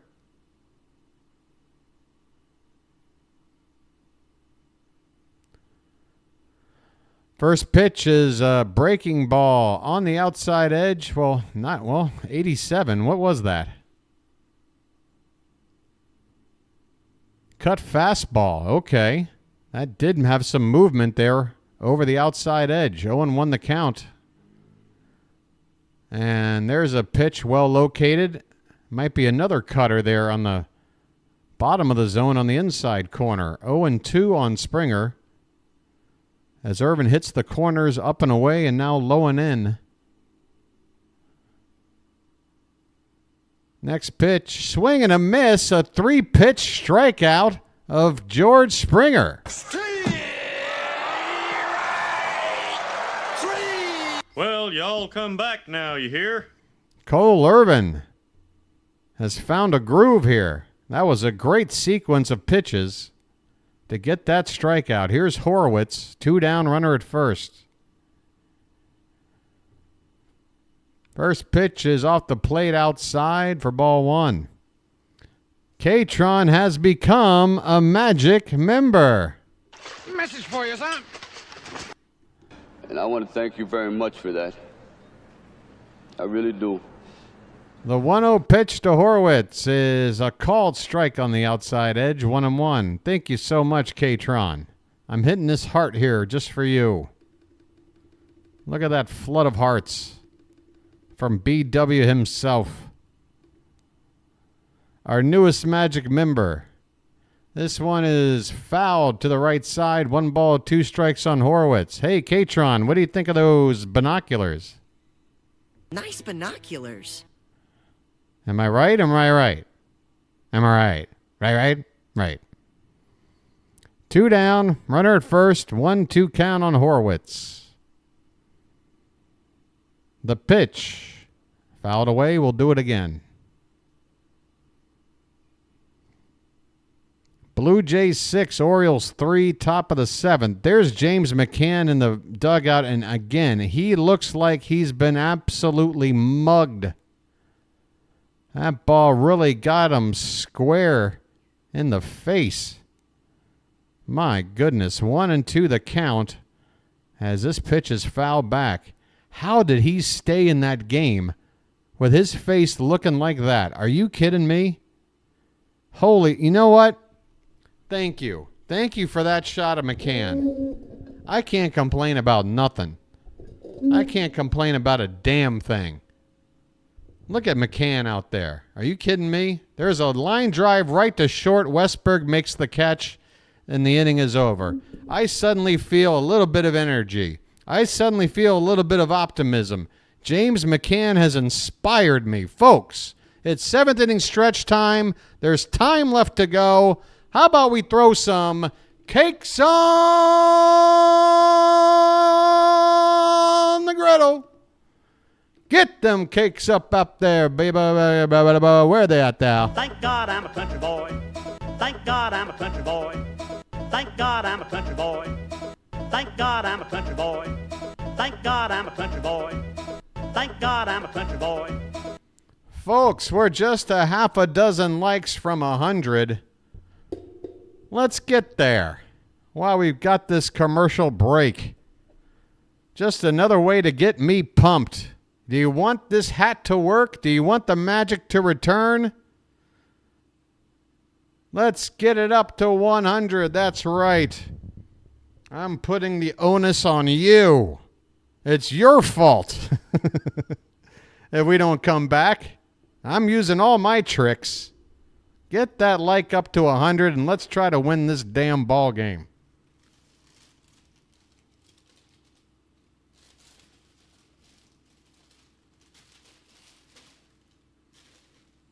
All right. When BW speaks, people listen. I appreciate it. All right, folks. We need a pep talk now. That's right. We can't have anyone freak out there, okay? We've got to keep our composure. We've come too far. There's too much to lose. We've got to keep our composure.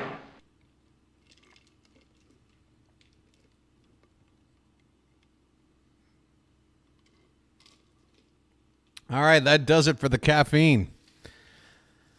Bottom of the 7th. I got to the 7th inning stretch nursing this coffee in game 2 of a doubleheader. Let's see her home. All right, Jordan Westberg is at the plate. The lefty little lefty, however the hell you want to put it. He's in there still. Ball 1 to Westy. Well, West is that way. Westberg's got a 2-run homer, accounting for 2 of the Oriole 3 runs so far in this one. Right now, we just need a base runner. 1-0 the count. And this pitch is outside, 2-0. Good start to this AB. Promising start. 2-0 the count.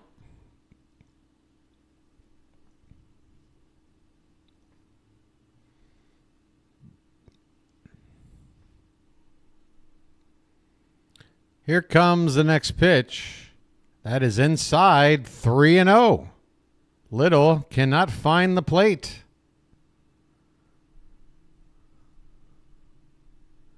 3-0 the count to the leadoff man. We need a base runner. The pitch.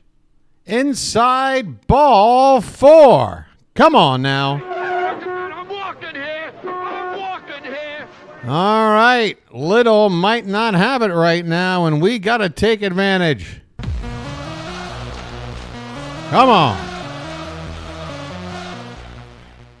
Here comes Heston Kjerstad.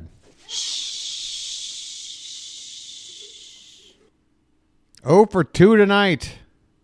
Lefty on lefty. The pitch is outside. Ball 1. 5 straight out of the zone. Little surprise that didn't induce a mound visit from the catcher. 1-0 the count. Little might not have it right now. The pitch. That's off the plate outside. 2-0. 2-0.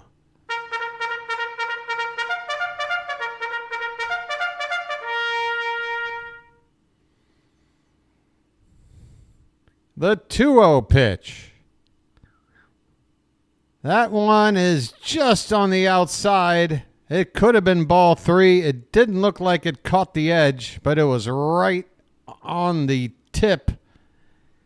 It is 2-1 on Kjerstad.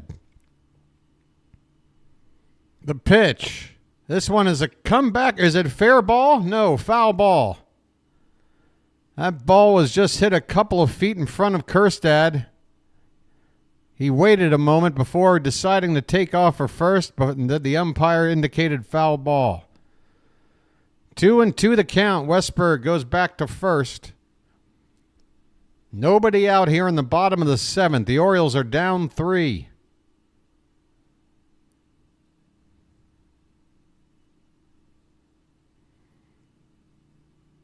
Kjerstad is due to barrel one up.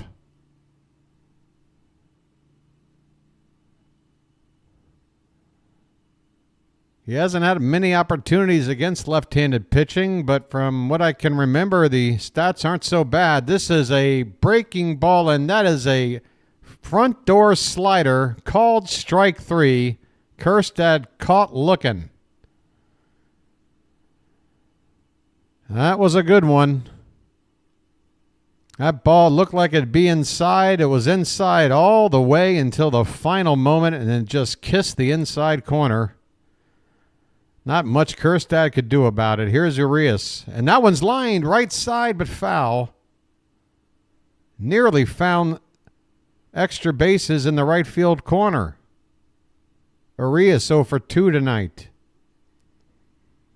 You'd love to see him just get on base here. He got Norby on deck.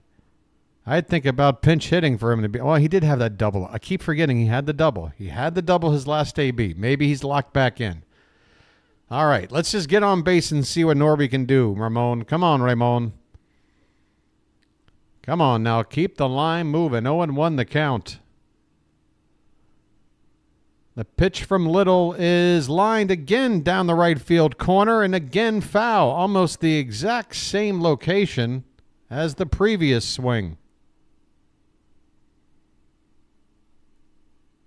And another lucky fan who's just chilling in a chair. Oh, and look at this. Is he gonna? He's gonna flip it. Is he gonna give it away?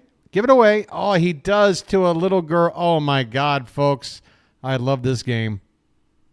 Curveball, and that one's line base hit up the middle. Urias keeps the line moving, and the tying run is coming up to the plate. Turn on the sprinklers and get excited.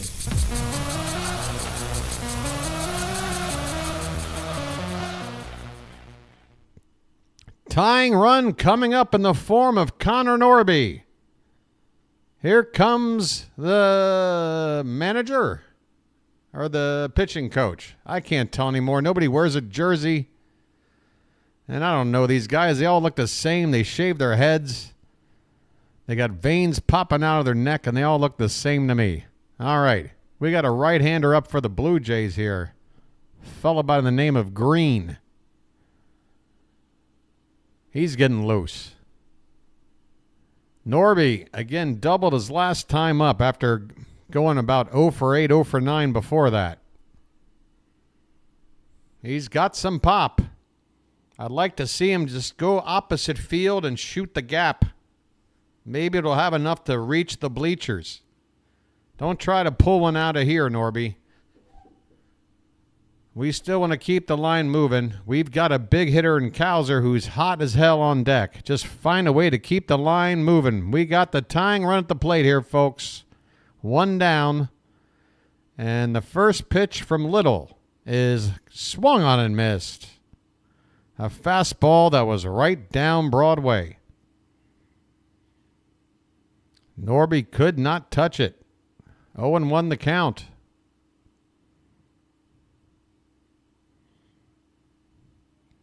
The next pitch is a curveball low and outside. 1-1.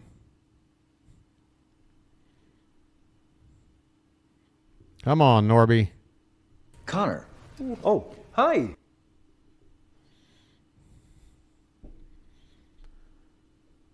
The next pitch from Little, the 1-1, is swung on and a tapper right at the plate, a foul ball, 1-2. 1-2 the count. All right, Norby. You got to be a little more defensive here. Think about the opposite field. Try to wait a little bit on that pitch. If you got to foul off a fastball, it's fine, but don't get fooled on the off speed. Keep it off the ground. Try to go opposite field. The 1-2 pitch is taken and a ball in the dirt, 2-2. 2-2 the count. Hey, if you're just joining us, second game of a doubleheader. The Blue Jays have a 6-3 lead. They've led through most of this. And they have a 2-2, or excuse me, Norby has a 2-2 count and a swing and a miss. A breaking ball that stayed outside and he chased it. That is out number 2. Folks, it's going to be up to the milkman to try and get the big hit here in the 7th.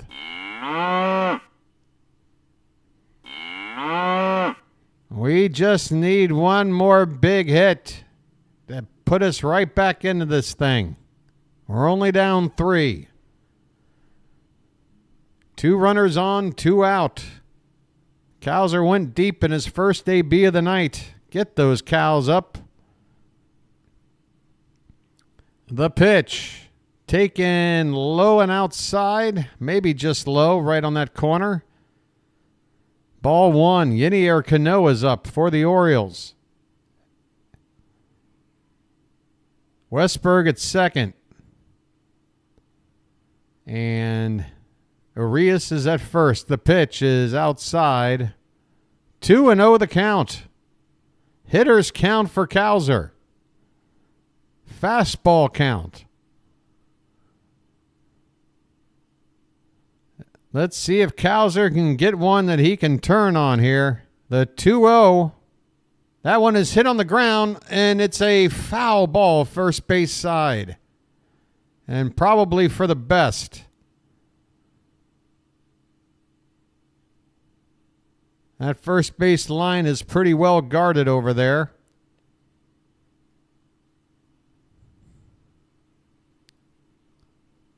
Cowser's home run in the first went 430 feet to the very back row of the bleachers.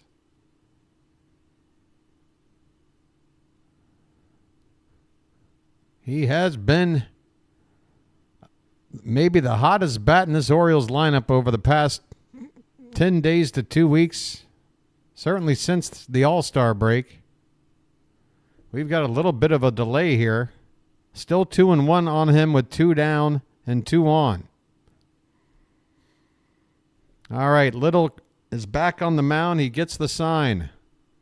2-1 the count, the pitch. And that's a line drive, base hit into right field. The line is moving. Here comes Westberg. Here's the relay. He is safe as the ball is jarred loose. Westberg scores. The line is moving, and the Orioles are back to within 2. Colton Cowser cashing one in. He looks like a new animal in this leadoff role. Doing a little bit of everything. And look at Adley helping to direct the slide attempt here by Westberg to tell him to make sure to slide on the outside of the plate there. Well done by Adley to communicate there with Westy. So Rutschman is now up 2 runs on. They are the tying runs. Adley now the go-ahead run at the plate, and they're going to make a pitching change here. The Blue Jays are calling to the pen. You guys feeling some magic? I say, are you feeling some magic?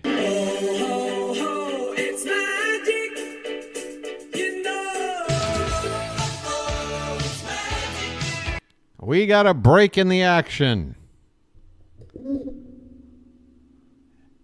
It is currently 6-4, 2 down, runners at first and second. Adley Rutschman is due up. We'll see who they bring out here for Toronto to face him. It looks like it's going to be Chad Green, and I believe he is a righty, which is the right move because Rutschman really hits lefties much better than righties this season. Right-hander Chad Green, who comes into this ball game with a pretty darn good record. 31 innings of work, an ERA of just 1.74, and an ERA of a whip of below 1. Hitters just batting 179 off of this guy in the 31 innings of work. So we've got our work cut out for us. Adley Rutschman's going to have to come up clutch. You know he can. Let the clutch out gently, okay? Tying runs are on. If Adley can find a gap shot, this ball game is tied. With Cowser, the runner at first base, plenty of speed. Chad Green steps up onto the slab. It's Arias at second base, Cowser at first, Adley coming up. Here we go. Orioles down 2. Green has stranded 9 of the 10 inherited runners he has gotten so far this season. Another tough stat that we've got to overcome. Here's the first pitch to Rutschman, and that is high for ball 1. High for ball 1.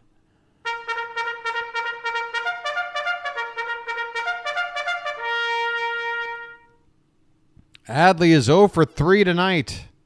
The pitch. That one is lifted. It's going to be in play to left, and this ball is going to be caught out there in deep left field. And that's going to do it.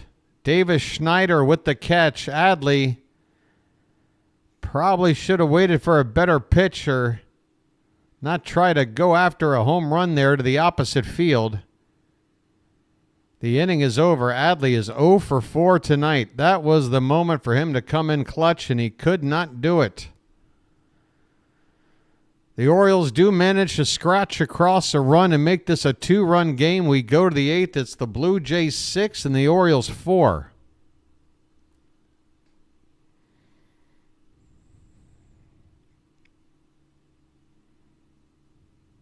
I tell you what, Rutschman is known for being an on-base machine, but has not been the case here for several weeks.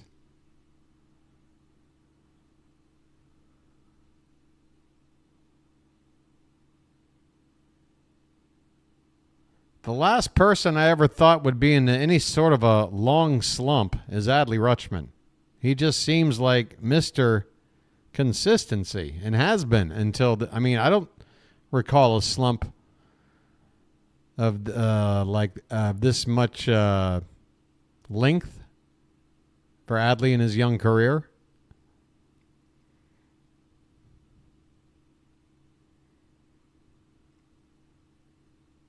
Plenty of time to turn it around and be ready to go for the postseason, but right now, this is going back before the All-Star break, Doug.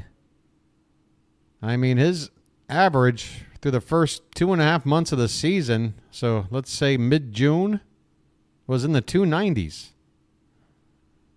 That seemed to be where he was at. Was well enough into the season where it didn't just feel like a hot start. Kind of felt like that's where he was, a 290 hitter. And ever since, it's just been a steady decline. We're now down into the mid-260s. Top of the 8th, here we go. And Irvin is out there for his 3rd inning of work. First pitch to Guerrero is in there for a strike, 0-1. Guerrero 2 for 3 tonight with a pair of doubles. And this one's outside, 1 ball, 1 strike. Skeens just got his 100th K in 55 innings? It's amazing. This pitch is outside, 2-1 the count.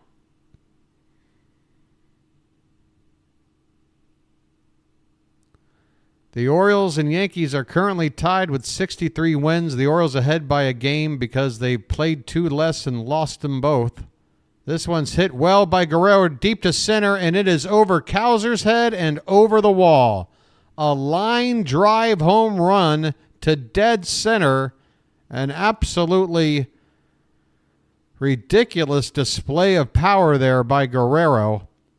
416 feet, 112 off the bat. That ball was a liner to dead center, not a liner down the foul line. That was absolutely squared up. What a night for Guerrero. 2 doubles and now a home run. And the run we got back, we just gave it away. It's 7-4 now.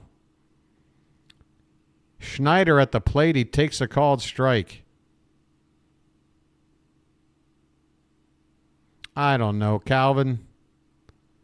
I don't know. Again, the drop-off between a bat like Guerrero versus a bat like Schneider. And by the way, Schneider tonight, 0 for 2. Shocker. Here's a swing and a miss. He's now 1-2 here against Irvin. He does have a walk, and he did have a sac fly. But, yeah, no reason in a couple occasions to really give Guerrero anything to hit. And yet we did. This one is off the plate. The count is 2-2. Why am I staring at shirts? Swing and a miss. And that is a strike 3 from Irvin.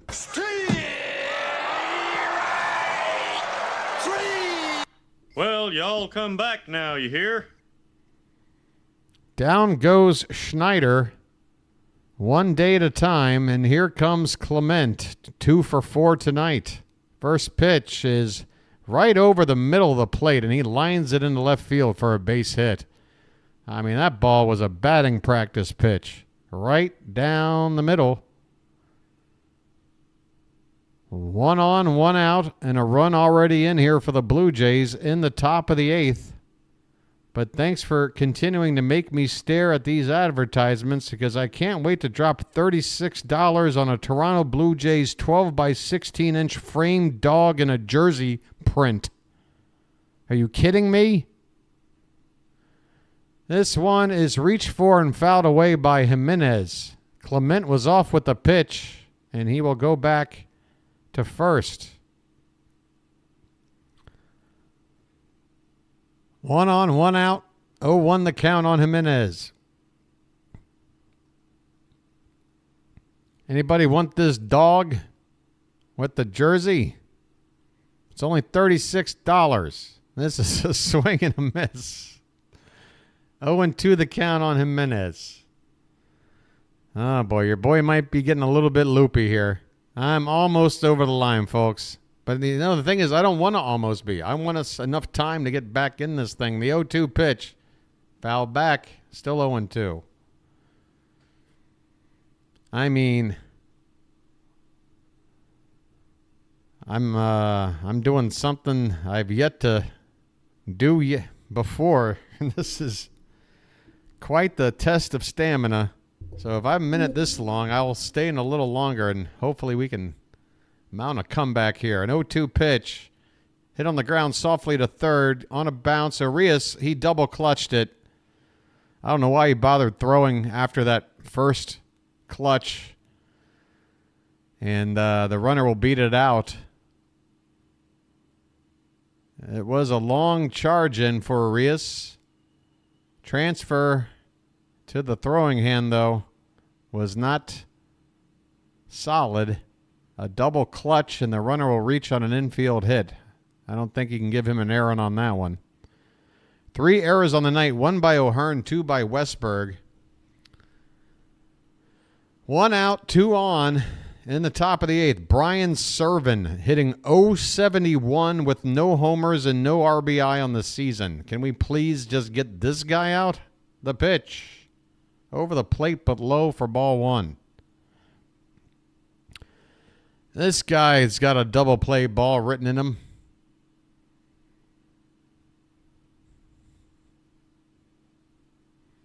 Irvin, the check on the runner at second, and a curveball low and inside, 2-0.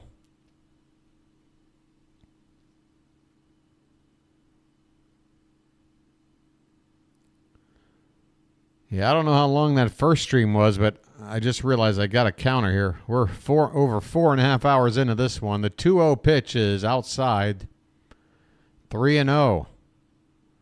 Irvin suddenly losing some command here. 3-0 the count with 2 on and only 1 out. Here's one on the outside edge. He's given the benefit of the doubt. It was probably an inch outside, but it's called a strike.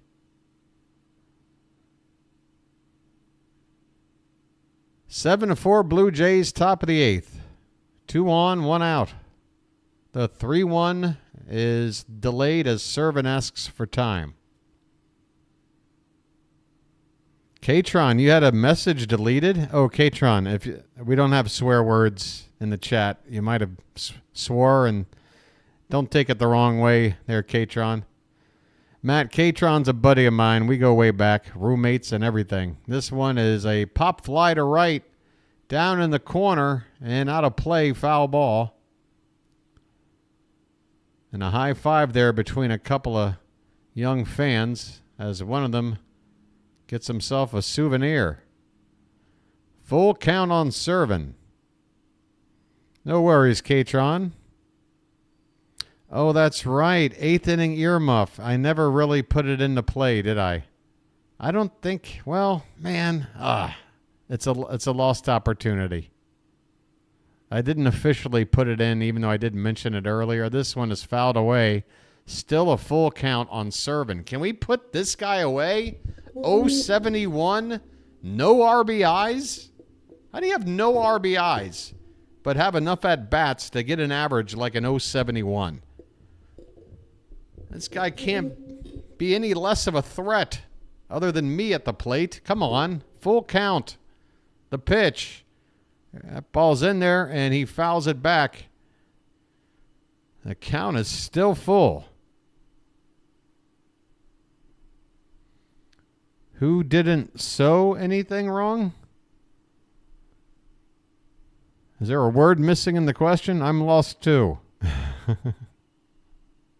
Who didn't do? Is that what you meant? Payoff pitch. Popped up. And again, foul going out of play. My goodness. We can't put away this guy.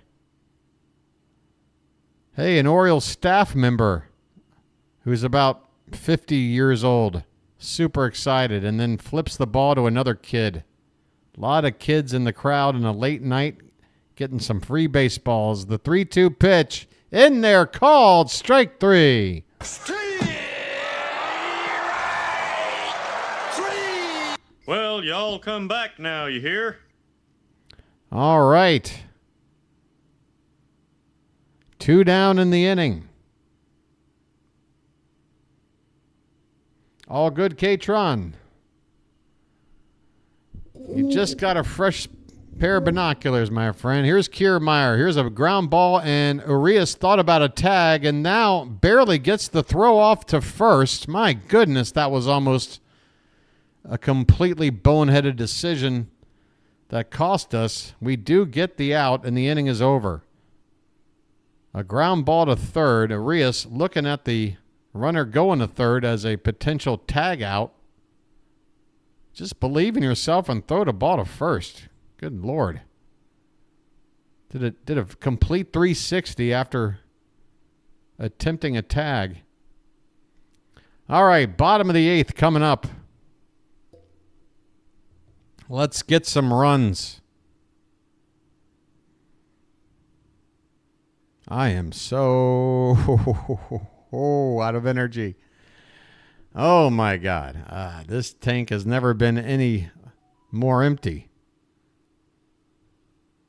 I mean, you want to talk about low battery life. This is 1%. And it is flashing.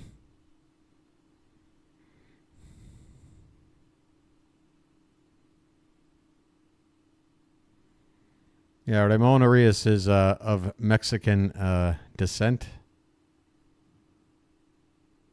That might be the second time we've named the wrong country, Calvin. Didn't he have a sushi line about Ha-Seong Kim? Was that you? I hope not, because that's a bad habit, sir. We can do better, can't we? Wait, what are you saying, Calvin? Someone hit Urias in the face with a ball. Or you're joking, right? Even if you are, man. What do you... We've made one mistake. Let's not make more. Nobody, even jokingly, wants to see anybody of our players hit with a ball or a bat. Everyone's doing the sprinkler in the splash zone. And who's that? Is that AJ out there? Is Adam Jones taking in another game? Looks like it. AJ 10 sitting out there talking to a couple of fans.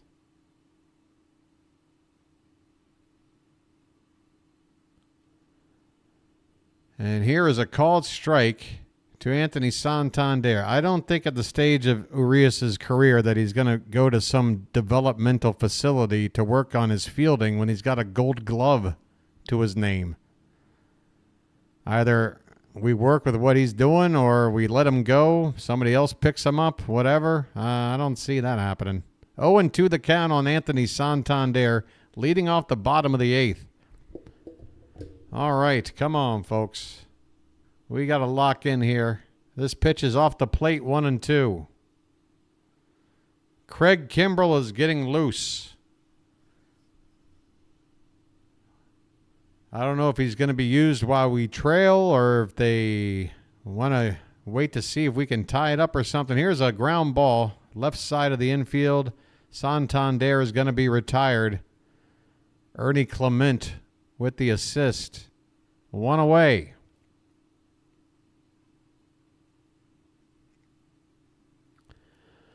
All right. Ryan Mountcastle's coming up, folks. Okay, mount up. I am trying to channel all the energy I can, folks. This game's not over. Come on. Mountie gets into one. It's got the height. Does it have the distance? This ball is going to be caught in the triangle next to the splash zone. Mountcastle has a home run that's gone anywhere else. Swallowed up here in Baltimore. Oh, no. By the way, Dalton Varsho is out there in left field now. He came in to replace Spencer Horwitz, moving Davis Schneider over to second. Here's Ryan O'Hearn with 2 down, nobody on. This pitch is on the outside corner for a called strike.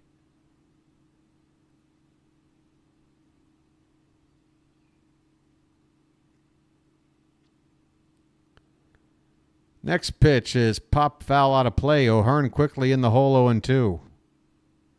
1 for 3 on the game tonight.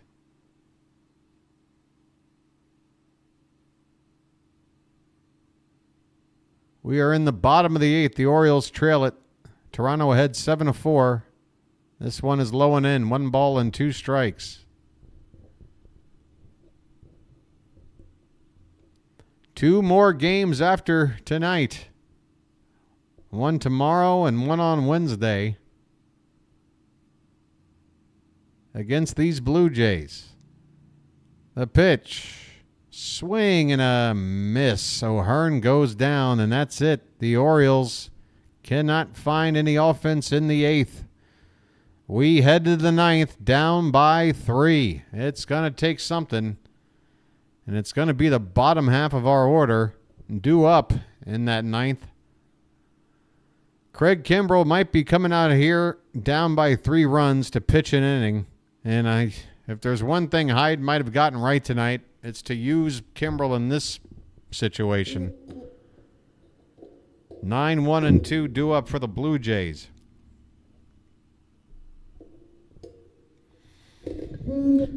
Oh, sorry for all the squeaking, folks. What's that about a whammy?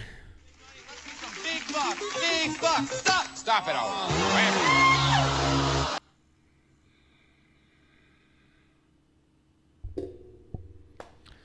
I mean, I was expecting this game to be over about, 8:30 a.m. my time, 9 a.m., something like that. And, it's after 10 a.m. now. I totally forgot. I've got a freaking hospital appointment. I mean, 10:30 a.m. I'm supposed to be at the doctor's office in 19 minutes. Luckily, out here, you don't have crappy doctors that'll bump you or charge you some stupid thing because you show up a little bit late. This guy is cool. I just show up, and he'll take me when it's my turn. But I am technically supposed to be at the doctor to get my medication refilled. And here I am calling the ball game. Craig Kimbrell is out here to pitch the 9th. Squeak, squeak, squeak. Turn on the faucet. All right. Baroa is the first guy up. This guy doesn't even have a photo. Yet tonight he's 1 for 3 with a pair of steals, a couple of runs scored, and a walk, and an RBI. Suddenly he's Ellie De La Cruz when we face him. What happened? That's right. Kimbrell can't blow the game. All he can do is just stink when we're already losing. The pitch is off the plate, up and away for ball 1. I'm not rooting for him to stink. I'm rooting for him to just find a role in this bullpen that doesn't have to necessarily be the closer. The 1-0 pitch. Fouled away, 1-1.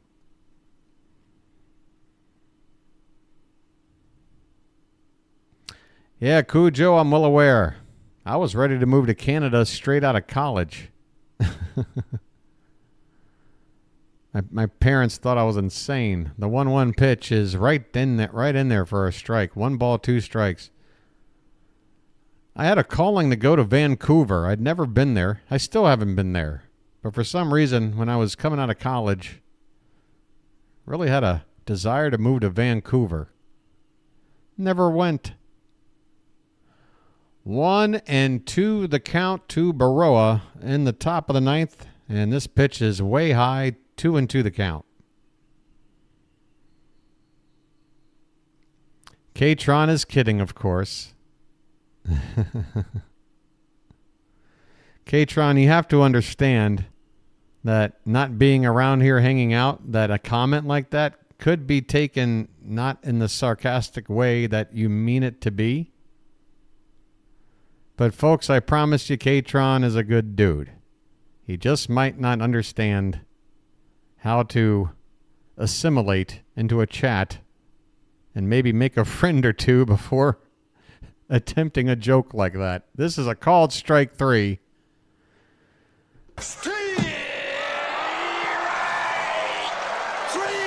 Well, y'all come back now, you hear? All right. Kimbrel with a strikeout. 1 away here in the 9th. K-Tron has found his equilibrium. George Springer is at the plate. 1 for 3 on the night. The pitch. It's in there for a called strike. A lot of Blue Jay shirts in the remaining crowd. They are outnumbering the white and orange shirts. It has to be said. This pitch is low and outside. 1-1 the count. No, K-Tron, everybody with the little wrench there, people, Oriole fans, kind enough to help out and keep everything running smooth here in the chat. 1-1 the count is a pitch low and outside, 2-1. A lot of places do, Matt. I wish I could talk about it, but it just wouldn't make sense to. Not in this forum. This pitch is up and in, and the count is 3-1.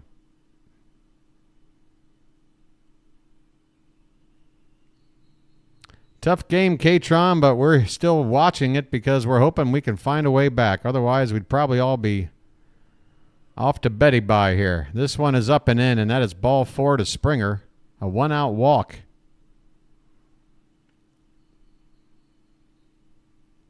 Your boy's trying to get over the finish line here without having another lucky, but my goodness. I'm kind of jonesing for one now. It has to be said. Maybe a lozenge. Well, give me that fixation that I need. Here's a throw down on an attempted steal, and the runner is safe. Stolen base from George Springer? Really? This guy still runs? He gets in there. That takes the conventional double play out of order. There's still other ways to get double plays. And this one is hit on the ground to first base, and a flip to the pitcher. Did Kimbrel cover in time? He does. Just in time. We'll see if there's a review or if everything's cool here. Lead runner at third with 2 down. And Kimbrel does beat the runner to the bag. It is abundantly clear on review. 2 down in the inning. A runner, okay, pitch around Guerrero. I mean, you want to talk about, if they do it here, up and away for ball 1. But with Kimbrel, how do you know? How do you know with Kimbrel if you're pitching around? How do you know if it's not just not executing the pitches? But he obviously pitched around Guerrero in the spot, the 1-0. And that one is in the zone, and he gets into it, and it's into right center and down for extra bases. I cannot believe what I've just seen. How do you give any pitch in the zone to Guerrero? It's a 3-run game. There's a chance maybe to come back. With 2 down, a runner at third, he got a base wide open at first. And a crappy hitter coming up after. There's no excuse for this. None. None. No excuse. We don't deserve to win this game. We don't deserve it. There's a called strike, a knuckle curve on the outside corner to Davis Schneider, who, by the way, tonight doesn't have a hit and is hitting .218 on the season. That's the guy you could pitch to instead. The 0-1 is high for ball 1. I mean, the lack of logic defies logic. Allow myself to introduce myself. The 1-1 pitch is outside, 2-1. I mean, what are we talking about here? The 2-1 pitch to Schneider. Up and in, 3-1. Okay, so now you're going to walk somebody? If he walks Schneider after not pitching around Guerrero, I can't help but just laugh. The 3-1. It's fouled back, and the count goes full. I mean, baffling. Positively baffling.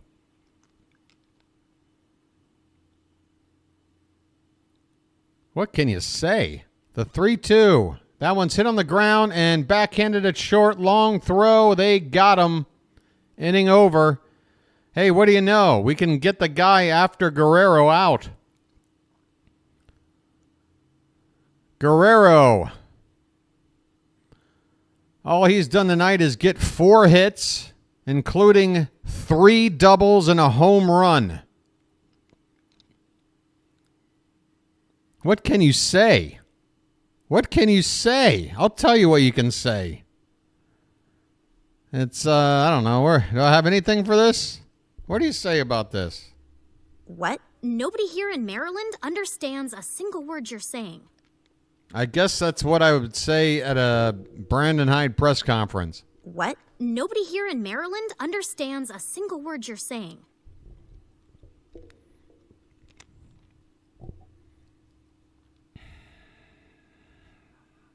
Call it the Baltimore miracle or some shit.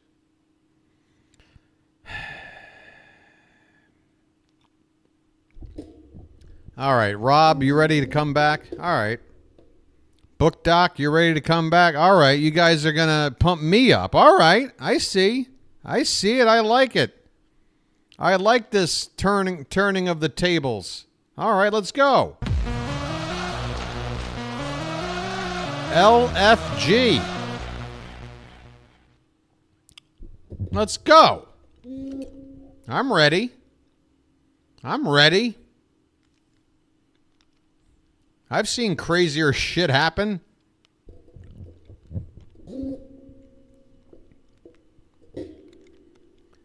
Genesis Cabrera is on the mound, a lefty for the Blue Jays. It's spelled like Genesis. It's pronounced like Genesis.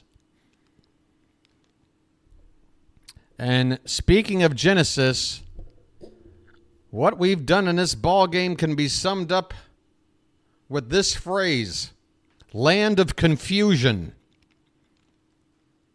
Your boy is baffled tonight. The use of Cade Povich. The audacity to continue to let Guerrero beat us at the plate with a lineup that has Davis Schneider backing him up. Land of confusion. Here's Jordan Westberg. Let's see what we can do here in the ninth. Well, West is that way. He's got a 2-run homer on the night. Right now, he just needs to find a way on base. The pitch is low and in for ball 1. Let's go. Let's go.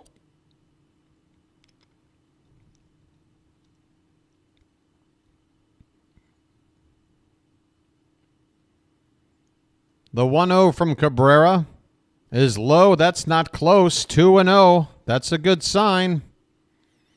2-0.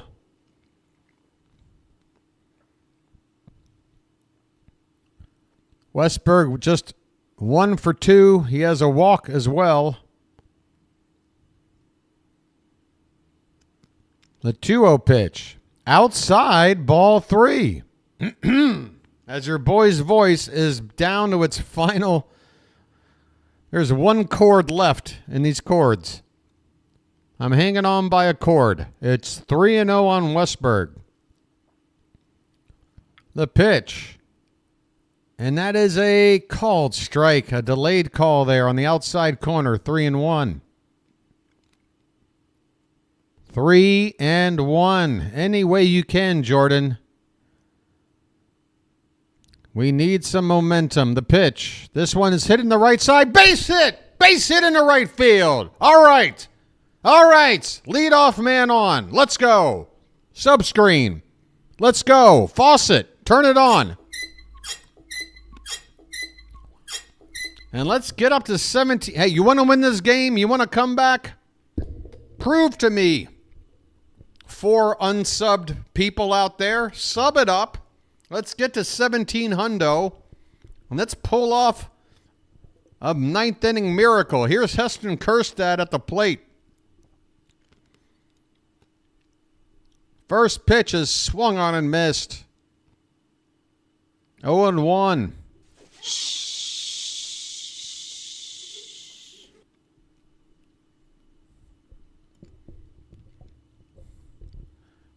Curtis quietly is exactly what we like with Kjerstad as he swings and misses on a pitch in the dirt. I mean, his name is Silent J after all, Curtis. Quietly is what we want.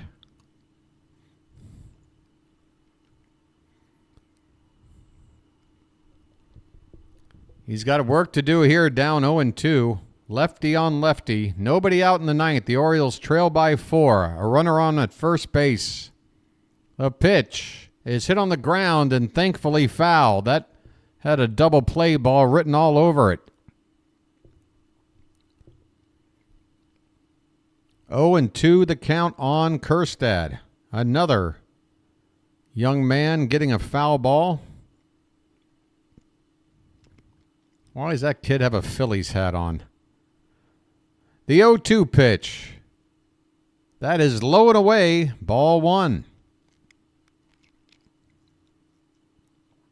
So close to 1,700, a nice round number. Folks, if you're watching and you're not subscribed, this ain't the time to do a sales pitch. I'm locked in. Just sub it up. The 1-2 pitch is low and outside. Kjerstad had the bat head out there, but an appeal, no swing. 2-2 the count.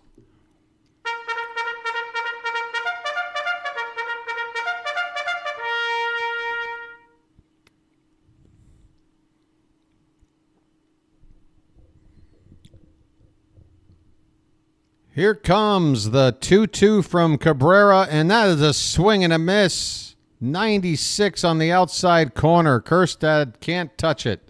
1 down.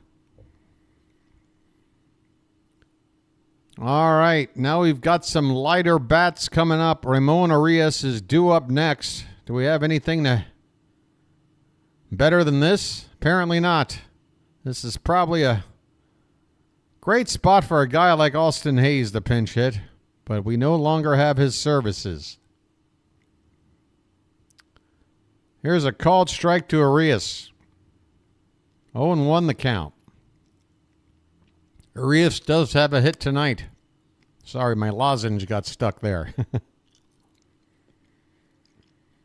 We're in the 9th, folks. There's already 1 out. We need another base runner. We need 2 more base runners just to get the tying run on the plate. This pitch is ball 1. All right, hold on. I got to get this lozenge out here. It was a precarious state of the lozenge where if I were to swallow too quickly, the shards probably would have stabbed me in the throat. This pitch gets away. A wild pitch. And a runner will go down to second base. And again, I'll say it the correct way. That takes away the conventional double play.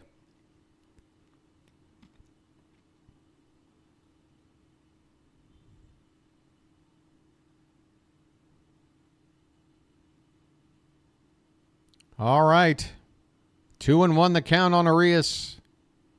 1 out in the inning. If we can turn this lineup back over, we got a shot. The pitch is fouled behind the plate. 2-2. Just got to turn that lineup over. Oh, I'll tell you who's out there for a pinch hitter. I don't care if it's a lefty out there on the mound. Gunnar. The 2-2 pitch. There's one hit on the ground, foul off to the left. Still 2 balls, 2 strikes. How many people are hanging out this late? How many? Still got 100 people chilling in here. 2-2 the count. I am so exhausted, but I want this team to find a way. Here's the pitch, and it's laid off up and away for ball 3. 3-2 the count.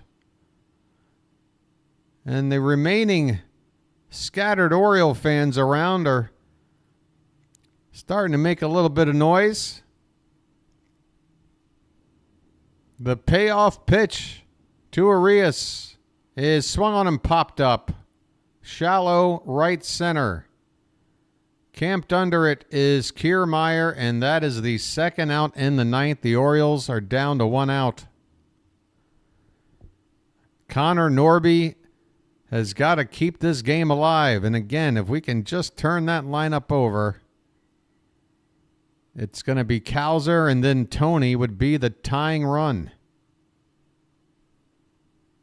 Can we get back-to-back men on base to give Tony a shot? Norby 1 for 3 tonight. Runner at second, 2 down. Is a ground ball, and that's just foul. Third base side. 0-1 the count.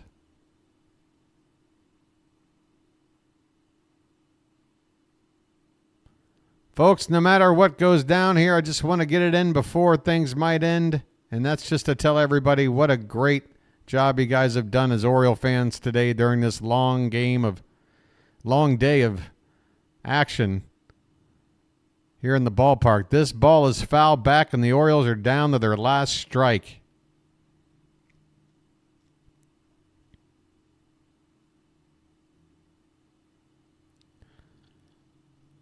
Oh, and 2 the count on Norby. 2 down, runner at second. Cabrera's ready, and here's the pitch. That one is hit foul off to the left. Still no balls and 2 strikes. Here's a guy that looks like Grizzly Adams the later years, cleaning his glasses. Here's an Orioles staff member. They're just flashing to the random people around the park.